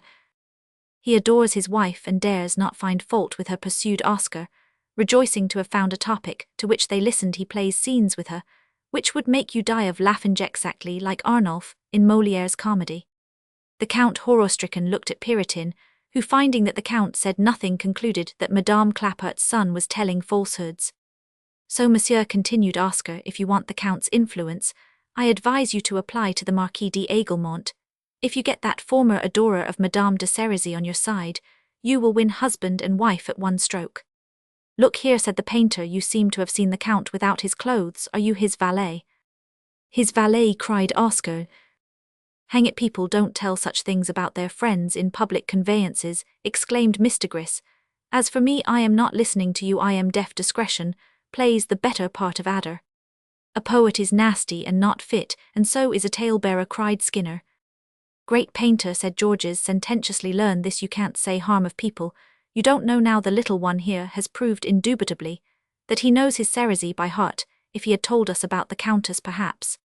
Stop, not a word about the Comtesse de Cerisy. Young men, cried the Count, I am a friend of her brother, the Marquis de Ronquerolles, and whoever attempts to speak disparagingly of the Countess must answer to me. Monsieur is right, cried the painter. No man should beleaguer women. God, Honor, and the ladies, I believe in that melodrama, said Mr. Gris. I don't know the guerrilla chieftain Mina, but I know the keeper of the seals, continued the Count, looking at Georges, and though I don't wear my decorations, he added, looking at the painter, I prevent those who do not deserve them from obtaining any, and finally, let me say that I know so many persons that I even know Monsieur Grindot, the architect of Presles. Piritin, stop at the next inn, I want to get out a moment. Piritin hurried his horses through the village street of Mycelles, at the end of which was the inn where all travellers stopped. This short distance was done in silence. Where is that young fool going? Asked the Count, drawing Piritin into the inn-yard. To your steward. He is the son of a poor lady who lives in the Rue de la Cerisaie, to whom I often carry fruit and game and poultry from Presles. She is a Madame Husson. Who is that man? Inquired Pierre Ledger of Piritin, when the Count had left him. Faith, I don't know, replied Piritin. This is the first time I have driven him. I shouldn't be surprised if he was that prince who owns Maffliers. He has just told me to leave him on the road near there. He doesn't want to go on to Laden. Piritin thinks he is the master of Maffliers, said Pierre Ledger, addressing Georges when he got back into the coach. The three young fellows were now as dull as thieves caught in the act. They dared not look at each other, and were evidently considering the consequences of their fibs. This is what is called suffering for license sake, said Mistigris. You see, I did know the Count, said Oscar. Possibly, but you'll never be an ambassador, replied Georges. When people want to talk in public conveyances, they ought to be careful like me to talk without saying anything. That's what speech is for, remarked Mistigris by way of conclusion. The Count returned to his seat, and the cuckoo rolled on amid the deepest silence. Well, my friends, said the Count, when they reached the Carrow woods here, we all are as silent as if we were going to the scaffold. Silence gives content, muttered Mistigris. The weather is fine, said Georges. What place is that? Said Oscar, pointing to the Château de Frankenville, which produces a fine effect at that particular spot, backed, as it is, by the noble forest of Saint Martin. How is it, cried the Count, that you who say you go so often to Presles do not know Frankenville? Monsieur knows men, not castles, said Mistigris. Budding diplomatists have so much else to take their minds, remarked Georges. Be so good as to remember my name, replied Oscar, furious. I am Oscar Husson, and 10 years hence I shall be famous. After that speech uttered with bombastic assumption, Oscar flung himself back in his corner. Husson of what, of where? Asked Mistigris. It is a great family, replied. The Count Husson de la Cerisaie, monsieur, was born beneath the steps of the imperial throne. Oscar coloured crimson to the roots of his hair, and was penetrated through and through with a dreadful foreboding.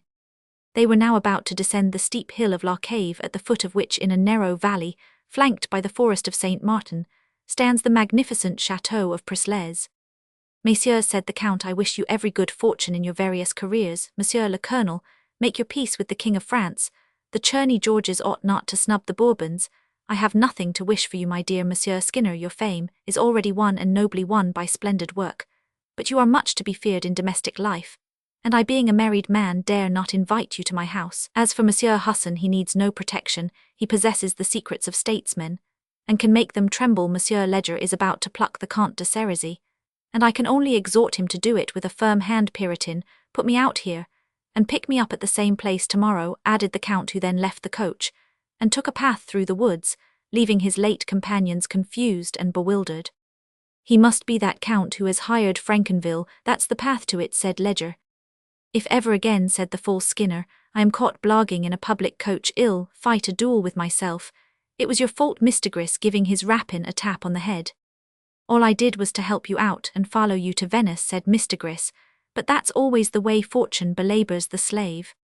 Let me tell you, said Georges to his neighbour Oscar, that if by chance that was the Comte de Cerisy, I wouldn't be in your skin, for a good deal healthy as you think it. Oscar, remembering his mother's injunctions, which these words recalled to his mind, turned pale and came to his senses. Here you are, messieurs, cried Piritin, pulling up at a fine iron gate. Here we are, said the painter and Georges and Oscar all at once. Well, well, exclaimed Piritin, if that doesn't beat all our car, messieurs, have none of you been here before? Why, this is the Château de Presles. Oh yes, all right, friend, said Georges, recovering his audacity, but I happen to be going on to Les Moulineaux, he added, not wishing his companions to know that he was really going to the chateau. You don't say so, then you are coming to me, said Pierre Ledger. How so? Why, I am the farmer at Moulineaux. Hey, Colonel, what brings you there? To taste your butter, said Georges, pulling out his portfolio. Piritin, said Oscar, leave my things at the steward's. I am going straight to the chateau." Whereupon Oscar plunged into a narrow path, not knowing in the least where he was going. "Hi, Monsieur l'Ambassadeur," cried Pierre Ledger, "that's the way to the forest. If you really want to get to the chateau, go through the little gate." Thus compelled to enter, Oscar disappeared into the grand courtyard, while Pierre Ledger stood watching Oscar Georges, utterly confounded by the discovery that the farmer was the present occupant of Les Moulineaux, has slipped away so adroitly that, when the fat countryman looked round for his colonel, there was no sign of him. The iron gates opened at Puritan's demand, and he proudly drove in to deposit with the concierge the 1,001 utensils belonging to the great Skinner. Oscar was thunderstruck when he became aware that Mistigris and his master, the witnesses of his bravado, were to be installed in the chateau itself. In 10 minutes Puritan had discharged the various packages of the painter, the bundles of Oscar Husson, and the pretty little leather portmanteau which he took from its nest of hay, and confided mysteriously to the wife of the concierge. Then he drove out of the courtyard cracking his whip, and took the road that led through the forest to Laden, his face beaming with the sly expression of a peasant who calculates his profits. Nothing was lacking now to his happiness on the morrow. He would have his 1,000 francs, and as a consequence his magnificent new coach. Chapter VI. The Morrow interior. Oscar, somewhat abashed, was skulking behind a clump of trees in the centre of the courtyard, and watching to see what became of his 2 road companions, when Monsieur Moreau suddenly came out upon the portico. From what was called the guardroom he was dressed in a long blue overcoat, which came to his heels, breeches of yellowish leather, and top boots, and in his hand he carried a riding whip.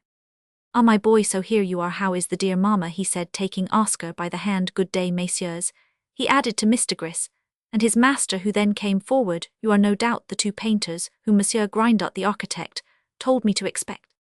He whistled twice at the end of his whip. The concierge came. "Take these gentlemen to rooms 14 and 15. Madame Moreau will give you the keys. Go with them to show the way, make fires there, if necessary, and take up all their things. I have orders from Monsieur le Comte," he added, addressing the 2 young men, "to invite you to my table, messieurs. We dine at 5 as in Paris. If you like hunting you will find plenty to amuse you. I have a license from the Eaux Forts, and we hunt over 12,000 acres of forest, not counting our own domain." Oscar the painter and Mistigris, all more or less subdued, exchanged glances, but Mistigris, faithful to himself, remarked in a low tone, "Veni vidi cecidi, I came, I saw, I slaughtered." Oscar followed the steward, who led him along at a rapid pace through the park. "Jacques," said Moreau to one of his children, whom they met, "run in, and tell your mother that little Husson has come, and say to her that I am obliged to go to Les Moulineaux for a moment." The steward, then about 50 years old, was a dark man of medium height, and seemed stern. His bilious complexion, to which country habits had added a certain violent colouring, conveyed at first sight the impression of a nature which was other than his own. His blue eyes, and a large crowbeak nose, gave him an air that was the more threatening because his eyes were placed too close together, but his large lips, the outline of his face, and the easy good humour of his manner soon showed that his nature was a kindly one, abrupt in speech, and decided in tone. He impressed Oscar immensely by the force of his penetration, inspired, no doubt, by the affection which he felt for the boy trained by his mother to magnify the steward. Oscar had always felt himself very small in Moreau's presence, but on reaching Preslez a new sensation came over him, as if he expected some harm from this fatherly figure, his only protector. "Well, my Oscar, you don't look pleased at getting here," said the steward, "and yet you'll find plenty of amusement. You shall learn to ride on horseback and shoot and hunt." "I don't know any of those things," said Oscar stupidly, "but I brought you here to learn them. Mamma told me only to stay 2 weeks because of Madame Moreau." "Oh, well, see about that," replied Moreau, rather wounded that his conjugal authority was doubted. Moreau's youngest son, an active strapping lad of 12 here, ran. "Come," said his father, "take Oscar to your mother." He himself went rapidly along the shortest path to the gamekeeper's house, which was situated between the park and the forest. The pavilion or lodge in which the Count had established his steward was built a few years before the Revolution. It stood in the centre of a large garden, one wall of which adjoined the courtyard of the stables and offices of the chateau itself. Formerly, its chief entrance was on the main road to the village, but after the Count's father bought the building, he closed that entrance and united the place with his own property. The house, built of freestone in the style of the period of Louis Roman 15, it is enough to say that its exterior decoration consisted of a stone drapery beneath the windows, as in the colonnades of the place Louis Roman 15, the flutings of which were stiff, and ungainly had on the ground floor a fine salon opening into a bedroom, and dining room connected with a billiard room. These rooms, lying parallel to one another, were separated by a staircase in front of which was a sort of peristyle, which formed an entrance hall on which the 2 suites of rooms on either side opened. The kitchen was beneath the dining room, for the whole building was raised 10 steps from the ground level. By placing her own bedroom on the first floor above the ground floor, Madame Moreau was able to transform the chamber adjoining the salon into a boudoir. These 2 rooms were richly furnished, with beautiful pieces culled from the rare old furniture of the chateau. The salon hung with blue and white damask. Formerly, the curtains of the state bed was draped with ample portieres, and window curtains lined with white silk pictures, evidently from old panels, plant stands, various pretty articles of modern upholstery, handsome lamps, and a rare old cut-glass chandelier gave a grandiose appearance to the room. The carpet was a Persian rug, the boudoir wholly modern, and furnished entirely after Madame Moreau's own taste, was arranged in imitation of a tent, with ropes of blue silk on a grey background. The classic divan was there, of course, with its pillows and footstools. The plant stands, taken care of by the head gardener of Presles, rejoiced the eye with their pyramids of bloom. The dining room and billiard room were furnished in mahogany. Around the house, the steward's wife had laid out a beautiful garden, carefully cultivated, which opened into the great park. Groups of choice parks hid the offices and stables to improve the entrance by which visitors came to see her. She had substituted a handsome iron gateway for the shabby railing which she discarded. The dependence in which the situation of their dwelling placed the Moreaus was thus adroitly concealed, and they seemed all the more like rich and independent persons, taking care of the property of a friend, because neither the Count nor the Countess ever came to Presles to take down their pretensions. Moreover, the perquisites granted by Monsieur de Cerisy allowed them to live in the midst of that abundance which is the luxury of country life. Milk, eggs, poultry, game, fruits, flowers, forage, vegetables, wood the steward and his wife used in profusion, buying absolutely nothing but butcher's meat, wines, and the colonial supplies required by their life of luxury. The poultry maid baked their bread, and of late years Moreau had paid his butcher with pigs from the farm, after reserving those he needed for his own use. On one occasion, the Countess, always kind and good to her former maid, gave her as a souvenir perhaps a little travelling carriage, the fashion of which was out of date. Moreau had it repainted, and now drove his wife about the country with 2 good horses, which belonged to the farm. Besides these horses, Moreau had his own saddle horse. He did enough farming on the Count's property to keep the horses and maintain his servants. He stacked 300 tons of excellent hay, but accounted for only 100. Making use of a vague permission, once granted by the Count, he kept his poultry-yard, pigeon-cotes, and cattle at the cost of the estate, but the manure of the stables was used by the Count's gardeners. All these little stealings had some ostensible excuse. Madame Moreau had taken into her service a daughter of one of the gardeners, who was first her maid, and afterwards her cook. The poultry game, also the dairymaid, assisted in the work of the household, and the steward had hired a discharged soldier to groom the horses and do the heavy labour. At Nerval, Chaumont, Maffliers, Nointel, and other places of the neighbourhood, the handsome wife of the steward was received by persons who either did not know or pretended not to know her previous condition. Moreau did services to many persons. He induced his master to agree to certain things which seem trifles in Paris, but are really of immense importance in the country, after bringing about the appointment of a certain juge de paix at Beaumont, and also at Laden. He had in the same year prevented the dismissal of a keeper general of the forests, and obtained the cross of the Legion of Honor for the 1st Cavalry Sergeant at Beaumont. Consequently, no festivity was ever given among the bourgeoisie to which Monsieur and Madame Moreau were not invited. The rector of Presles and the mayor of Presles came every evening to play cards with them. It is difficult for a man not to be kind and hospitable after feathering his nest so comfortably.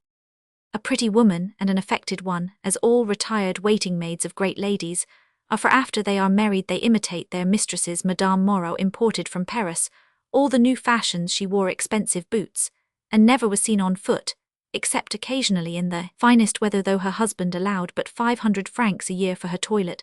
That sum is immense in the provinces, especially if well laid out, so that Madame Moreau, fair, rosy, and fresh, about 36 years of age, still slender and delicate in shape, in spite of her 3 children, played the young girl, and gave herself the airs of a princess.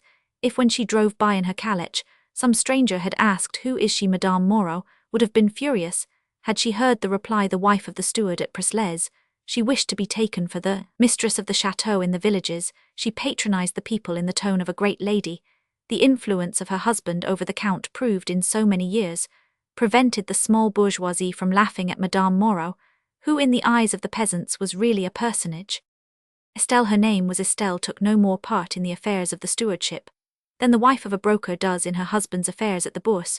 She even depended on Moreau for the care of the household, and their own fortune. Confident of his means, she was 1,000 leagues from dreaming that this comfortable existence, which had lasted for 17 years, could ever be endangered. And yet when she heard of the Count's determination to restore the magnificent chateau, she felt that her enjoyments were threatened, and she urged her husband to come to the arrangement with Ledger about Les Moulineaux, so that they might retire from Presles and live at Laden. She had no intention of returning to a position that was more or less that of a servant in presence of her former mistress, who indeed would have laughed to see her established in the lodge with all the airs and graces of a woman of the world. The rancorous enmity which existed between the Raberts and the Moreaus came from a wound inflicted by Madame de Rabert upon Madame Moreau on the first occasion, when the latter assumed precedence over the former on her first arrival at Presles, the wife of the steward being determined not to allow her supremacy to be undermined by a woman née de Corroy. Madame de Rabert thereupon reminded, or perhaps informed, the whole countryside of Madame Moreau's former station. The words waiting maid flew from lip to lip. The envious acquaintances of the Moreaus throughout the neighbourhood from Beaumont to Mycelles began to carp and criticise with such eagerness that a few sparks of the conflagration fell into the Moreau household. For 4 years, the Raberts, cut dead by the handsome Estelle, found themselves the objects of so much animadversion on the part of the adherents of the Moreaus that their position at Presles would not have been endurable without the thought of vengeance which had so far supported them. The Moreaus, who were very friendly with Grindot the architect, had received notice from him of the early arrival of the 2 painters sent down to finish the decorations of the chateau, the principal paintings for which were just completed by Skinner, the great painter, had recommended for this work. Artist, who was accompanied by Mistigris for 2 days past. Madame Moreau had been on the tiptoe of expectation, and had put herself under arms to receive him. An artist, who was to be her guest and companion for weeks, demanded some effort. Skinner and his wife had their own apartment at the chateau, where by the Count's express orders they were treated with all the consideration due to himself. Grindot, who stayed at the steward's house, showed such respect for the great artist that neither the steward nor his wife had attempted to put themselves on familiar terms with him. Moreover, the noblest and richest people in the surrounding country had vied with each other in paying attention to Skinner, and his wife, so very well pleased to have, as it were, a little revenge of her own Madame Moreau, was determined to cry up the artist she was now expecting, and to present him to her social circle as equal in talent to the great Skinner. Though for 2 days past Moreau's pretty wife had arrayed herself coquettishly, the prettiest of her toilets had been reserved for this very Saturday, when, as she felt no doubt, the artist would arrive for dinner, a pink gown in very narrow stripes, a pink belt, with a richly chased gold buckle, a velvet ribbon and cross at her throat, and velvet bracelets on her bare arms. Madame de Serizy had handsome arms, and showed them much together with bronze kid shoes, and thread stockings gave Madame Moreau all the appearance of an elegant Parisian. She wore also a superb bonnet of leghorn straw, trimmed with a bunch of moss roses from Natier's, beneath the spreading sides of which rippled the curls of her beautiful blonde hair. After ordering a very choice dinner, and reviewing the condition of her rooms, she walked about the grounds, so as to be seen standing near a flower-bed in the courtyard of the chateau. Like the mistress of the house on the arrival of the coach from Paris, she held above her head a charming rose-coloured parasol lined with white silk and fringed. Seeing that Puritan merely left Mistigris queer packages with the concierge, having apparently brought no passengers, Estelle retired disappointed, and regretting the trouble of making her useless toilet. Like many persons who are dressed in their best, she felt incapable of any other occupation than that of sitting idly in her salon awaiting the coach from Beaumont, which usually passed about an hour after that of Puritan, though it did not leave Paris till midday. She was therefore in her own apartment when the 2 artists walked up to the chateau, and was sent by Moreau himself to their rooms, where they made their regulation toilet for dinner. The pair had asked questions of their guide, the gardener, who told them so much of Moreau's beauty that they felt the necessity of rigging themselves up studio slang. They therefore put on their most superlative suits, and then walked over to the steward's lodge, piloted by Jacques Moreau, the eldest son, a hardy youth dressed like an English boy, in a handsome jacket with a turned-over collar, who was spending his vacation like a fish in water on the estate, where his father and mother reigned as aristocrats. "Mamma," he said, "here are the 2 artists sent down by Monsieur Skinner." Madame Moreau, agreeably surprised, Rose told her son to place chairs, and began to display her graces. "Mamma, the Husson boy is with Papa," added the lad. "Shall I fetch him?" "You need not hurry, go and play with him," said his mother. The remark "you need not hurry" proved to the 2 artists the unimportance of their late travelling companion in the eyes of their hostess, but it also showed what they did not know, the feeling of a stepmother against a stepson. Madame Moreau, after 17 years of married life, could not be ignorant of the steward's attachment to Madame Clapart and the little Husson, and she hated both mother and child so vehemently that it is not surprising that Moreau had never before risked bringing Oscar to Presles. "We are requested, my husband and myself," she said to the 2 artists, "to do you the honours of the chateau. We both love art, and above all artists," she added in a mincing tone, "and I beg you to make yourselves at home here in the country. You know, everyone should be at their ease. One must feel wholly at liberty, or life is too insipid. We have already had Monsieur Skinner with us." Mr. Gris gave a sly glance at his companion. "You know him, of course," continued Estelle after a slight pause. "Who does not know him, madame?" said the painter. "Knows him like his double," remarked Mr. Gris. "Monsieur Grindot told me your name," said Madame Moreau to the painter, "but—" "Joseph Bridow," he replied, wondering with what sort of woman he had to do. Mr. Gris began to rebel internally against the patronizing manner of the steward's wife, but he waited like Bridow for some word which might give him his cue, one of those words de singe, a dauphin, which artists cruel-born observers of the ridiculous pabulum of their pencil seize with such avidity. Meantime, Estelle's clumsy hands and feet struck their eyes, and presently a word or phrase or 2 betrayed her past, and quite out of keeping with the elegance of her dress, made the 2 young fellows aware of their prey. A single glance at each other was enough to arrange a scheme that they should take Estelle seriously on her own ground, and thus find amusement enough during the time of their stay. "You say you love art, madame, perhaps you cultivate it successfully," said Joseph Bridow. "No, without being neglected. My education was purely commercial, but I have so profound and delicate a sense of art that Monsieur Skinner always asked me, when he had finished a piece of work, to give him my opinion on it." "Just as Molière consulted La Forte," said Mr. Gris. Not knowing that La Forte was Molière's servant-woman, Madame Moreau inclined her head graciously, showing that in her ignorance she accepted the speech as a compliment. "Didn't he propose to Crocker, you asked?" Bridow. "Painters are eager enough after handsome women."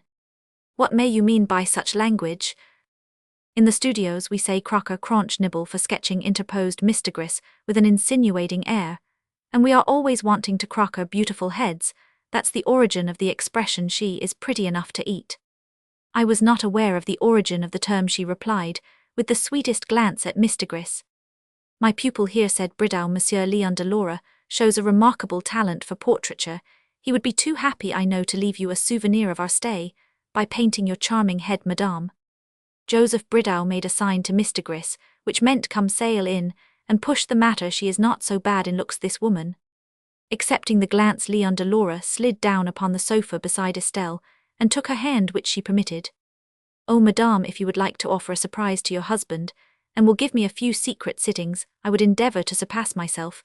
You are so beautiful, so fresh, so charming. A man without any talent might become a genius in painting you. He would draw from your eyes." "We must paint your dear children in the arabesques," said Bridow, interrupting Mr. Gris. "I would rather have them in the salon, but perhaps I am indiscreet in asking it," she replied, looking at Bridow coquettishly. "Beauty, madame, is a sovereign whom all painters worship. It has unlimited claims upon them." "They are both charming," thought Madame Moreau. "Do you enjoy driving? Shall I take you through the woods after dinner in my carriage?" "Oh, oh, oh," cried Mr. Gris in 3 ecstatic tones. "Why, Presles will prove our terrestrial paradise." "With an Eve, a fair young fascinating woman," added Bridow. Just as Madame Moreau was bridling and soaring to the 7th heaven, she was recalled like a kite by a twitch at its line. "Madame," cried her maidservant, bursting into the room. "Rosalie," said her mistress, "who allowed you to come here without being sent for." Rosalie paid no heed to the rebuke, but whispered in her mistress' ear, "The Count is at the chateau." "Has he asked for me?" said the steward's wife. "No, madame, but he wants his trunk and the key of his apartment." "Then give them to him," she replied, making an impatient gesture to hide her real trouble. "Mama, here's Oscar Husson," said her youngest son, bringing in Oscar, who turned as red as a poppy on seeing the two artists in evening dress. "Oh, so you have come, my little Oscar," said Estelle stiffly. "I hope you will now go and dress," she added, after looking at him contemptuously from head to foot. "Your mother, I presume, has not accustomed you to dine in such clothes as those." "Oh," cried the cruel Mistigris, a future diplomatist, "knows the saying that 2 coats are better than none." "How do you mean, a future diplomatist?" exclaimed Madame Moreau. Poor Oscar had tears in his eyes as he looked in turn from Joseph to Leon. "Merely a joke made in travelling," replied Joseph, who wanted to save Oscar's feelings out of pity. "The boy just wanted to be funny like the rest of us, and he blogged, that's all," said Mr. Gris. "Madame," said Rosalie, returning to the door of the salon, "His Excellency has ordered dinner for 8, and wants it served at 6 o'clock. What are we to do?" During Estelle's conference with her headwoman, the two artists and Oscar looked at each other in consternation. Their glances were expressive of terrible apprehension. "His Excellency, who is he?" said Joseph Bridau. "Why, Monsieur le Comte de Cerisy, of course," replied little Moreau. "Could it have been the Count in the Caucou?" said Leon de Laura. "Oh," exclaimed Oscar, "the Comte de Cerisy always travels in his own carriage with 4 horses." "How did the Comte de Cerisy get here?" said the painter to Madame Moreau, when she returned much discomfited to the salon. "I am sure I do not know," she said. "I cannot explain to myself this sudden arrival, nor do I know what has brought him and Moreau not here." "His Excellency wishes Monsieur Skinner to come over to the chateau," said the gardener, coming to the door of the salon, "and he begs Monsieur Skinner to give him the pleasure to dine with him, also Monsieur Mistigris." "Done for," cried the rapin, laughing. "He, whom we took for a bourgeois in the Caucou, was the Count. You may well say sour are the curses of perversity." Oscar was very nearly changed to a pillar of salt, for at this revelation his throat felt saltier than the sea. "And you who talked to him about his wife's lovers and his skin diseases," said Mr. Gris, turning on Oscar. "What does he mean?" exclaimed the steward's wife, gazing after the two artists, who went away laughing at the expression of Oscar's face. Oscar remained dumb, confounded, stupefied, hearing nothing, though Madame Moreau questioned him, and shook him violently by his arm, which she caught and squeezed. She gained nothing, however, and was forced to leave him in the salon without an answer, for Rosalie appeared again to ask for linen and silver, and to beg she would go herself and see that the multiplied orders of the Count were executed. All the household together, with the gardeners and the concierge and his wife, were going and coming in a confusion that may readily be imagined. The master had fallen upon his own house like a bombshell. From the top of the hill near La Cave, where he left the coach, the Count had gone by the path through the woods well known to him to the house of his gamekeeper. The keeper was amazed when he saw his real master. "Is Moreau here?" said the Count. "I see his horse." "No, Monseigneur, he means to go to Moulineau before dinner, and he has left his horse here while he went to the chateau to give a few orders." "If you value your place," said the Count, "you will take that horse and ride at once to Beaumont, where you will deliver to Monsieur Margarin the note that I shall now write." So saying, the Count entered the keeper's lodge and wrote a line, folding it in a way impossible to open without detection, and gave it to the man as soon as he saw him in the saddle. "Not a word to anyone," he said. "And as for you, madame," he added to the gamekeeper's wife, "if Moreau comes back for his horse, tell him merely that I have taken it." The Count then crossed the park and entered the courtyard of the chateau through the iron gates. However worn out a man may be by the wear and tear of public life, by his own emotions, by his own mistakes and disappointments, the soul of any man able to love deeply at the Count's age is still young and sensitive to treachery. Monsieur de Cerisy had felt such pain at the thought that Moreau had deceived him, that even after hearing the conversation at St. Brice, he thought him less an accomplice of Ledger and the notary than their tool on the threshold of the inn. And while that conversation was still going on, he thought of pardoning his steward, after giving him a good reproof. Strange to say, the dishonesty of his confidential agent occupied his mind as a mere episode from the moment when Oscar revealed his infirmities. Secrets so carefully guarded could only have been revealed by Moreau, who had no doubt laughed over the hidden troubles of his benefactor with either Madame de Cerisy's former maid or with the Aspasia of the Directory. As he walked along the woodpath, this peer of France, this statesman, wept as young men weep. He wept his last tears. All human feelings were so cruelly hurt by one stroke that the usually calm man staggered through his park like a wounded deer. When Moreau arrived at the gamekeeper's lodge and asked for his horse, the keeper's wife replied, Monsieur le Comte has just taken it. Monsieur le Comte, cried Moreau, whom do you mean? Why, the Comte de Cerisy, our master, she replied. He is probably at the chateau by this time, she added, anxious to be rid of the steward, who, unable to understand the meaning of her words, turned back towards the chateau. But he presently turned again, and came back to the lodge, intending to question the woman more closely, for he began to see something serious in this secret arrival, and the apparently strange method of his master's return. But the wife of the gamekeeper, alarmed to find herself caught in a vice between the Count and his steward, had locked herself into the house, resolved not to open to any, but her husband Moreau, more and more uneasy, ran rapidly in spite of his boots and spurs to the chateau, where he was told that the Count was dressing. 7 persons invited to dinner, cried Rosalie as soon as she saw him. Moreau then went through the offices to his own house. On his way, he met the poultry girl, who was having an altercation with a handsome young man. Monsieur le Comte particularly told me a colonel and aide-de-camp of Mina, insisted the girl. I am not a colonel, replied Georges. But isn't your name Georges? What's all this, said the steward, intervening.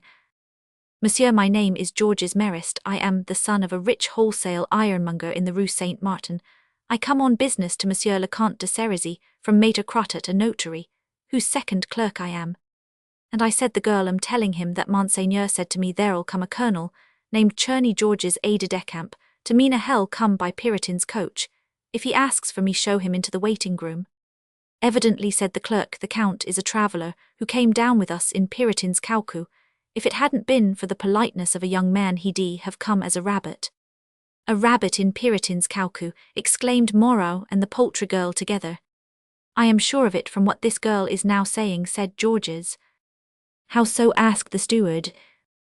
Ah, that's the point, cried the clerk, to hoax the travellers, and have a bit of fun. I told them a lot of stuff about Egypt and Greece and Spain. As I happen to be wearing spurs, I have myself out for a colonel of cavalry, pure nonsense. Tell me, said Moreau, what did this traveller you take to be Monsieur le Comte look like? Face like a brick, said Georges, hair snow-white and black eyebrows. That is he. Then I am lost, exclaimed Georges. Why? Oh, I chaffed him about his decorations.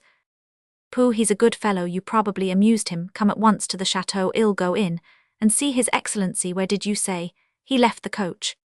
At the top of the mountain. I don't know what to make of it. After all, thought Georges, though I did blag him, I didn't say anything insulting. Why have you come here? asked the steward. I have brought the deed of sale for the farm at Moulineau, all ready for signature. Good heavens, exclaimed the steward, I don't understand one word of all this.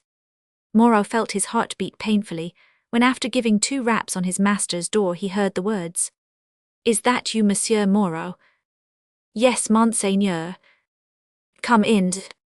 The Count was now wearing a pair of white trousers and thin boots, a white waistcoat, and a black coat, on which shone the Grand Cross of the Legion upon the right breast, and fastened to a buttonhole on the left was the Order of the Golden Fleece, hanging by a short gold chain. He had arranged his hair himself, and had no doubt put himself in full dress to do the honours of Preslez to Monsieur Margarin, and possibly to impress the good man's mind with a prestige of grandeur. Well, monsieur, said the Count, who remained seated, leaving Moreau to stand before him, we have not concluded that purchase from Margarin. He asks too much for the farm at the present moment. But why is he not coming to dinner as I requested? Monseigneur, he is Roman 99. Are you sure? I have just come from there. Monsieur, said the Count with a stern air, which was really terrible, what would you do with a man whom you trusted if after seeing you dress wounds, which you desired to keep secret from all the world, he should reveal your misfortunes and laugh at your malady with a strumpet? I would thrash him for it. And if you discovered that he was also betraying your confidence and robbing you, I should endeavour to detect him and send him to the galleys. Monsieur Moreau, listen to me.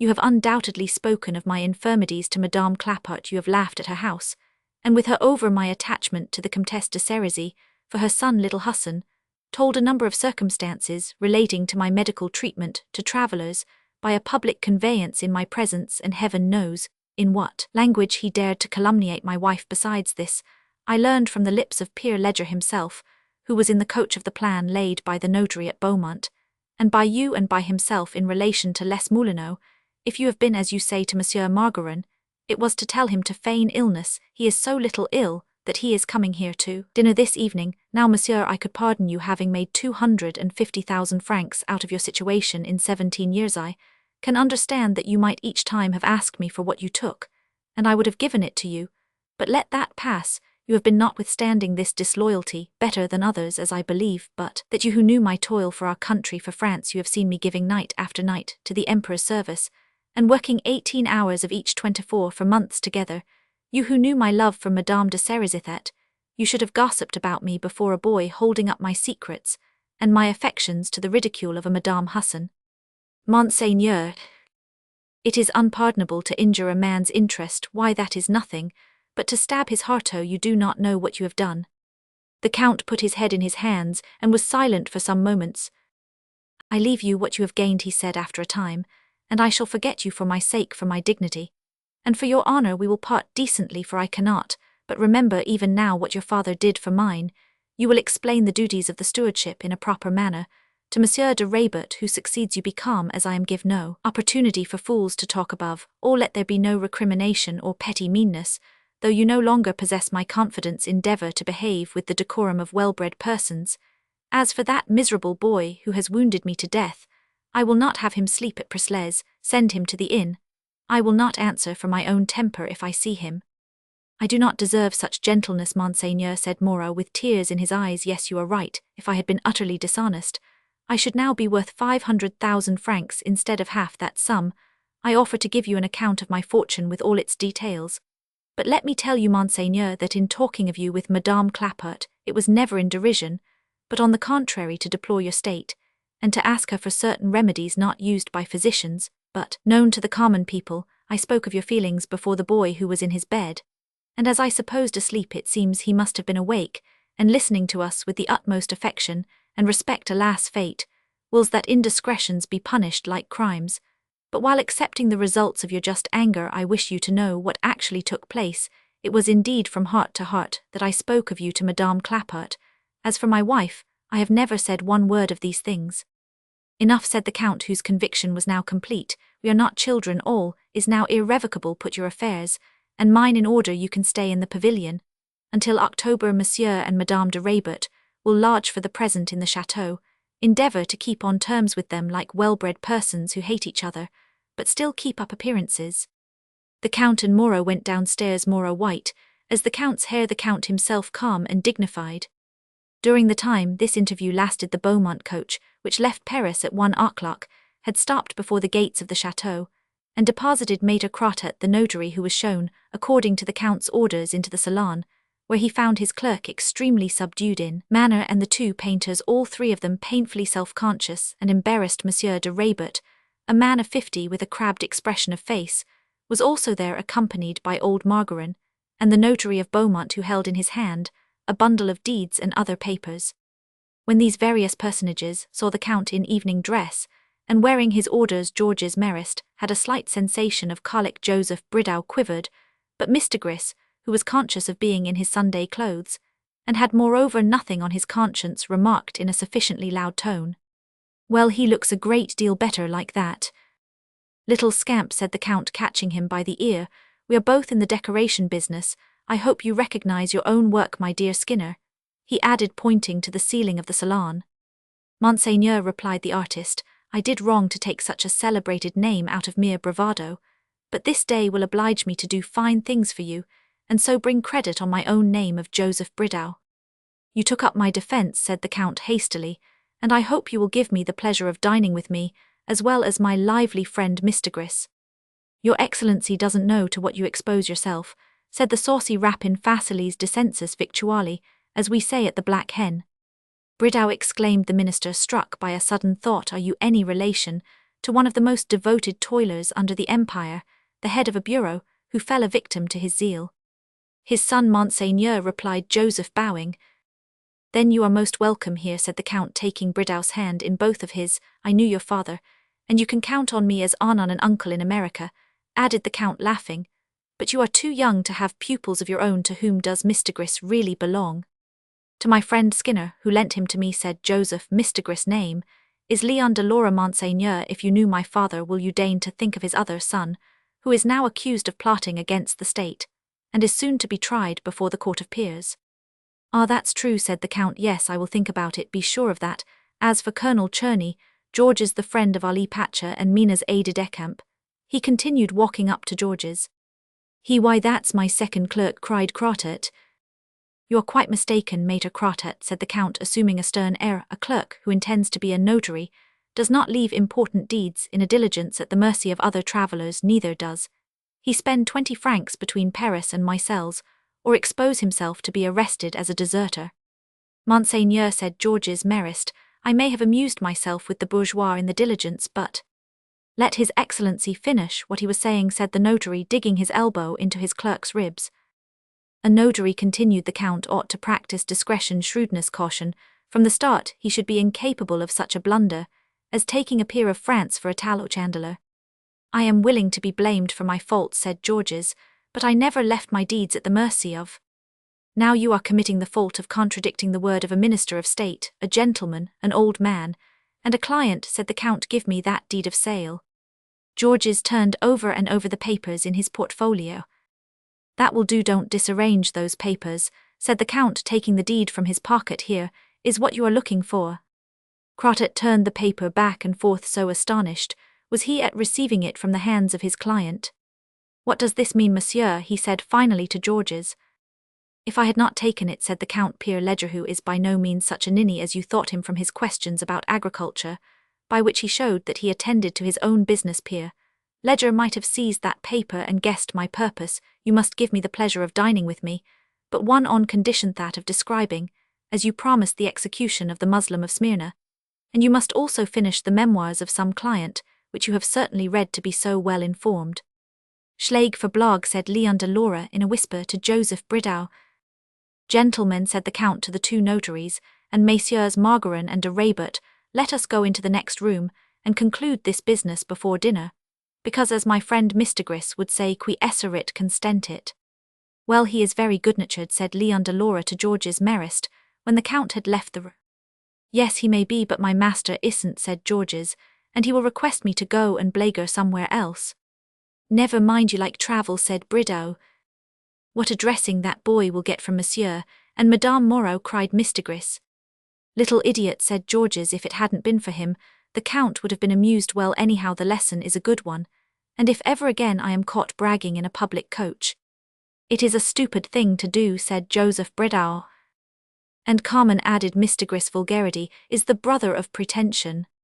While the matter of the sale was being settled between Monsieur Margarin and the Comte de Cerisy, assisted by their respective notaries, in presence of Monsieur de Raybert, the ex-steward walked with slow steps to his own house.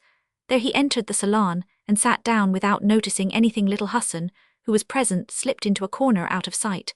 So much did the livid face of his mother's friend alarm him. My friend, said Estelle, coming into the room, somewhat tired with what she had been doing. What is the matter? My dear, we are lost beyond recovery. I am no longer steward of Prislez, no longer in the Count's confidence. Why not? Pierre Ledger, who was in Piritin's coach, told the Count all about the affair of Les Moulineaux, but that is not the thing that has cost me his favour. What then? Oscar spoke ill of the Countess, and he told about the Count's diseases. Oscar, cried Madame Moreau, ah, my dear, your sin has found you out. It was well worth while to warm that young serpent in your bosom. How often I have told you. Enough, said Moreau in a strained voice. At this moment Estelle and her husband discovered Oscar cowering in his corner. Moreau swooped down on the luckless lad like a hawk on its prey, took him by the collar of the coat, and dragged him to the light of a window. Speak. What did you say to Monseigneur in that coach? What demon let loose your tongue, you who keep a doltish silence whenever I speak to you? What did you do it for? Cried the steward with frightful violence. Too bewildered to weep, Oscar was dumb and motionless as a statue. Come with me and beg His Excellency's pardon, said Moreau. As if His Excellency cares for a little toad like that, cried the furious Estelle. Come, I say, to the chateau, repeated Moreau. Oscar dropped like an inert mass to the ground. Come, cried Moreau, his anger increasing at every instant. No, no mercy, cried Oscar, who could not bring himself to submit to a torture that seemed to him worse than death. Moreau then took the lad by his coat, and dragged him as he might a dead body through the yards which rang with the boy's outcries and sobs. He pulled him up the portico, and with an arm that fury made powerful, he flung him bellowing and rigid as a pole into the salon, at the very feet of the Count, who, having completed the purchase of Les Moulineaux, was about to leave the salon for the dining-room with his guests. On your knees, wretched boy, and ask pardon of him who gave food to your mind by obtaining your scholarship. Oscar, his face to the ground, was foaming with rage, and did not say a word. The spectators of the scene were shocked. Moreau seemed no longer in his senses. His face was crimson, with injected blood. "This young man is a mere lump of vanity," said the Count after waiting a moment for Oscar's. "Excuses a proud man, humiliates himself, because he sees there is grandeur in a certain self-abasement. I am afraid that you will never make much of that lad." So saying, His Excellency passed on. Moreau took Oscar home with him, and on the way gave orders that the horses should immediately be put to Madame Moreau's calèche. Chapter Romans 7. A Mother's Trials. While the horses were being harnessed, Moreau wrote the following letter to Madame Clapart. "My dear Oscar has ruined me during his journey in Puritans." Coach, he spoke of Madame de Serizy's behaviour to His Excellency, who was travelling incognito, and actually told to himself the secret of his terrible malady after dismissing me from my stewardship. The Count told me not to let Oscar sleep at Preslez, but to send him away immediately, therefore to obey his orders. The horses are being harnessed at this moment to my wife's carriage, and Brachan, my stableman, will take the miserable child to you tonight.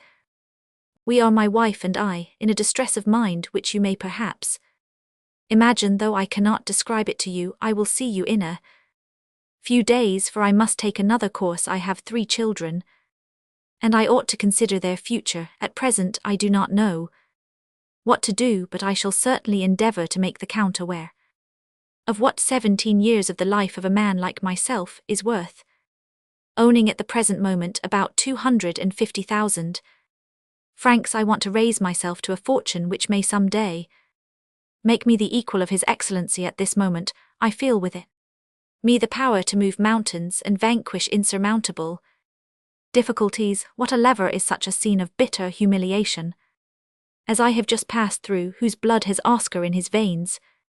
His conduct has been that of a blockhead up to this moment. When I write to you, he has not said a word, nor answered even by a sign the questions my wife and I have put to him. Will he become an idiot, or is he one already? Dear friend, why did you not instruct him as to his behaviour before you sent him to me? How many misfortunes you would have spared me had you brought him here yourself, as I begged you to do. If Estelle alarmed you, you might have stayed at Moiselles. However, the thing is done, and there is no use talking about it. Adieu, I shall see you soon. Your devoted servant and friend, Moreau. At 8 o'clock that evening, Madame Clapart, just returned from a walk she had taken with her husband, was knitting winter socks for Oscar. By the light of a single candle, Monsieur Clapart was expecting a friend named Poit, who often came in to play dominoes, for never did he allow himself to spend an evening at a café, in spite of the prudent economy to which his small means forced him.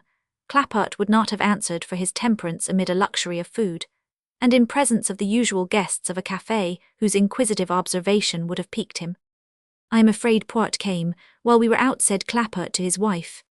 "Why no, my friend, the portress would have told us so when we came in," replied Madame Clapart. "She may have forgotten it." "What makes you think so?" "It wouldn't be the first time she has forgotten things for us, for God knows how people without means are treated." "Well," said the poor woman, to change the conversation and escape Clapart's cavilling, "Oscar must be at Preslez by this time. How he will enjoy that fine house and the beautiful park." "Oh yes," snarled Clapart, "you expect fine things of him, but mark my words, there'll be squabbles wherever he goes." "Will you never cease to find fault with that poor child?" said the mother. "What has he done to you? If some day we should live at our ease, we may owe it all to him. He has such a good heart." "Our bones will be jelly long before that fellow makes his way in the world," cried Clapart. "You don't know your own child. He is conceited, boastful, deceitful, lazy, incapable of—" "Why don't you go to meet Poit?" said the poor mother, struck to the heart by the diatribe she had brought upon herself. "A boy who has never won a prize at school," continued Clapart. To bourgeois eyes, the obtaining of school prizes means the certainty of a fine future for the fortunate child. Did you win any? Asked his wife. Oscar stood second in philosophy. This remark imposed silence for a moment on Clapart, but presently he began again. Besides, Madame Moreau hates him like poison. You know why she'll try to set her husband against him. Oscar to step into his shoes as steward of Presles. Why he'd have to learn agriculture and know how to survey. He can learn. Hath that pussy cat ill bet that if he does get a place down there, it won't be a week before he does some doltish thing, which will make the Count dismiss him. Good God, how can you be so bitter against a poor child, who is full of good qualities, sweet-tempered as an angel, incapable of doing harm to anyone no matter who? Just then the cracking of a postillion's whip, and the noise of a carriage stopping before the house was heard. This arrival, having apparently put the whole street into a commotion, Clapart, who heard the opening of many windows, looked out himself to see what was happening. They have sent Oscar back to you in a post-chaise, he cried in a tone of satisfaction, though in truth he felt inwardly uneasy. Good heavens, what can have happened to him? Cried the poor mother, trembling like a leaf shaken by the autumn wind. Brachan here came up, followed by Oscar and Poit. What has happened? Repeated the mother, addressing the stableman. I don't know, but Monsieur Moreau is no longer steward of Presles, and they say your son has caused it. His Excellency ordered that he should be sent home to you. Here's a letter from poor Monsieur Moreau, madame, which will tell you all. You never saw a man so changed in a single day. Clapart 2 glasses of wine for the postilion, and for Monsieur, cried the mother, flinging herself into a chair that she might read the fatal letter. Oscar, she said, staggering towards her bed, do you want to kill your mother, after all the cautions I gave you this morning? She did not end her sentence, for she fainted from distress of mind. When she came to herself, she heard her husband saying to Oscar as he shook him by the arm, Will you answer me? Go to bed, Monsieur, she said to her son. Let him alone, Monsieur Clapart. Don't drive him out of his senses. He is frightfully changed. Oscar did not hear his mother's last words. He had slipped away to bed the instant that he got the order. Those who remember their youth will not be surprised to learn that after a day so filled with events and emotions, Oscar, in spite of the enormity of his offences, slept the sleep of the just the next day. He did not find the world so changed as he thought it. He was surprised to be very hungry. Who the night before had regarded himself as unworthy to live, he had only suffered mentally. At his age, mental impressions succeed each other so rapidly that the last weakens its predecessor, however deeply the first may have been cut in. For this reason, corporal punishment, though philanthropists are deeply opposed to it in these days, becomes necessary in certain cases for certain children. It is moreover the most natural form of retribution, for nature herself employs it. She uses pain to impress a lasting memory of her precepts, if to the shame of the preceding evening. Unhappily, too transient, the steward had joined some personal chastisement. Perhaps the lesson might have been complete. The discernment with which such punishment needs to be administered is the greatest argument against it. Nature is never mistaken, but the teacher is, and frequently. Madame Clapart took pains to send her husband out, so that she might be alone with her son the next morning. She was in a state to excite pity, her eyes worn with tears, her face weary with the fatigue of a sleepless night, her feeble voicing short. Everything about her proved an excess of suffering she could not have borne a second time, and appealed to sympathy. When Oscar entered the room, she signed to him to sit down beside her, and reminded him in a gentle but grieved voice of the benefits they had so constantly received from the steward of Presles. She told him that they had lived especially for the last 6 years on the delicate charity of Monsieur Moreau, and that Monsieur Clapart's salary, also the demi-bourse or scholarship by which he, Oscar, had obtained an education, was due to the Comte de Cerisy. Most of this would now cease. Monsieur Clapart, she said, had no claim to a pension. His period of service not being long enough to obtain one on the day when he was no longer able to keep his place. What would become of them? For myself, she said, by nursing the sick or living as a housekeeper in some great family, I could support myself and Monsieur Clapart. But you, Oscar, what could you do? You have no means, and you must earn some, for you must live. There are but 4 careers for a young man like you: commerce, government employment, the licensed professions, or military service. All forms of commerce need capital, and we have none to give you in place of capital. A young man can only give devotion and his capacity, but commerce also demands the utmost discretion, and your conduct yesterday proves that you lack it. To enter a government office, you must go through a long probation by the help of influence, and you have just alienated the only protector that we had, a most powerful one besides. Suppose You were to meet with some extraordinary help, by which a young man makes his way promptly either in business, or in the public employ, where could you find the money to live, and clothe yourself, during the time that you are learning your employment. Here the mother wandered like other women into wordy lamentation. What should she do now to feed the family deprived of the benefits Morau's stewardship had enabled him to send her from Preslez?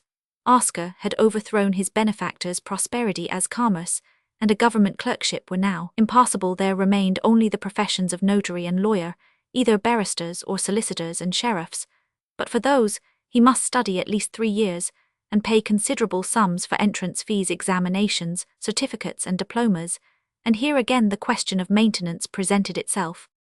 Oscar, she said in conclusion, in you I had put all my pride, all my life, in accepting for myself an unhappy old age. I fastened my eyes on you, I saw you with the prospect of a fine career, and I imagined you succeeding in it. That thought, that hope gave me courage to face the privations I have endured for 6 years, in order to carry you through school, where you have cost me, in spite of the scholarship, between 700 and 800 francs a year. Now that my hope is vanishing, your future terrifies me. I cannot take 1 penny from Monsieur Clapart's salary for my son. What can you do? You are not strong enough to mathematics to enter any of the technical schools. And besides, where could I get the 3,000 francs board money, which they extract? This is life, as it is my child. You are 18, you are strong, enlist in the army. It is your only means that I can see to earn your bread. Oscar knew as yet nothing whatever of life. Like all children who have been kept from a knowledge of the trials and poverty of the home, he was ignorant of the necessity of earning his living. The word commerce presented no idea whatever to his mind. Public employment said almost as little, for he saw no results of it. He listened therefore with a submissive air, which he tried to make humble, to his mother's exhortations, but they were lost in the void, and did not reach his mind. Nevertheless, the word army, the thought of being a soldier, and the sight of his mother's tears, did at last make him cry. No sooner did Madame Clapart see the drops coursing down his cheeks than she felt herself helpless, and like most mothers in such cases, she began the peroration which terminates these scenes, in which they suffer their own anguish, and that of their children also. Well, Oscar, promise me that you will be more discreet in future, that you will not talk heedlessly any more, but will strive to repress your silly vanity, etc., etc. Oscar of course promised all his mother asked him to promise, and then, after gently drawing him to her, Madame Clapart ended by kissing him to console him for being scolded. In future, she said, you will listen to your mother, and will follow her advice, for a mother can give nothing but good counsel to her child. We will go and see your Uncle Cardot. That is our last hope. Cardot owed a great deal to your father, who gave him his sister Mademoiselle Husson with an enormous dowry for those days, which enabled him to make a large fortune in the silk trade. I think he might perhaps place you with Monsieur Camusot, his successor and son-in-law, in the Rue des Bourdonnais. But you see, your Uncle Cardot has 4 children. He gave his establishment, the Coquin d'Or, to his eldest daughter, Madame Camusot. And though Camusot has millions, he has also 4 children by 2 wives, and besides he scarcely knows of our existence. Cardot has married his 2nd daughter, Marion, to Monsieur Protez of the firm of Protez, and Chifferville. The practice of his eldest son, the notary, cost him 400,000 francs, and he has just put his 2nd son, Joseph, into the drug business of Matifat. So you see, your Uncle Cardot has many reasons not to take an interest in you, whom he sees only 4 times a year. He has never come to call upon me here, though he was ready enough to visit me at Madame Mere's, when he wanted to sell his silks to the Emperor, the Imperial Highnesses, and all the great people at court. But now the Camusots have turned ultras. The eldest son of Camusot's first wife married a daughter of one of the king's ushers. The world is mighty humpbacked when it stoops. However, it was a clever thing to do, for the Coquin d'Or has the custom of the present court as it had that of the Emperor. But tomorrow we will go and see your Uncle Cardot, and I hope that you will endeavour to behave properly, for, as I said before, and I repeat it, that is our last hope. Monsieur Jean Jerome Severin Cardot had been a widower 6 years as head clerk of the Coquin d'Or, one of the oldest firms in Paris. He had bought the establishment in 1793, at a time when the heads of the house were ruined by the maximum, and the money of Mademoiselle Husson's dowry had enabled him to do this, and so make a fortune that was almost colossal in 10 years, to establish his children richly during his lifetime. He had conceived the idea of buying an annuity for himself and his wife, with 300,000 francs, which gave him an income of 30,000 francs a year. He then divided his capital into 3 shares of 400,000 francs each, which he gave to 3 of his children, Coquin d'Or given to his eldest daughter on her marriage being the equivalent of a 4th share. Thus the worthy man, who was now nearly 70 years old, could spend his 30,000 a year as he pleased without feeling that he injured the prospects of his children, all finely provided, for whose attentions and proofs of affection were moreover not prompted by self-interest. Uncle Cardat lived at Belleville in one of the first houses above the Courtil. He there occupied on the first floor an apartment overlooking the valley of the Seine, with a southern exposure, and the exclusive enjoyment of a large garden for the sum of 1,000 francs a year. He troubled himself not at all about the 3 or 4 other tenants of the same vast country house, certain through a long lease of ending his days there. He lived rather plainly, served by an old cook, and the former maid of the late Madame Cardat, both of whom expected to reap an annuity of some 600 francs apiece on the old man's death. These 2 women took the utmost care of him, and were all the more interested in doing so, because no one was ever less fussy or less fault-finding than he. The apartment furnished by the late Madame Cardat had remained in the same condition for the last 6 years, the old man being perfectly contented with it. He spent in all not more than 3,000 francs a year there, for he dined in Paris 5 days in the week, and returned home at midnight in a hackney coach which belonged to an establishment at Courtil. The cook had only her master's breakfast to provide on those days. This was served at 11 o'clock. After that he dressed and perfumed himself, and departed for Paris usually. A bourgeois gives notice in the household if he dines out. Old Cardat, on the contrary, gave notice when he dined at home. This little old man, fat, rosy, squat, and strongleways, looked in popular speech as if he had stepped from a bandbox. He appeared in black silk stockings, breeches of powdersoy paduasoy, a white pique waistcoat, dazzling shirt front, a bluebottle coat, violet silk gloves, gold buckles to his shoes and his breeches, and lastly a touch of powder, and a little queue tied with black ribbon. His face was remarkable for a pair of eyebrows as thick as bushes, beneath which sparkled his grey eyes, and for a square nose, thick and long, which gave him somewhat the air of the abs of former times. His countenance did not belie him. Pierre Cardat belonged to that race of lively gérants which is now disappearing rapidly, though it once served as turquoites to the comedies and tales of the 18th century. Uncle Cardat always said fair lady, and he placed in their carriages, and otherwise paid attention to those women whom he saw without protectors. He placed himself at their disposition, as he said in his chivalrous way.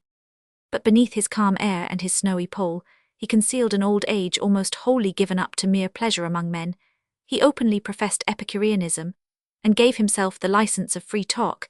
He had seen no harm in the devotion of his son-in-law Camusat to Mademoiselle Coralie, for he himself was secretly the mécène of Mademoiselle Florentine, the first danseuse at the Gaîté. But this life and these opinions never appeared in his own home nor in his external conduct. Before the world, Uncle Cardat, grave and polite, was thought to be somewhat cold. So much did he affect decorum, a devote would have called him a hypocrite.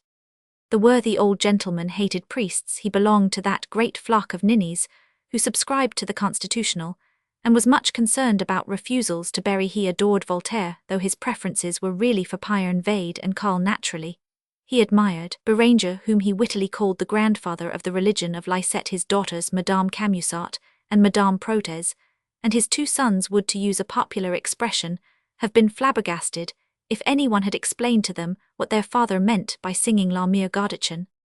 This long-headed parent had never mentioned his income to his children, who, seeing that he lived in a cheap way, reflected that he had deprived himself of his property for their sakes, and therefore redoubled their attentions and tenderness.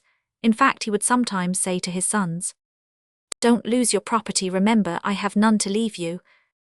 Camusat, in whom he recognized a certain likeness to his own nature, and whom he liked enough to make a sharer in his secret pleasures, alone knew of the 30,000 a year annuity. But Camusat approved of the old man's ethics, and thought that having made the happiness of his children, and nobly fulfilled his duty by them, he now had a right to end his life jovially.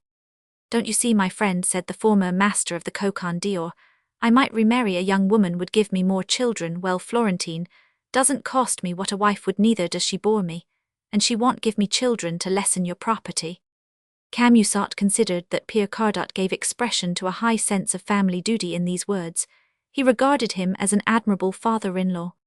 He knows, thought he, how to unite the interests of his children with the pleasures which old age naturally desires after the worries of business life. Neither the Cardats nor the Camusats nor the Protez knew anything of the ways of life of their Aunt Clapart. The family intercourse was restricted to the sending of notes of fair part on the occasion of deaths and marriages and cards at the New Year.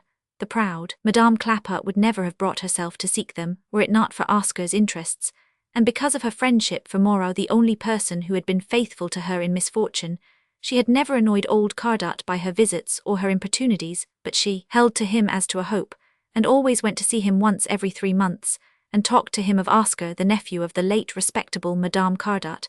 And she took the boy to call upon him 3 times during each vacation. At each of these visits, the old gentleman had given Oscar a dinner at the Cadran Bleu, taking him afterwards to the Gaiety, and returning him safely to the Rue de la Cerisaie, on one occasion having given the boy an entirely new suit of clothes. He added the silver cup and fork and spoon required for his school outfit. Oscar's mother endeavoured to impress the old gentleman with the idea that his nephew cherished him, and she constantly referred to the cup and the fork and spoon, and to the beautiful suit of clothes, though nothing was then left of the latter, but the waistcoat. But such little arts did Oscar more harm than good, when practised on so sly an old fox as Uncle Cardat. The latter had never much liked his departed wife, a tall, spare, red-haired woman. He was also aware of the circumstances of the late Hassan's marriage with Oscar's mother, and without in the least condemning her, he knew very well that Oscar was a posthumous child. His nephew therefore seemed to him to have no claims on the Cardat family, but Madame Clapart, like all women who concentrate their whole being into the sentiment of motherhood, did not put herself in Cardat's place, and see the matter from his point of view. She thought he must certainly be interested in so sweet a child, who bore the maiden name of his late wife. Monsieur, said old Cardat's maidservant, coming out to him, as he walked about the garden while awaiting his breakfast after his hairdresser had duly shaved him, and powdered his queue, the mother of your nephew Oscar is here. Good day, fair lady, said the old man, bowing to Madame Clapart, and wrapping his white pique dressing gown about him. Hey, how this little fellow grows, he added, taking Oscar by the ear. He has finished school, and he regretted so much that his dear uncle was not present at the distribution of the Henry Roman 4 prizes, at which he was named the name of Hassan, which let us hope he will bear worthily, was proclaimed. The deuce it was, exclaimed the little old man, stopping short Madame Clapart. Oscar and he were walking along a terrace flanked by oranges, myrtles, and pomegranates, and what did he get? The 4th rank in philosophy, replied the mother proudly. Oh, cried Uncle Cardat, the rascal has a good deal to do to make up for lost time for the 4th rank in philosophy. Well, it isn't Peru, you know. You will stay and breakfast with me, he added. We are at your orders, replied Madame Clapart. Ah, my dear Monsieur Cardat, what happiness it is for fathers and mothers when their children make a good start in life in this respect indeed. In all others, she added, catching herself up, you are one of the most fortunate fathers I have ever known under your virtuous son-in-law, and your amiable daughter. The Cocan d'Or continues to be the greatest establishment of its kind in Paris, and here's your eldest son for the last 10 years at the head of a fine practice, and married to wealth, and you have such charming little granddaughters. You are as it were the head of 4 great families. Leave us, Oscar, go and look at the garden, but don't touch the flowers. Why, he's 18 years old, said Uncle Cardat, smiling at this injunction, which made an infant of Oscar. Alas, yes, he is 18, my good Monsieur Cardat, and after bringing him so far sound and healthy in mind and body, neither bow-legged nor crooked, after sacrificing everything to give him an education, it would be hard if I could not see him on the road to fortune. That Monsieur Moreau who got him the scholarship will be sure to look after his career, said Uncle Cardat, concealing his hypocrisy under an air of friendly good humour. Monsieur Moreau may die, she said, and besides he has quarrelled irrevocably with the Comte de Cerisy, his patron. The deuce he has. Listen, madame, I see you are about to— No, monsieur, said Oscar's mother, interrupting the old man, who, out of courtesy to the fair lady, repressed his annoyance at being interrupted. Alas, you do not know the miseries of a mother, who for 7 years past has been forced to take a sum of 600 francs a year for her son's education, from the miserable 1,800 francs of her husband's salary. Yes, monsieur, that is all we have had to live upon. Therefore, what more can I do for my poor Oscar? Monsieur Clapart so hates the child that it is impossible for me to keep him in the house, a poor woman alone in the world. Am I not right to come and consult the only relation my Oscar has under heaven? Yes, you are right, said Uncle Cardat. You never told me of all this before. Ah, monsieur, replied Madame Clapart proudly, you were the last to whom I would have told my wretchedness. It is all my own fault. I married a man whose incapacity is almost beyond belief. Yes, I am indeed most unhappy. Listen to me, madame, said the little old man, and don't weep. It is most painful to me to see a fair lady cry, after all your son bears the name of Hassan. and if my dear deceased wife were living, she would wish to do something for the name of her father and of her brother. She loved her brother, said Oscar's mother. But all my fortune is given to my children, who expect nothing from me at my death, continued the old man. I have divided among them the millions that I had because I wanted to see them happy and enjoying their wealth during my lifetime. I have nothing now except an annuity, and at my age one clings to old habits. Do you know the path on which you ought to start this young fellow? He went on after calling to Oscar, and taking him by the arm let him study law. Ill pay the costs, put him in a lawyer's office, and let him learn the business of pettifogging, if he does well, if he distinguishes himself, if he likes his profession, and I am still alive, each of my children shall, when the proper time comes, lend him a quarter of the cost of a practice, and I will be security for him. You will only have to feed and clothe him. Of course hell sow a few wild oats, but hell learn life. Look at me. I left Lyon with 2 double louis which my grandmother gave me and walked to Paris, and what am I now? Fasting is good for the health, discretion, honesty, and work, young man, and you'll succeed. There's a great deal of pleasure in earning one's fortune, and if a man keeps his teeth, he eats what he likes in his old age and sings, as I do, la mere Gutenberg. Remember my words, honesty, work, discretion. Do you hear that, Oscar, said his mother. Your uncle sums up in 3 words all that I have been saying to you. You ought to carve the last word in letters of fire on your memory. Oh, I have, said Oscar. Very good then, thank your uncle. Didn't you hear him say he would take charge of your future? You will be a lawyer in Paris. He doesn't see the grandeur of his destiny, said the little old man, observing Oscar's apathetic air. Well, he's just out of school. Listen, I am no talker, he continued, but I have this to say. Remember that at your age honesty and uprightness are maintained only by resisting temptations, of which in a great city like Paris there are many at every step. Live in your mother's home, in the garret, go straight to the law school, from there to your lawyer's office, drudge night and day and study at home. Become by the time you are 22 a second clerk, by the time you are 24 head clerk. Be steady, and you will win all. If moreover you shouldn't like the profession, you might enter the office of my son the notary, and eventually succeed him. Therefore work, patience, discretion, honesty, those are your landmarks. God grant that you may live 30 years longer to see your 5th child realizing all we expect from him, cried Madame Clapart, seizing Uncle Cardart's hand and pressing it with a gesture that recalled her youth. Now come to breakfast, replied the kind old man, leading Oscar by the ear. During the meal Uncle Cardart observed his nephew without appearing to do so, and soon saw that the lad knew nothing of life. Send him here to me now, and then he said to Madame Clapart, as he bade her good-bye, and ill form him for you.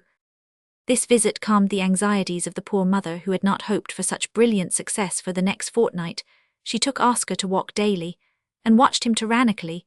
This brought matters to the end of October. One morning, as the poor household was breakfasting on a salad of herring and lettuce with milk, for a dessert, Oscar beheld with terror the formidable ex-steward who entered the room, and surprised this scene of poverty.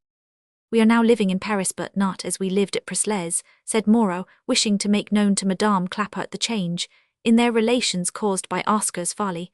I shall seldom be here myself, for I have gone into partnership with Pierre Ledger and Pierre Margarin of Beaumont. We are speculating in land, and we have begun by purchasing the estate of Person. I am the head of the concern, which has a capital of 1 million, part of which I have borrowed on my own securities. When I find a good thing, Pierre Ledger, and I examine it, my partners have each a quarter and I a half in the profits, but I do nearly all the work, and for that reason I shall be constantly on the road. My wife lives here in the Faubourg du Roule. Very plainly, when we see how the business turns out, if we risk only the profits, and if Oscar behaves himself, we may perhaps employ him. Ah, my friend, the catastrophe caused by my poor boy's heedlessness may prove to be the cause of your making a brilliant fortune, for really and truly you were burying your energy and your capacity at Presles. Madame Clapart then went on to relate her visit to Uncle Cardart, in order to show Moreau that neither she nor her son need any longer be a burden on him. He is right, that old fellow, said the ex-steward. We must hold Oscar in that path with an iron hand, and he will end as a barrister or a notary. But he mustn't leave the track, he must go straight through with it. I know how to help you. The legal business of land agents is quite important, and I have heard of a lawyer who has just bought what is called a titre nu, that means a practice without clients. He is a young man, hard as an iron bar, eager for work, ferociously active. His name is Desroches. Ill offer him our business on condition that he takes Oscar as a pupil, and Ill, Ask him to let the boy live with him at 900 francs a year, of which I will pay 3, so that your son will cost you only 600 francs without his living in future. If the boy ever means to become a man, it can only be under a discipline, like that hell come out of that office notary solicitor, or barrister, as he may elect. Come, Oscar, thank our kind Monsieur Moreau, and don't stand there like a stone post. All young men who commit follies have not the good fortune to meet with friends who still take an interest in their career, even after they have been injured by them. The best way to make your peace with me, said Moreau, pressing Oscar's hand, is to work now with steady application, and to conduct yourself in future properly. Chapter Roman 8 Tricks and Farces of the Embryo Long Robe.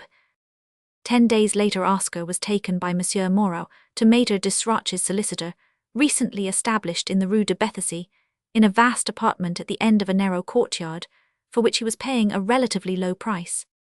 Desroches, a young man 26 years of age, born of poor parents, and brought up with extreme severity by a stern father, had himself known the condition in which Oscar now was. Accordingly, he felt an interest in him, but the sort of interest which alone he could take, checked by the apparent harshness that characterized him. The aspect of this gaunt young man, with a muddy skin and hair, cropped like a clothes-brush, who was curt of speech, and possessed a piercing eye and a gloomy vivaciousness, terrified the unhappy Oscar. We work here day and night, said the lawyer from the depths of his armchair, and behind a table on which were papers piled up like Alps. Monsieur Moreau, we want to kill him, but hell have to go at our pace. Monsieur Godeschal, he called out. Though the day was Sunday, the head clerk appeared, pen in hand. Monsieur Godeschal, here's the pupil of whom I spoke to you. Monsieur Moreau takes the liveliest interest in him. He will dine with us, and sleep in the small attic next to your chamber. You will allot the exact time it takes to go to the law school and back, so that he does not lose 5 minutes on the way. You will see that he learns the code, and is proficient in his classes. That is to say, after he has done his work here, you will give him authors to read. In short, he is to be under your immediate direction, and I shall keep an eye on it. They want to make him what you have made yourself, a capable head clerk, against the time when he can take such a place himself. Go with Monsieur Godeschal, my young friend. He'll show you your lodging, and you can settle down in it. Did you notice, Godeschal, continued Desroches, speaking to Moreau, there's a fellow who, like me, has nothing. His sister Mariette, the famous danseuse, is laying up her money to buy him a practice in 10 years. My clerks are young blades who have nothing but their 10 fingers to rely upon, so we all, my 5 clerks, and I work as hard as a dozen ordinary fellows, but in 10 years I'll have the finest practice in Paris. In my office business and clients are a passion, and that's beginning to make itself felt. I took Godeschal from Derville, where he was only just made second clerk. He gets 1,000 francs a year from me, and food and lodging, but he's worth it. He is indefatigable. I love him, that fellow. He has managed to live as I did when a clerk on 600 francs a year. What I care for above all is honesty, spotless integrity, and when it is practiced in such poverty as that a man's a man for the slightest fault of that kind, a clerk leaves my office. The lad is in a good school, thought Moreau. For 2 whole years Oscar lived in the Rue de Bethisy, a den of pettifogging, for if ever that superannuated expression was applicable to a lawyer's office, it was so in this case. Under this supervision, both petty and able, he was kept to his regular hours, and to his work with such rigidity that his life in the midst of Paris was that of a monk. At 5 in the morning in all weathers Godeschal woke up. He went down with Oscar to the office, where they always found their master up and working. Oscar then did the errands of the office, and prepared his lessons for the law school, and prepared them elaborately for Godeschal, and frequently Desroches himself pointed out to their pupil authors to be looked through and difficulties to overcome. He was not allowed to leave a single section of the code until he had thoroughly mastered it to the satisfaction of his chief and Godeschal, who put him through preliminary examinations more searching and longer than those of the law school. On his return from his classes, where he was kept but a short time, he went to his work in the office. Occasionally he was sent to the Palais, but always under the thumb of the rigid Godeschal, till dinner. The dinner was that of his master-own dish of meat, one of vegetables, and a salad. The dessert consisted of a piece of Gruyere cheese. After dinner Godeschal and Oscar returned to the office, and worked till night. Once a month Oscar went to breakfast with his uncle Cardat, and he spent the Sundays with his mother from time to time. Moreau, when he came to the office about his own affairs, would take Oscar to dine in the Palais Royal, and to some theatre in the evening. Oscar had been so snubbed by Godeschal and by Desroches for his attempts at elegance that he no longer gave a thought to his clothes. A good clerk, Godeschal told him, should have 2 black coats, one new one old, a pair of black trousers, black stockings, and shoes boots cost too much you can't have boots, till you are called to the bar. A clerk should never spend more than 700 francs a year. Good stout shirts of strong linen are what you want when a man starts from nothing to reach fortune. He has to keep down to bare necessities. Look at Monsieur Desroches. He did what we are doing and see where he is now. Gauchel preached by example. If he professed the strictest principles of honor, discretion, and honesty, he practiced them without assumption. As he walked, as he breathed, such action was the natural play of his soul as walking and breathing were the natural play of his organs. 18 months after Oscar's installation into the office, the second clerk was for the second time slightly wrong in his accounts, which were comparatively unimportant. Gauchel said to him, in presence of all the other clerks, "My dear Gaudet, go away from here of your own free will, that it may not be said that Monsieur Desroches has dismissed you. You have been careless or absent-minded, and neither of those defects can pass here. The master shall know nothing about the matter. That is all that I can do for a comrade." At 20 years of age, Oscar became third clerk in the office. Though he earned no salary, he was lodged and fed, for he did the work of the second clerk. Desroches employed 2 chief clerks, and the work of the second was unremitting toil. By the end of his second year in the law school, Oscar knew more than most licensed graduates. He did the work at the Palais intelligently, and argued some cases in chambers. Gauchel and Desroches were satisfied with him, and yet though he now seemed a sensible man, he showed from time to time a hankering after pleasure, and a desire to shine, repressed though it was by the stern discipline and continual toil of his life. Moreau, satisfied with Oscar's progress, relaxed in some degree his watchfulness, and when in July 1825 Oscar passed his examinations with a spotless record, the land agent gave him the money to dress himself elegantly. Madame Clapart, proud and happy in her son, prepared the outfit splendidly for the rising lawyer. In the month of November, when the courts reopened, Oscar Husson occupied the chamber of the second clerk, whose work he now did wholly. He had a salary of 800 francs with board and lodging. Consequently, Uncle Cardat, who went privately to Desroches and made inquiries about his nephew, promised Madame Clapart to be on the lookout for a practice for Oscar if he continued to do as well in the future. In spite of these virtuous appearances, Oscar Husson was undergoing a great strife in his inmost being. At times he thought of quitting a life so directly against his tastes and his nature. He felt that galley slaves were happier than he galled by the collar of this iron system. Wild desires seized him to fly. When he compared himself in the street with the well-dressed young men whom he met sometimes, he was driven by a sort of madness towards women. Then again, he resigned himself, but only to fall into a deeper disgust for life. Impelled by the example of Gauchel, he was forced, rather than led of himself, to remain in that rugged way. Gauchel, who watched and took note of Oscar, made it a matter of principle not to allow his pupil to be exposed to temptation generally. The young clerk was without money, or had so little that he could not if he would give way to excess. During the last year, the worthy Gauchel had made 5 or 6 parties of pleasure with Oscar, defraying the expenses, for he felt that the rope by which he tethered the young kid must be slackened. These pranks, as he called them, helped Oscar to endure existence, for there was little amusement in breakfasting with his Uncle Cardat, and still less in going to see his mother, who lived even more penuriously than Desroches. Moreau could not make himself familiar with Oscar as Gauchel could, and perhaps that sincere friend to young Husson was behind Gauchel in these efforts to initiate the poor youth safely into the mysteries of life. Oscar, grown prudent, had come through contact with others to see the extent and the character of the fault he had committed on that luckless journey, but the volume of his repressed fancies and the follies of youth might still get the better of him. Nevertheless, the more knowledge he could get of the world and its laws, the better his mind would form itself, and provided Gauchel never lost sight of him, Moreau flattered himself that between them they could bring the son of Madame Clapart through in safety. "How is he getting on?" asked the land agent of Gauchel on his return from one of his journeys, which had kept him some months out of Paris. "Always too much vanity," replied Gauchel. "You give him fine clothes and fine linen, he wears the shirt-fronts of a stockbroker, and so my dainty coxcomb spends his Sundays in the Tuileries, looking out for adventures. What else can you expect? That's youth. He torments me to present him to my sister, where he would see a pretty sort of society actresses, ballet dancers, elegant young fops, spendthrifts, who are wasting their fortunes. His mind, I am afraid, is not fitted for law. He can talk well, though, and if we could make him a barrister, he might plead cases that were carefully prepared for him." In the month of November 1825, soon after Oscar Husson had taken possession of his new clerkship, and at the moment when he was about to pass his examination for the licentiate's degree, a new clerk arrived to take the place made vacant by Oscar's promotion. This fourth clerk, named Frederick Merest, intended to enter the magistracy, and was now in his third year at the law school. He was a fine young man of 23, enriched to the amount of some 12,000 francs a year by the death of a bachelor uncle, and the son of Madame Merest, widow of the wealthy wood merchant.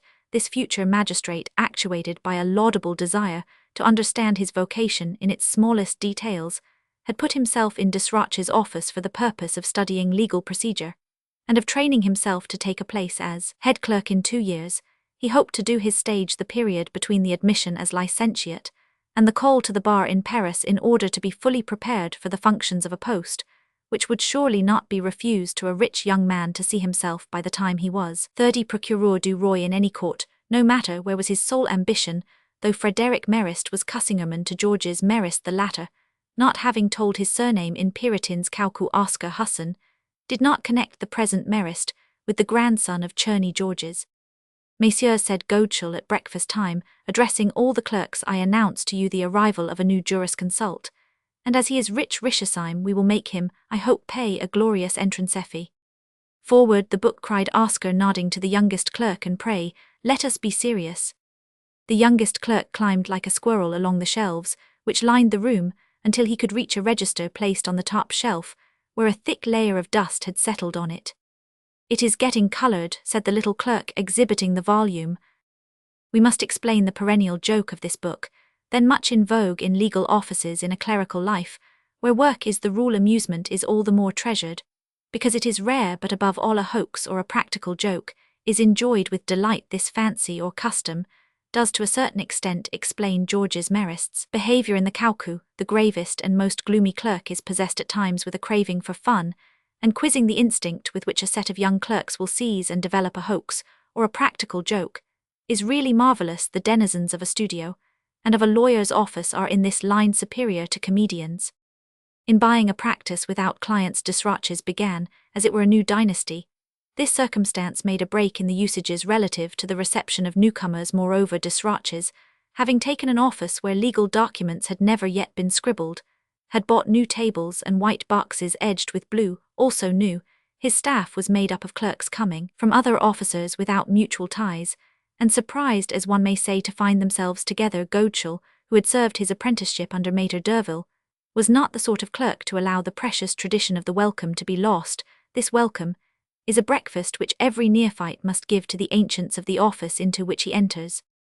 Now, about the time when Oscar came to the office during the first 6 months of Desroches' installation, on a winter evening, when the work had been got through more quickly than usual, and the clerks were warming themselves before the fire preparatory to departure, it came into Godeschal's head to construct and compose a register architricline Balzacian of the utmost antiquity, saved from the fires of the Revolution, and derived through the procureur of the Chatelet, Borden, the immediate predecessor of Sauveix the attorney, from whom Desroches had bought his practice. The work, which was highly approved by the other clerks, was begun by a search through all the dealers in old paper, for a register made of paper, with the mark of the 18th century, duly bound in parchment, on which should be the stamp of an order in council. Having found such a volume, it was left about in the dust on the stove, on the ground, in the kitchen, and even in what the clerks called the chamber of deliberations, and thus it obtained a mouldiness to delight in antiquary cracks of aged dilapidation and broken corners that looked as though the rats had gnawed them. Also the gilt edges were tarnished with surprising perfection.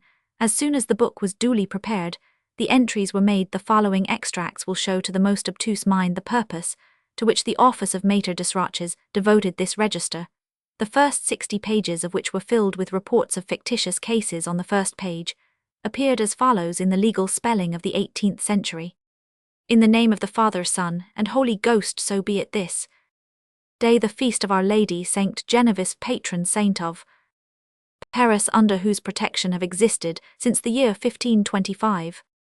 The clerks of this practice, we the undersigned clerks and subclerks of Maester Gerosme Sebastian Borden, successor to the late Gerbet in his lifetime procureur at the Chastelet, do hereby recognize the obligation under which we lie to renew and continue the register and the archives of installation of the clerks of this noble practice, a glorious member of the kingdom of Balzac, the which register being now full in consequence of the many acts and deeds of our well-beloved predecessors we have consigned to the keeper of the archives of the Palais for safekeeping, the registers of other ancient practices, and we have ourselves gone each and all to hear Mass at the parish church of Saint Severin to solemnize the inauguration of this our new register, in witness whereof we have hereunto signed our names mail. Head Clerk Grevins, Second Clerk Athanase, Ferret Clerk Jacques, Herret Clerk Rignault de Saint Jean, Angely Clerk Bedeau, youngest clerk and gutter jumper, in the year of our Lord 1787. After the Mass aforesaid was heard, we conveyed ourselves to Courtil, where at the common charge we ordered a fine breakfast which did not end till 7 o'clock the next morning. This was marvellously well engrossed. An expert would have said that it was written in the 18th century. 27 reports of receptions of neophytes followed the last in the fatal year of 1792. Then came a blank of 14 years, after which the register began again in 1806, with the appointment of Borden as attorney before the first court of the Seine, and here follows the deed which proclaimed the reconstitution of the kingdom of Balzac. God in his mercy willed that, in spite of the fearful storms which have cruelly ravaged the land of France, now become a great empire, the archives of the very celebrated practice of Mater Borden should be preserved, and we, the undersigned clerks of the very virtuous and very worthy Mater Borden, do not hesitate to attribute this unheard-of preservation when all titles, privileges and charters were lost, to the protection of Saint Genevieve, patron saint of this office, and also to the reverence which the last of the procureurs of noble race had for all that belonged to ancient usages and customs. In the uncertainty of knowing the exact part of Saint Genevieve and Mater Borden, this miracle, we have resolved each of us to go to Saint Etienne du Mont and there hear Mass, which will be said before the altar of that holy shepherdess who sends us sheep to shear, and also to offer a breakfast to our Master Borden, hoping that he will pay the cost. Signed Oignard, First Clerk Poidevin, Second Clerk Proust, Clerk Augustin Corret, Subclerk at the offices. November 1806. At 3 in the afternoon, the above-named clerks hereby return their grateful thanks to their excellent master, who regaled them at the establishment of the Sieur Roland Restaurateur, Rue du Hasard, with exquisite wines of 3 regions, to wit Bordeaux, Champagne and Burgundy, also with dishes most carefully chosen, between the hours of 4 in the afternoon to 7:30 in the evening. Coffee, ices and liqueurs were in abundance, but the presence of the master himself forbade the chanting of hymns of praise in clerical stanzas. No clerk exceeded the bounds of amiable gaiety, for the worthy, respectable and generous patron had promised to take his clerks to see Talma in Britannicus at the Theatre Francais. Long life to Mater Borden, may God shed favours on his venerable pow, may he sell dear so glorious a practice, may the rich clients for whom he prays arrive, may his bills of costs and charges be paid in a trice, may our masters to come be like him, may he ever be loved by clerks in other worlds than this. Here followed 33 reports of various receptions of new clerks, distinguished from one another by different writing and different inks, also by quotations, signatures and praises of good cheer and wines, which seemed to show that each report was written and signed on the spot inter pocula. Finally, under date of the month of June, 1822, the period when Desroches took the oath, appears this constitutional declaration. I, the undersigned Francois Claude Marie Gauchel, called by Mater Desroches to perform the difficult functions of head clerk in a practice where the clients have to be created, having learned through Mater Derville, from whose office I come, of the existence of the famous archives architriclin Balzacian, so celebrated at the Palais, have implored our gracious master to obtain them from his predecessor, for it has become of the highest importance to recover a document bearing date of the year 1786, which is connected with other documents deposited for safekeeping at the Palais, the existence of which has been certified to by Messrs. Terrasse and Duclos, keepers of records, by the help of which we may go back to the year 1525 and find historical indications of the utmost value on the manners, customs, and cookery of the clerical race. Having received a favourable answer to this request, the present office has this day been put in possession of these proofs of the worship in which our predecessors held the goddess Bartel and good living, in consequence thereof, for the edification of our successors, and to renew the chain of years and goblets I the said Godshall have invited Messieurs Doublet, second clerk, Vassal, third clerk, Harrison and Grandemain, clerks, and Dumitz, sub-clerk, to breakfast Sunday next at the Cheval Rouge on the Quai Saint Bernard, where we will celebrate the victory of obtaining this volume, which contains the charter of our gullets. This day, Sunday, June 27th, were imbibed 12 bottles of 12 different wines regarded as exquisite. Also were devoured melons, pates au jus romanum, and a fillet of beef with mushroom sauce. Mademoiselle Mariette, the illustrious sister of our head clerk and leading lady of the Royal Academy of Music and Dancing, having obligingly put at the disposition of this practice orchestra seats for the performance of this evening, it is proper to make this record of her generosity. Moreover, it is hereby decreed that the aforesaid clerks shall convey themselves in a body to that noble demoiselle to thank her in person, and declare to her that on the occasion of her first lawsuit, if the devil sends her one, she shall pay the money laid out upon it, and no more. And our head clerk Godshall has been, and is hereby proclaimed a flower of Balzac, and more especially a good fellow. May a man who treats so well be soon in treaty for a practice of his own. On this record were stains of wine, pates, and candle grease, to exhibit the stamp of truth that the writers had managed to put upon these records. We may here give the report of Oscar's own pretended reception. This day, Monday, November 25th, 1822, after a session held yesterday at the Rue de la Cerisaie, Arsenal Quarter, at the house of Madame Clapart, mother of the candidate Balzacian Oscar Husson, we the undersigned declare that the repast of admission surpassed our expectations. It was composed of radishes pink and black, gherkins, anchovies, butter, and olives for horstover, succulent soup of rice bearing testimony to maternal solicitude, for we recognized therein a delicious taste of poultry. Indeed, by acknowledgement of the new member, we learned that the gibbets of a fine stew prepared by the hands of Madame Clapart herself had been judiciously inserted into the family soupot, with a care that is never taken except in such households. Item, the said gibbets enclosed in a sea of jelly. Item, a tongue of beef with tomatoes, which rendered us all tongue-tied tomatoes. Item, a compote of pigeons, which caused us to think the angels had a finger in it. Item, a timble of macaroni, surrounded by chocolate custards. Item, a dessert composed of 11 delicate dishes, among which we remarked, in spite of the tipsiness caused by 16 bottles of the choicest wines, a compote of peaches of august and mirabolant delicacy.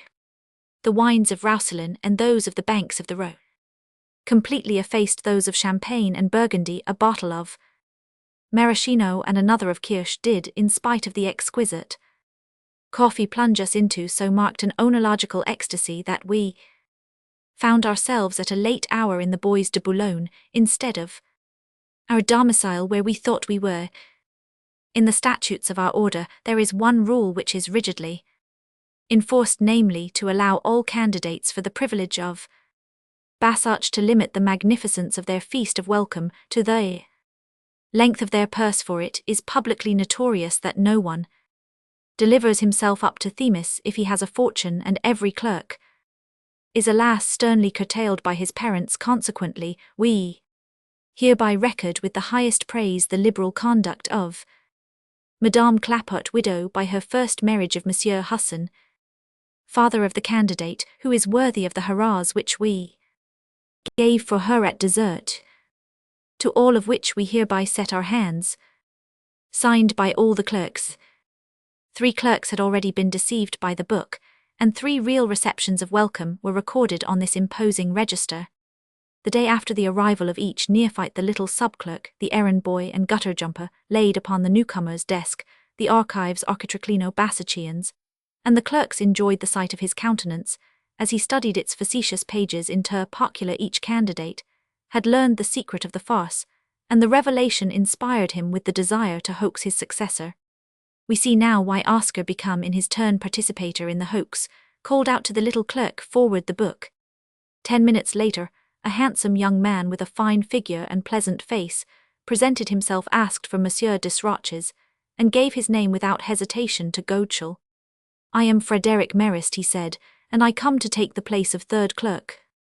"Monsieur Husson," said Godeschal to Oscar, "show Monsieur his seat, and tell him about the customs of the office." The next day the new clerk found the register lying on his desk. He took it up, but after reading a few pages, he began to laugh, said nothing to the assembled clerks, and laid the book down again. "Messieurs," he said, when the hour of departure came at 5 o'clock, "I have a cousin who is head clerk of the notary Mater Leopold Hannequin. I will ask his advice as to what I ought to do for my welcome." "That looks ill," cried Godeschal. When Frederick had gone, "He hasn't the cut of a novice, that fellow." "Well, get some fun out of him yet," said Oscar. Chapter 9. La Marquise de las Florentinas, y Cabirillos. The following day at 2 o'clock, a young man entered the office, whom Oscar recognized as Georges Merist, now head clerk of the notary Hannequin. "Ha, here's the friend of Ali Pacha," he exclaimed in a flippant way. "Hey, you here, Monsieur l'Ambassadeur," returned Georges, recollecting Oscar.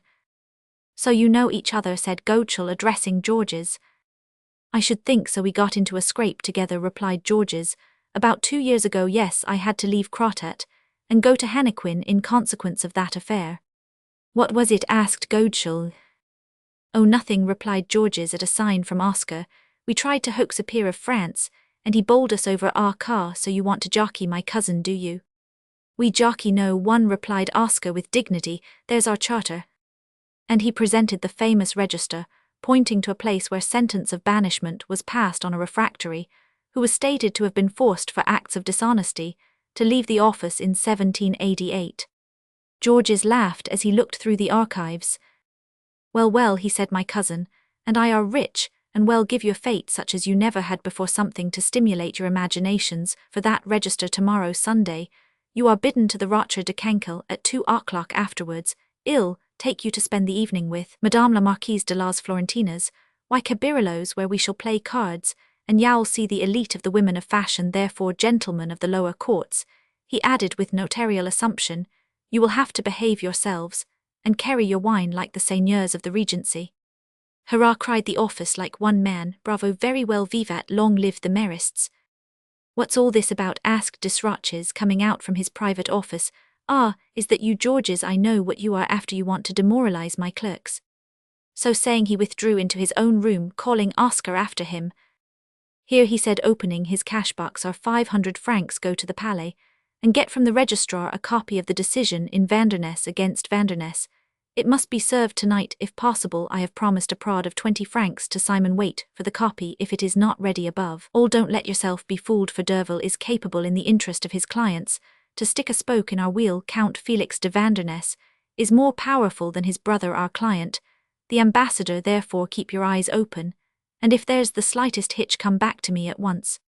Oscar departed with the full intention of distinguishing himself in this little skirmish, the first affair, entrusted to him since his installation as second clerk. After the departure of Georges and Oscar, Godeschal sounded the new clerk to discover the joke which, as he thought, lay behind this Marquise de las Florentinas, y Cabirillos, but Frederick, with the coolness and gravity of a king's attorney, continued his cousin's hoax, and by his way of answering and his manner generally, he succeeded in making the office believe that the Marquise might really be the widow of a Spanish grandee, to whom his cousin Georges was paying his addresses, born in Mexico, and the daughter of Creole parents. This young and wealthy widow was noted for the easy manners and habits of the women of those climates. "She loves to laugh, she loves to sing, she loves to drink like me," he said in a low voice, quoting the well-known song of Beranger Georges. He added, "is very rich. He has inherited from his father, who was a widower, 18,000 francs a year, and with the 12,000, which an uncle has just left to each of us, he has an income of 30,000, so he pays his debts, and gives up the law. He hopes to be Marquis de las Florentinas, for the young widow is marquise in her own right, and has the privilege of giving her titles to her husband. Though the clerks were still a good deal undecided in mind as to the marquise, the double perspective of a breakfast at the Rocher de Canquil and a fashionable festivity put them into a state of joyous expectation, they reserved all points as to the Spanish lady, intending to judge her without appeal after the meeting. The Marquise de las Florentinas, why Cabirolos was neither more nor less than Mademoiselle Agathe Florentine Cabirol, first danseuse at the Gaîté, with whom Uncle Cardat was in the habit of singing Mere Gardachin a year, after the very reparable loss of Madame Cardat, the successful merchant, encountered Florentine as she was leaving Coulon's dancing class, attracted by the beauty of that choregraphic flower. Florentine was then about 13 years of age. He followed her to the Rue Pastoral, where he found that the future star of the ballet was the daughter of a portress. 2 weeks later, the mother and daughter, established in the Rue de Croissal, were enjoying a modest competence. It was to this protector of the artsto, use the consecrated phrase that the theatre owed the brilliant danseuse. The generous Maecenas made two beings almost beside themselves with joy. In the possession of mahogany, furniture, hangings, carpets, and a regular kitchen, he allowed them a woman-awful work, and gave them 250 francs a month for their living. Pierre Cardat, with his hair in pigeon wings, seemed like an angel, and was treated with the attention due to a benefactor to him. This was the age of gold. For 3 years the warbler of Mere Gardachin had the wise policy to keep Mademoiselle Cabirol and her mother in this little apartment, which was only 10 steps from the theatre. But he gave the girl out of love for the choregraphic art, the great Vestris for a master. In 1820, he had the pleasure of seeing Florentine dance her first pas in the ballet of a melodrama, entitled The Ruins of Babylon. Florentine was then about 16. Shortly after this debut, Pierre Cardat became an old screw in the eyes of his protégé. But as he had the sense to see that a danseuse at the Gaîté had a certain rank to maintain, he raised the monthly stipend to 500 francs, for which, although he did not again become an angel, he was at least a friend for life. A second father. This was his silver age. From 1820 to 1823, Florentine had the experience of every danseuse of 19 to 20 years of age. Her friends were the illustrious Mariette and Tullia, leading ladies of the opera Florine, and also poor Coralie, torn too early from the arts and love, and Camusat. As old Cardat had by this time acquired 5 additional years, he had fallen into the indulgence of a semi-paternity, which is the way with old men towards the young talents they have trained, and which owe their success to them. Besides, where could he have found another Florentine who knew all his habits and likings, and with whom he and his friends could sing Mere Gardachin? So the little old man remained under a yoke that was semi-conjugal, and also irresistibly strong. This was the brass age for the old fellow. During the 5 years of silver and gold, Pierre Cardat had laid by 80,000 francs. The old gentleman, wise from experience, foresaw that by the time he was 70 Florentine would be of age, probably engaged at the opera, and consequently wanting all the luxury of a theatrical star. Some days before the party mentioned by Georges, Pierre Cardat had spent the sum of 45,000 francs in fitting up for his Florentine the former apartment of the late Coralie in Paris. There are suites of rooms as well as houses and streets that have their predestinations enriched with a magnificent service of plate. The prima danseuse of the Gaîté began to give dinners, spent 300 francs a month on her dress, never went out, except in a hired carriage, and had a maid for herself, a cook, and a little footman. In fact, an engagement at the opera was already in the wind. The Cocon d'Or did homage to its first master by sending its most splendid products for the gratification of Mademoiselle Cabirol, now called Florentine. The magnificence which suddenly burst upon her apartment in the Rue de Vendôme would have satisfied the most ambitious supernumerary. After being the master of the ship for 7 years, Cardat now found himself towed along by a force of unlimited caprice. But the luckless old gentleman was fond of his tyrant. Florentine was to close his eyes. He meant to leave her 100,000 francs. The Iron Age had now begun. Georges Marist, with 30,000 francs a year and a handsome face, courted Florentine. Every danseuse makes a point of having some young man who will take her to drive and arrange the gay excursions into the country, which all such women delight in. However disinterested she may be, the courtship of such a star is a passion which costs some trifles to the favoured mortal. There are dinners at restaurants, boxes at the theatres, carriages to go to the environs and return, choice wines consumed in profusion. For an opera danseuse eats and drinks like an athlete. Georges amused himself like other young men who pass at a jump from paternal discipline to a rich independence, and the death of his uncle nearly doubling his means had still further enlarged his ideas. As long as he had only his patrimony of 18,000 francs a year, his intention was to become a notary, but, as his cousin remarked to the clerks of Desraches, a man must be stupid who begins a profession with the fortune most men hope to acquire in order to leave it wiser. Then Georges Frederick persisted in following the career of public office, and of putting himself, as we have seen, in training for it. A young man as handsome and attractive as Georges might very well aspire to the hand of a rich Creole, and the clerks in Desraches' office, all of them, the sons of poor parents, having never frequented the great world, or indeed known anything about it, put themselves into their best clothes on the following day, impatient enough to behold and be presented to the Mexican Marquise de las Florentinas y Cabirillos. What luck, said Oscar to Godeschal as they were getting up in the morning, that I had just ordered a new coat and trousers and waistcoat, and that my dear mother had made me that fine outfit. I have 6 frilled shirts of fine linen in the dozen she made for me. We shall make an appearance, ha ha. Suppose one of us were to carry off the Creole Marchioness from that Georges Marist. Fine occupation that for a clerk in our office, cried Godeschal. Will you never control your vanity, popinjay? Ah, monsieur, said Madame Clapart, who entered the room at that moment, to bring her son some cravats, and overhead the last words of the head clerk. Would to God that my Oscar might always follow your advice. It is what I tell him all the time. Imitate Monsieur Godeschal, listen to what he tells you. Hell go all right, madame, interposed Godeschal, but he mustn't commit any more blunders like one he was guilty of last night, or hell lose the confidence of the master. Monsieur Desraches won't stand anyone not succeeding in what he tells them to do. He ordered your son for a first employment in his new clerkship to get a copy judgment which ought to have been served last evening, and Oscar, instead of doing so, allowed himself to be fooled. The master was furious. It's a chance, if I have been able to repair the mischief, by going this morning at 6 o'clock to see the head clerk at the Palais, who has promised me to have a copy ready by 7 o'clock tomorrow morning. Ah, Godeschal, cried Oscar, going up to him and pressing his hand, you are indeed a true friend. Ah, monsieur, said Madame Clapart, a mother is happy indeed in knowing that her son has a friend like you. You may rely upon a gratitude which can end only with my life. Oscar, one thing I want to say to you now. Distrust that Georges Marist. I wish you had never met him again, for he was the cause of your first great misfortune in life. Was he? How so? asked Godeschal. The too devoted mother explained succinctly the adventure of her poor Oscar in Piritin's Caucou. I am certain, said Godeschal, that that blogger is preparing some trick against us for this evening. As for me, I can't go to the Marquise de las Florentinas party, for my sister wants me to draw up the terms of her new engagement. I shall have to leave after the dessert. But Oscar, be on your guard, they will ask you to play, and of course the Desraches office mustn't draw back. But be careful, you shall play for both of us. Here's 100 francs, said the good fellow, knowing that Oscar's purse was dry from the demands of his tailor and bootmaker. Be prudent. Remember not to play beyond that sum, and don't let yourself get tipsy either with play or libations.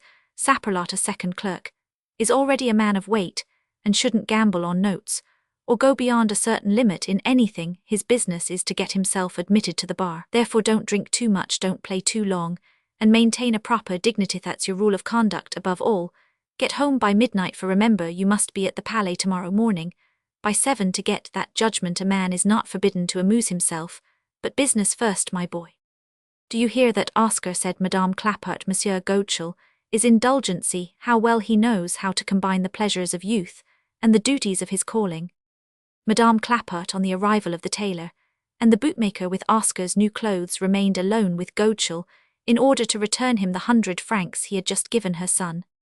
Ah, monsieur, she said, the blessings of a mother will follow you wherever you go and in all your enterprises. Poor woman, she now had the supreme delight of seeing her son well dressed, and she gave him a gold watch, the price of which she had saved by economy, as the reward of his good conduct. You draw for the conscription next week, she said, and to prepare in case you get a bad number. I have been to see your uncle Cardot. He is very much pleased with you, and so delighted to know you are a second clerk at 20, and to hear of your successful examination at the law school that he promised me the money for a substitute. Are not you glad to think that your own good conduct has brought such reward? Though you have some privations to bear, remember the happiness of being able 5 years from now to buy a practice. And think too, my dear little kitten, how happy you make your mother. Oscar's face, somewhat thinned by study, had acquired through habits of business a serious expression. He had reached his full growth. His beard was thriving. Adolescence had given place to virility, The mother could not refrain from admiring her son, and kissing him as she said, "Amuse yourself, my dear boy, but remember the advice of our good Monsieur Goetschel. Ah, by the by, I was nearly forgetting, here's a present our friend Moreau sends you. See what a pretty pocket-book. And I want it too, for the master gave me 500 francs to get that cursed judgment of Vanderness versus Vanderness, and I don't want to leave that sum of money in my room." "But surely you are not going to carry it with you," exclaimed his mother in alarm. "Suppose you should lose a sum like that, hadn't you better give it to Monsieur Goetschel for safe keeping?" "Goetschel," cried Oscar, who thought his mother's suggestion excellent. But Goetschel, who like all clerks has his time to himself on Sundays from 10 to 2, o'clock had already departed. When his mother left him, Oscar went to lounge upon the boulevards, until it was time to go to George's Merist's breakfast. Why not display those beautiful clothes which he wore with a pride and joy which all young fellows who have been pinched for means in their youth will remember? A pretty waistcoat with a blue ground and a palm leaf pattern, a pair of black cashmere trousers pleated, a black coat very well fitting, and a cane with a gilt top, the cost of which he had saved himself, caused a natural joy to the poor lad, who thought of his manner of dress on the day of that journey to Presles, as the effect that George's had then produced upon him came back to his mind. Oscar had before him the perspective of a day of happiness. He was to see the gay world at last. Let us admit that a clerk deprived of enjoyments, though longing for dissipation, was likely to let his unchained senses drive the wise counsels of his mother and Goetschel completely out of his mind, to the shame of youth. Let it be added that good advice is never lacking to it in the matter of George's. Oscar himself had a feeling of aversion for him. He felt humiliated before a witness of that scene in the salon at Presles, when Moreau had flung him at the Count's feet. The moral senses have their laws which are implacable, and we are always punished for disregarding them. There is one in particular which the animals themselves obey without discussion, and invariably it is that which tells us to avoid those who have once injured us with, or without intention, voluntarily or involuntarily. The creature from whom we receive either damage or annoyance will always be displeasing to us, whatever may be his rank, or the degree of affection in which he stands to us.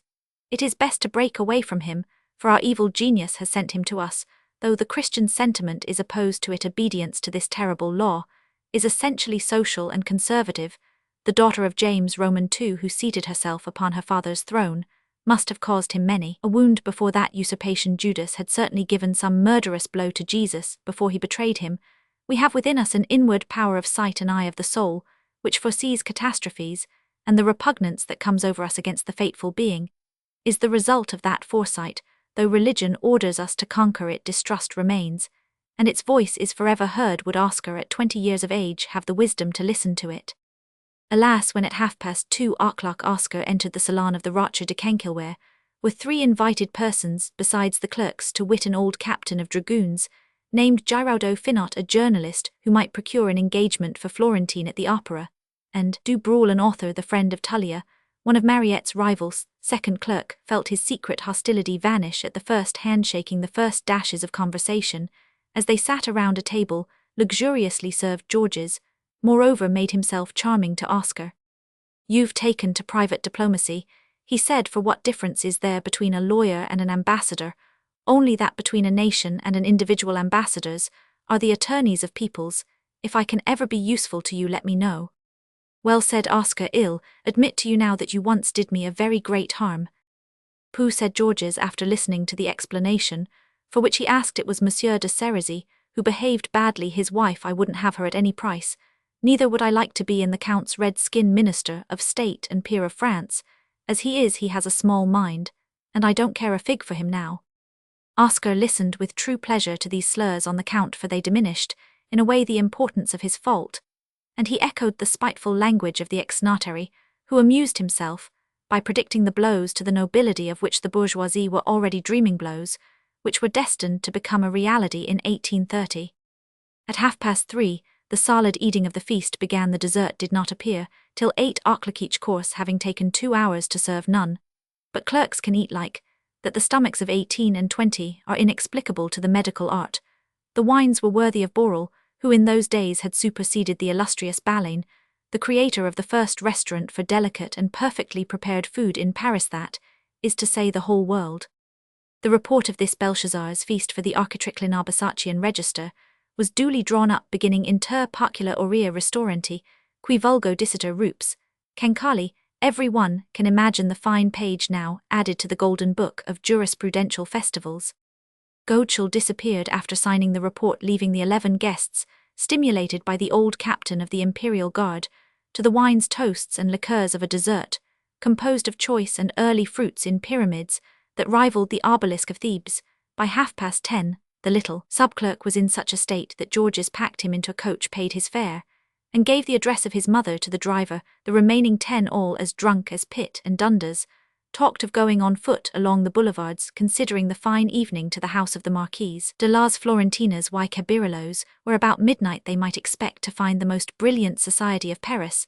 They felt the need of breathing the pure air into their lungs, but with the exception of Georges Giraudeau du Breul and Finot, all four accustomed to Parisian orgies, not one of the party could walk. Consequently, Georges sent to a liveristable for 3 open carriages, in which he drove his company for an hour round the exterior boulevards from Montmartre to the Barrière du Trône. They returned by Bercy the Quays and the boulevards to the Rue de Vendôme. The clerks were fluttering still in the skies of fancy to which youth is lifted by intoxication, when their amphitryon introduced them into Florentine's salon. There sparkled a bevy of stage princesses, who, having been informed no doubt of Frédéric's joke, were amusing themselves by imitating the women of good society. They were then engaged in eating ices. The wax candles flamed in the candelabra. Tullia's footmen, and those of Madame Duval Noble and Florine, all in full livery, were serving the dainties on silver salvers. The hangings, a marvel of Lyonnaise workmanship, fastened by gold cords, dazzled all eyes. The flowers of the carpet were like a garden. The richest bibelots and curiosities danced before the eyes of the newcomers. At first, and in the state to which Georges had brought them, the clerks, and more particularly Oscar, believed in the Marquise de las Florentinas, while Cabirillo's gold glittered on 4 cartables in the bedchamber in the salon. The women were playing at Vingt-et-un, kept by Nathan, the celebrated author. After wandering tipsy and half asleep through the dark exterior boulevards, the clerks now felt that they had wakened in the palace of Armida. Oscar, presented to the Marquise by Georges, was quite stupefied, and did not recognize the danseuse he had seen at the Gaîté in this lady aristocratically décolletée and swathed in laces till she looked like the vignette keepsake who received him with manners and graces, the like of which was neither in the memory nor the imagination of a young clerk rigidly brought up, after admiring the splendors of the apartment and the beautiful women there displayed, who had all outdone each other in their dress for this occasion. Oscar was taken by the hand and led by Florentine to a Vingt-et-un table.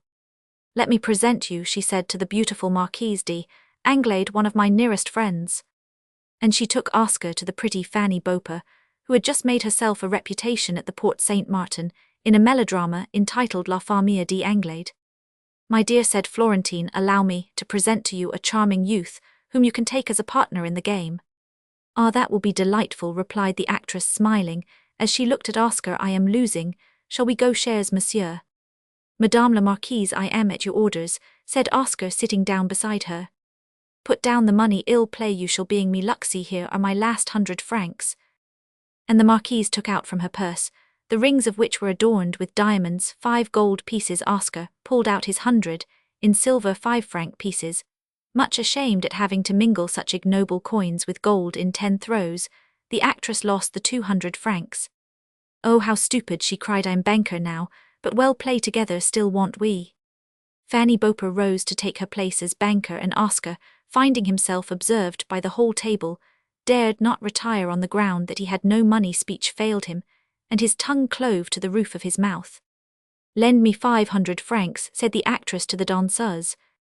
Florentine brought the money, which she obtained from Georges, who had just passed 8 times at écarté. "Nathan has won 1,200 francs, said the actress to Oscar. "Bankers always win. We want let them fool us, will we?" she whispered in his ear. Persons of nerve, imagination and dash will understand how it was that poor Oscar opened his pocketbook and took out the note of 500 francs which Desroches had given him. He looked at Nathan, the distinguished author, who now began with Florine to play a heavy game against the bank. "Come, my little man, take him up," cried Fanny Beauper, signing to Oscar to rake in the 200 francs which Nathan and Florine had punted. The actress did not spare taunts or jests on those who lost. She enlivened the game with jokes which Oscar thought singular, but reflection was stifled by joy, for the first 2 throws produced a gain of 2,000 francs. Oscar then thought of feigning illness, and making his escape, leaving his partner behind him. But Honor kept him there 3 more turns, and the gains were lost. Oscar felt a cold sweat running down his back, and he was sobered completely. The next 2 throws carried off the 1,000 francs of their mutual stake. Oscar was consumed with thirst, and drank 3 glasses of iced punch one after the other. The actress now led him into the bedchamber, where the rest of the company were playing talking frivolities with an easy air. But by this time, the sense of his wrongdoing overcame him. The figure of Desroches appeared to him like a vision. He turned aside to a dark corner, and sat down, putting his handkerchief to his eyes, and wept. Florentine noticed the attitude of true grief, which, because it is sincere, is certain to strike the eye of one who acts. She ran to him, took the handkerchief from his hand, and saw his tears. Then she led him into a boudoir. "What is it, my child?" she said. At the tone and accent of that voice, Oscar recognized a motherly kindness which is often found in women of her kind, and he answered openly, "I have lost 500 francs which my employer gave me to obtain a document tomorrow morning. There's nothing for me but to fling myself into the river. I am dishonored." "How silly you are," she said. "Stay where you are. I'll get you 1,000 francs, and you can win back what you've lost, but don't risk more than 500, so that you may be sure of your master's money. Georges plays a fine game at écarté. Bet on him." Oscar, frightened by his position, accepted the offer of the mistress of the house. Ah, he thought, it is only women of rank who are capable of such kindness. Beautiful, noble, rich, how lucky Georges is. He received the 1,000 francs from Florentine, and returned to bet on his hoax. Georges had just passed for the 4th time when Oscar sat down beside him. The other players saw, with satisfaction, the arrival of a new bettor, for all, with the instinct of gamblers, took the side of Giraudeau, the old officer of the Empire. "Messieurs," said Georges, "you'll be punished for deserting me. I feel in the vein. Come, Oscar, well, make an end of them."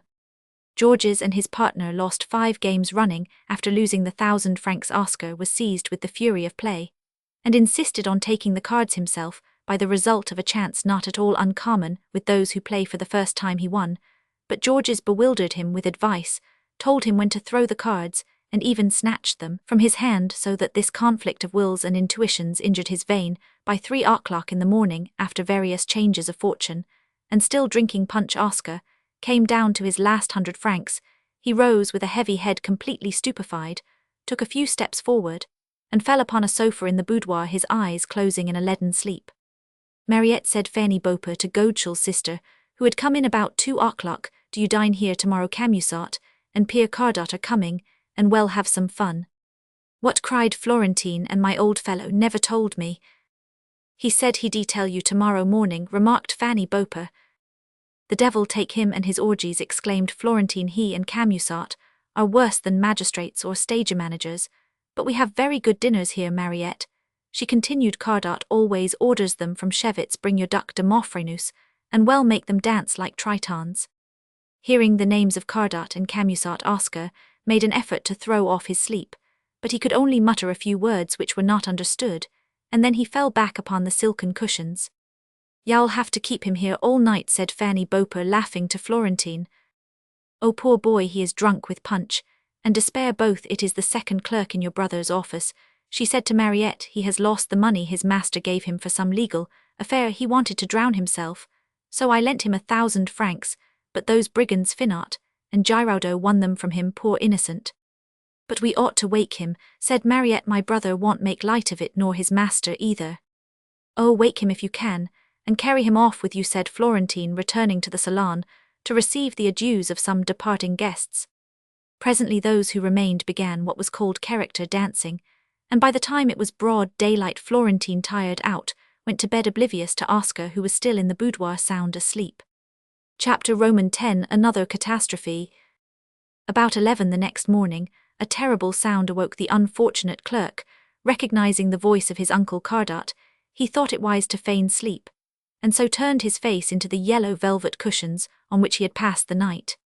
"Really, my little Florentine," said the old gentleman, "this is neither right nor sensible. You danced last evening in Les Ruins, and you have spent the night in an orgy that's deliberately going to work to lose your freshness, besides which it was ungrateful to inaugurate this beautiful apartment without even letting me know. Who knows what has been going on here?" "Old monster," cried Florentine, "haven't you a key that lets you in at all hours? My ball lasted till 5 in the morning, and you have the cruelty to come and wake me up at 11. 11:30, Titin, observed Cardot humbly. I came out early to order a dinner fit for an archbishop at Shevitz. Just see how the carpets are stained. What sort of people did you have here? You needn't complain, for Fanny Bopa told me you were coming to dinner with Camusat. And to please you I've invited Tullia du Brule, Mariette the Duc de Moffrenus Florine, and Nathan, so you'll have the 4 loveliest creatures ever seen behind the footlights. Well, dance you a pas de zephyr. It is enough to kill you to lead such a life, cried old Cardot, and look at the broken glasses. What pillage the antechamber actually makes me shudder. At this instant the wrathful old gentleman stopped short, as if magnetized like a bird which a snake is charming. He saw the outline of a form in a black coat through the door of the boudoir.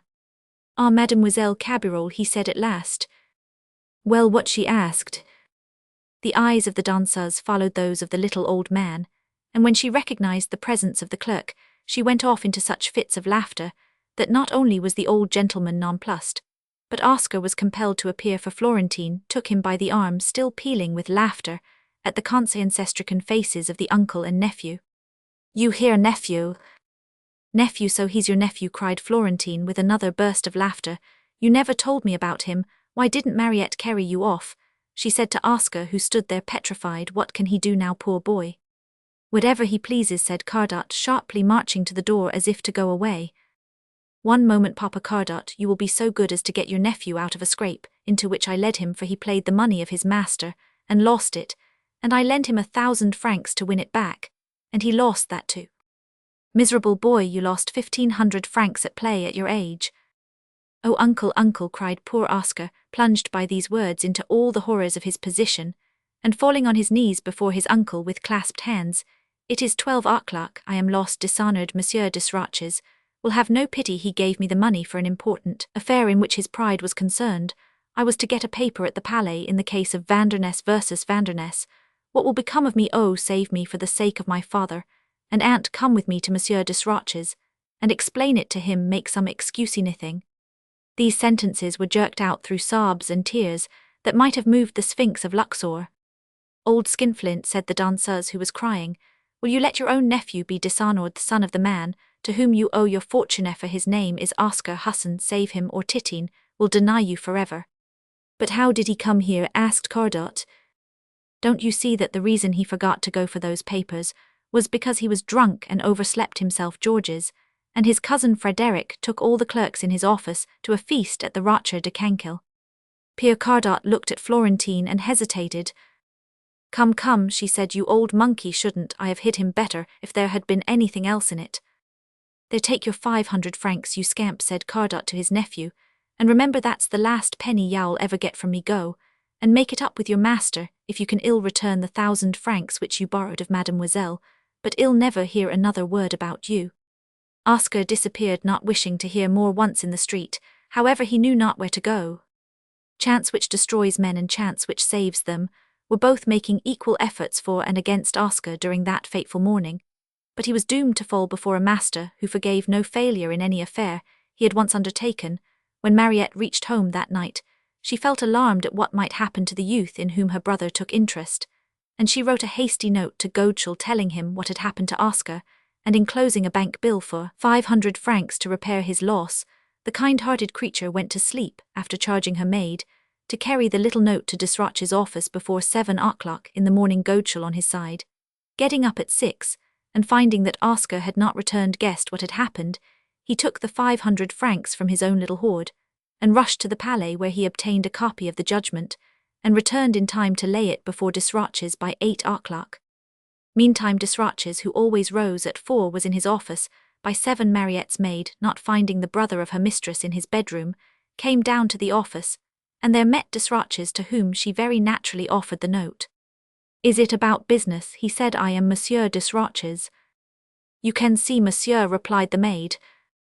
Desroches opened the letter, and read it. Finding the 500-franc note, he went into his private office, furiously angry with his second clerk. About 7:30, he heard Godeschal dictating to the second head clerk a copy of the document in question, and a few moments later the good fellow entered his master's office with an air of triumph in his heart. Did Oscar Husson fetch the paper this morning from Simon? Inquired Desroches. Yes, monsieur. Who gave him the money? Why, you did Saturday, replied Godeschal.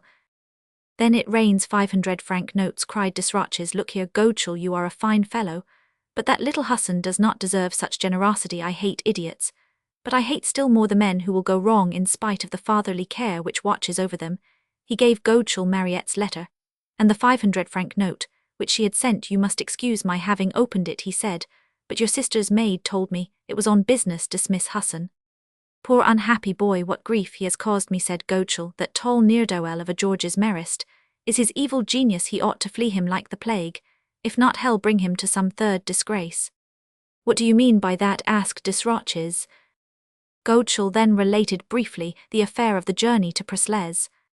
Ah yes, said the lawyer, I remember. Joseph Bridow told me that story about the time it happened. It is to that meeting that we owe the favour Monsieur de Cerisy has since shown in the matter of Joseph's brother, Philippe Bridow. At this moment, Moreau, to whom the case of the Vanderness estate was of much importance, entered the office. The Marquis wished to sell the land in parcels, and the Count was opposed to such a sale. The land agent received therefore the first fire of Desroches' wrath against his ex-second clerk, and all the threatening prophecies which he fulminated against him. The result was that this most sincere friend and protector of the unhappy youth came to the conclusion that his vanity was incorrigible. Make him a barrister, said Desroches. He has only his last examination to pass in that line. His defects might prove virtues, for self-love and vanity give tongues to half the attorneys.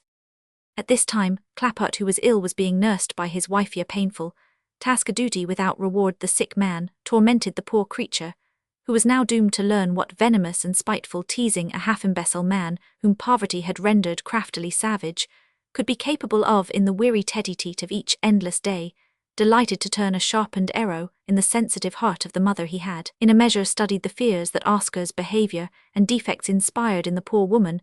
When a mother receives from her child a shock like that of the affair at Presles, she continues in a state of constant fear, and by the manner in which his wife boasted of Oscar, every time he obtained the slightest success, Clapart knew the extent of her secret uneasiness, and he took pains to rouse it on every occasion.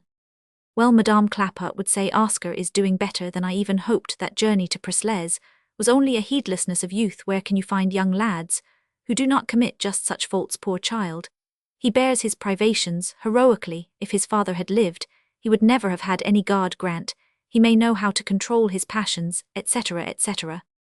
While all these catastrophes were happening in the Rue de Vendôme and the Rue de Bethisy, Clapart, sitting in the chimney corner, wrapped in an old dressing-gown, watched his wife, who was engaged over the fire in their bedroom, in simultaneously making the family broth, Clapart's tisane, and her own breakfast. Mon dear, I wish I knew how the affair of yesterday ended. Oscar was to breakfast at the Rocher de Cancale and spend the evening with the Marquise. Don't trouble yourself, sooner or later you'll find out about your swan, said her husband. Do you really believe in that Marquise? Pooh, a young man who has senses and a taste for extravagance like Oscar can find such ladies as that on every bush if he pays for them. Some fine morning you'll find yourself with a load of debt on your back. You are always trying to put me in despair, cried Madame Clapart. You complained that my son lived on your salary, and never has he cost you a penny for 2 years.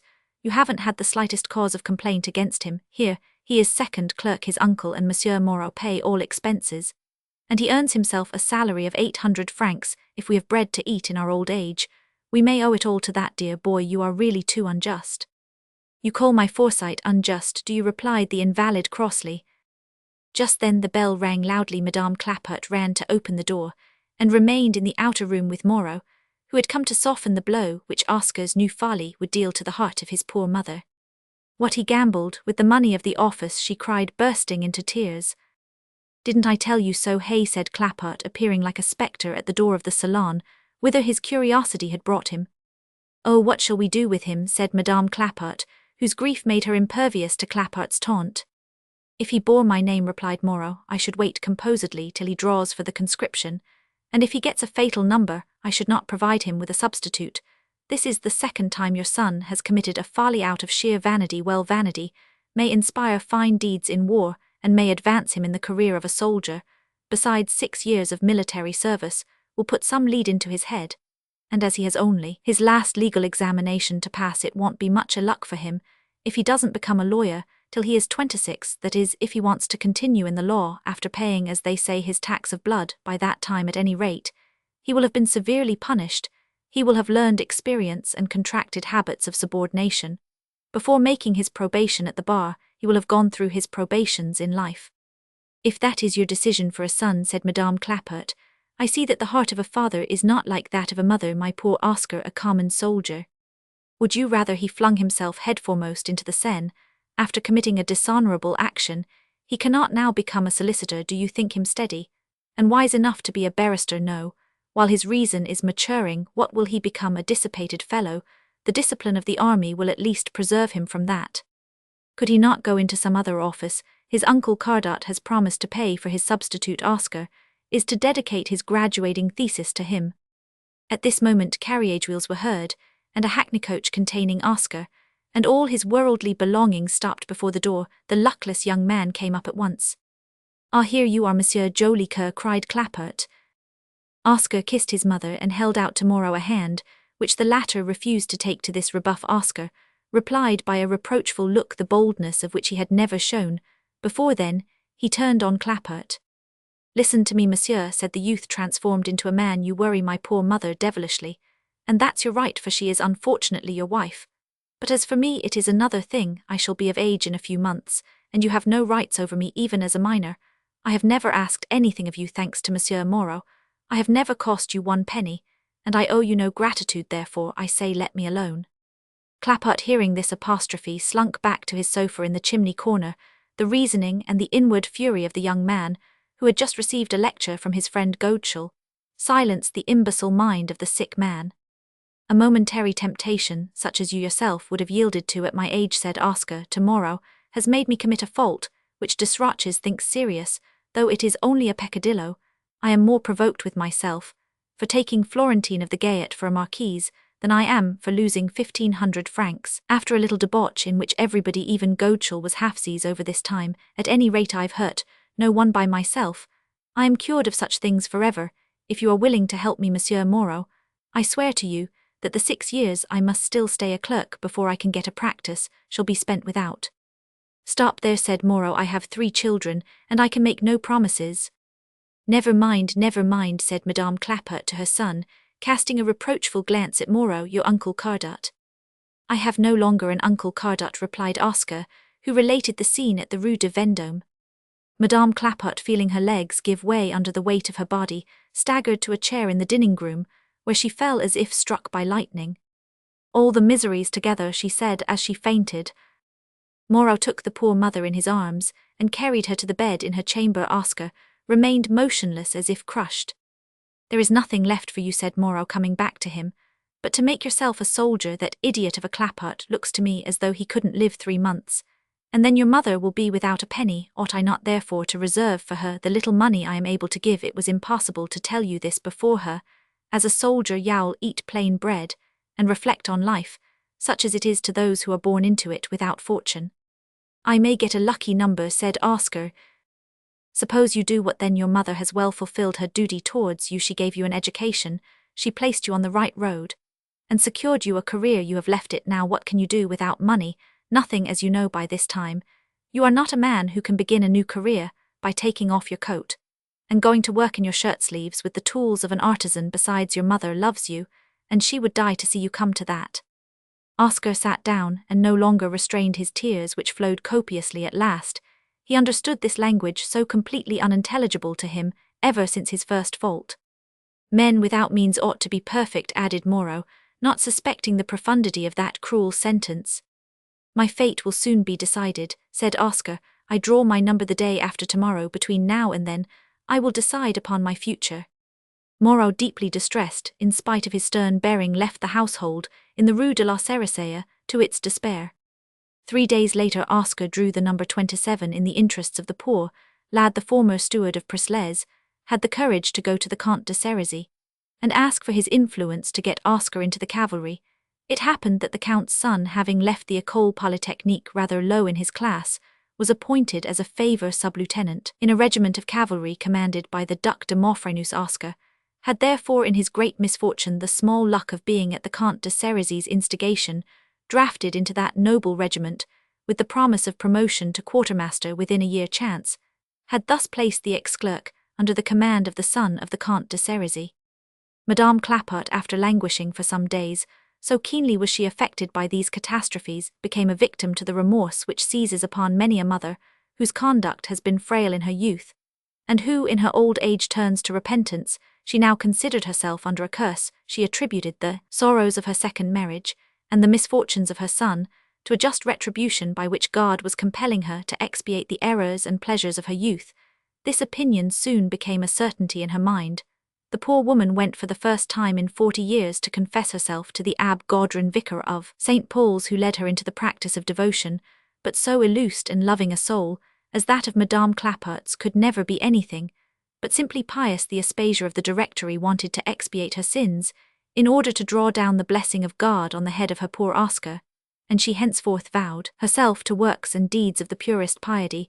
She believed she had won the attention of heaven when she saved the life of Monsieur Clapart, who thanks to her devotion lived on to torture her, but she chose to see in the tyranny of that imbecile mind a trial inflicted by the hand of one who loveth while he chasteneth. Oscar meantime behaved so well that in 1830 he was first sergeant of the company of the Vicomte de Cerisy, which gave him the rank of sub-lieutenant of the line. Oscar Husson was by that time 25 years old, as the royal guard to which his regiment was attached was always in garrison in Paris, or within a circumference of 30 miles around the capital. He came to see his mother from time to time, and tell her his griefs, for he had the sense to see that he could never become an officer as matters then were at that time. The cavalry grades were all being taken up by the younger sons of noble families, and men, without the article to their names, found promotion. Difficult. Oscar's sole ambition was to leave the guards and be appointed sub-lieutenant in a regiment of the cavalry of the line. In the month of February 1830 Madame Clapart obtained this promotion for her son through the influence of Madame la Dauphine, granted to the Abbé Gaudrin, now rector of St. Paul's. Although Oscar outwardly professed to be devoted to the Bourbons in the depths of his heart, he was a liberal. Therefore, in the struggle of 1830, he went over to the side of the people. This desertion, which had an importance due to the crisis in which it took place, brought him before the eyes of the public during the excitement of triumph. In the month of August, he was promoted lieutenant, received the Cross of the Legion of Honor, and was attached as aide-de-camp to Lafayette, who gave him the rank of captain in 1832, when the amateur of the best of all possible republics was removed from the command of the National Guard. Oscar Husson, whose devotion to the new dynasty amounted to fanaticism, was appointed major of a regiment sent to Africa at the time of the first expedition undertaken by the Prince Real. The Vicomte de Cerisy chanced to be the lieutenant-colonel of this regiment at the affair of the Macta, where the field had to be abandoned to the Arabs. Monsieur de Cerisy was left wounded under a dead horse. Oscar, discovering this, called out to the squadron, "Messieurs, it is going to death, but we cannot abandon our colonel." He dashed upon the enemy, and his electrified soldiers followed him. The Arabs, in their first astonishment at this furious and unlooked-for return, allowed Oscar to seize the Viscount, whom he flung across his horse, and carried off at full gallop, receiving, as he did so, 2 slashes from yataghans on his left arm. Oscar's conduct on this occasion was rewarded with the Officer's Cross of the Legion of Honor, and by his promotion to the rank of lieutenant-colonel, he took the most affectionate care of the Vicomte de Cerisy, whose mother came to meet him on the arrival of the regiment at Toulon, where, as we know, the young man died of his wounds. The Comtesse de Cerisy had not separated her son from the man who had shown him such devotion. Oscar himself was so seriously wounded that the surgeons whom the Countess had brought with her from Paris thought best to amputate his left arm. Thus the Comte de Cerisy was led not only to forgive Oscar for his painful remarks on the journey to Presles, but to feel himself his debtor on behalf of his son, now buried in the chapel of the Château de Cerisy. Chapter XI. Oscar's last blunder. Some years after the affair at Macta, an old lady dressed in black, leaning on the arm of a man about 34 years of age, in whom observers would recognize a retired officer from the loss of an arm, and the rosette of the Legion of Honor in his buttonhole, was standing at 8 o'clock one morning, in the month of May, under the porticature of the Lion d'Argent, Rue de Faubourg Saint-Denis, waiting apparently for the departure of a diligence.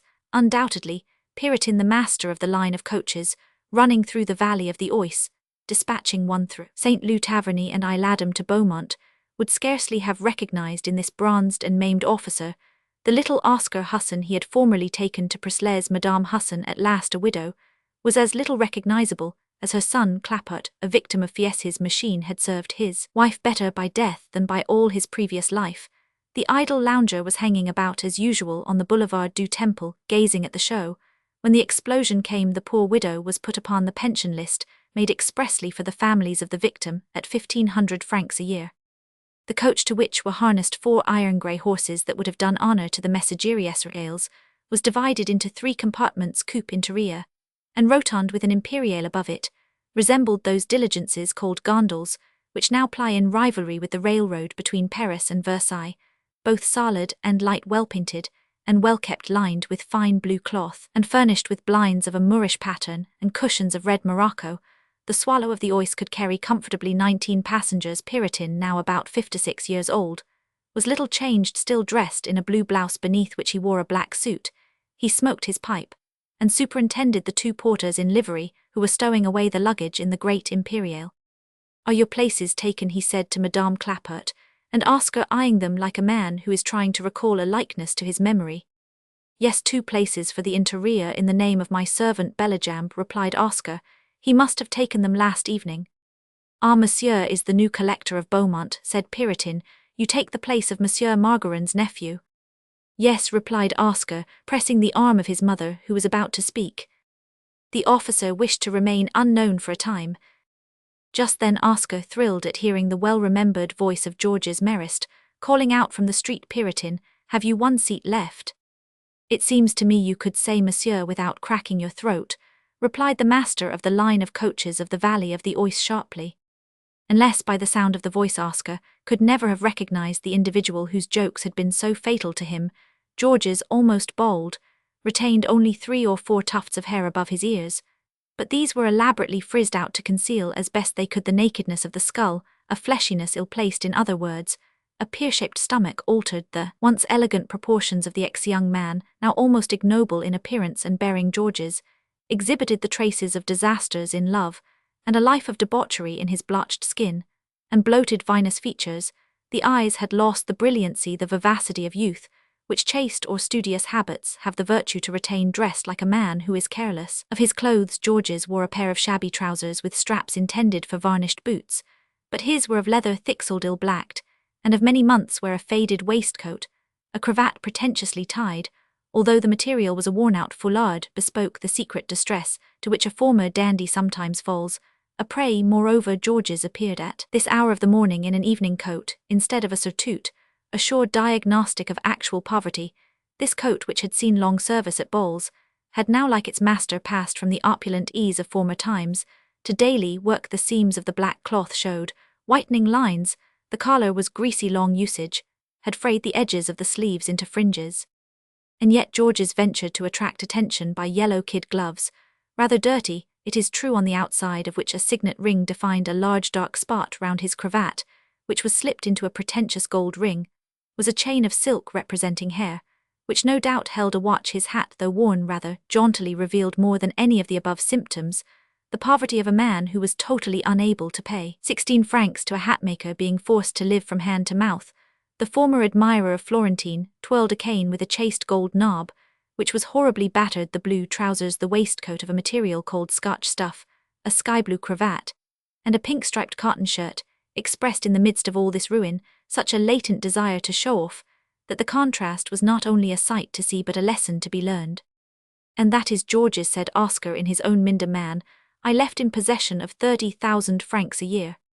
"Has Monsieur de Piritin a place in the coupe?" asked Georges, ironically replying to Piritin's rebuff. "No, my coupe is taken by a peer of France, the son-in-law of Monsieur Moreau, Monsieur le Baron de Canalis, his wife and his mother-in-law. I have nothing left but 1 place in the interior." "The devil, so peers of France still travel in your coach, do they?" said Georges, remembering his adventure with the Comte de Cerisy. "Well, ill, take that place in the interior." He cast a glance of examination on Oscar and his mother, but did not recognize them.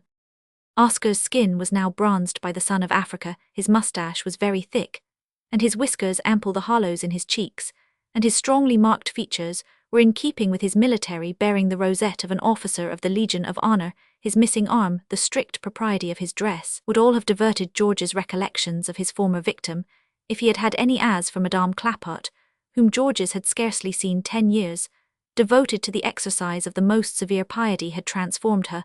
No one would ever have imagined that that grey sister concealed the Aspasia of 1797. An enormous old man, very simply dressed, though his clothes were good and substantial, in whom Oscar recognized Peer Ledger, here came slowly and heavily along. He nodded familiarly to Puritan, who appeared by his manner to pay him the respect due in all lands to millionaires. "Ha ha, why here's Peer Ledger more and more preponderant," cried George's. "To whom have I the honor of speaking?" asked old Ledger curtly. "What, you don't recognize Colonel George's, the friend of Ali Pacha? We travelled together once upon a time in company with the Comte de Cerisy. One of the habitual follies of those who have fallen in the world is to recognize and desire the recognition of others." "You are much changed," said the ex-farmer, now twice a millionaire. "All things change," said George's. "Look at the Lion d'Argent and Puritan's coach, they are not a bit like what they were 14 years ago." "Puritan now controls the whole service of the Valley of the Oise," replied Monsieur Ledger, "and sends out 5 coaches. He is the bourgeois of Beaumont, where he keeps a hotel at which all the diligences stop, and he has a wife and daughter who are not a bad help to him." An old man of 70 here came out of the hotel and joined the group of travellers who were waiting to get into the coach. "Come along, Papa Raybert," said Ledger, "we are only waiting now for your great man." "Here he comes," said the steward of Presles, pointing to Joseph Bridow. Neither George's nor Oscar recognized the illustrious artist, for his face had the worn and haggard lines that were now famous, and his bearing was that which is given by success. The ribbon of the Legion of Honor adorned his black coat, and the rest of his dress, which was extremely elegant, seemed to denote an expedition to some rural fete. At this moment a clerk with a paper in his hand came out of the office, which was now in the former kitchen of the Lion d'Argent, and stood before the empty coupe. "Monsieur and Madame de Canalis, 3 places," he said, then moving to the door of the interior, he named consecutively Monsieur Bellijambe, 2 places Monsieur de Raybert, 3 places Monsieur, your name, if you please, he said to George's. "George's Merist," said the fallen man in a low voice. The clerk then moved to the rotund, before which were grouped a number of nurses, country people, and petty shopkeepers, who were bidding each other adieu. Then, after bundling in the 6 passengers, he called to 4 young men who mounted to the Imperial, after which he cried, "Start, Puritan," got up beside his driver, a young man in a blouse, who called out, "Pull," to his animals, and the vehicle, drawn by 4 horses brought at Roy, mounted the rise of the Faubourg Saint-Denis at a slow trot. But no sooner had it got above Saint Laurent than it raced like a mail-cart to Saint-Denis, which it reached in 40 minutes. No stop was made at the Cheesecake Inn, and the coach took the road through the valley of Montmorency.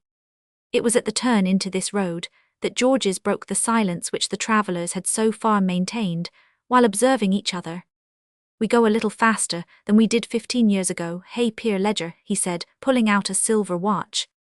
"Persons are usually good enough to call me Monsieur Ledger," said the millionaire. "Why, here's our blogger of the famous journey to Presles," cried Joseph Bridow. "Have you made any new campaigns in Asia, Africa, or America?" "Sacre bleu, I've made the Revolution of July, and that's enough for me, for it ruined me." "Ah, you made the Revolution of July," cried the painter, laughing. "Well, I always said it never made itself." "How people meet again," said Monsieur Ledger, turning to Monsieur de Raybert. "This Papa Raybert is the clerk of the notary to whom you undoubtedly owe the stewardship of Presles." "We lack Mr. Gris, now famous under his own name of Leon de Laura," said Joseph Bridow, and the little young man who was stupid enough to talk to the Count about those skin diseases which are now cured, and about his wife whom he has recently left that he may die in peace. "And the Count himself you lack him," said old Raybert. "I'm afraid," said Joseph Bridow sadly, "that the last journey the Count will ever take will be from Presles to Laden, to be present at my marriage." "He still drives about the park," said Raybert. "Does his wife come to see him?" asked Ledger.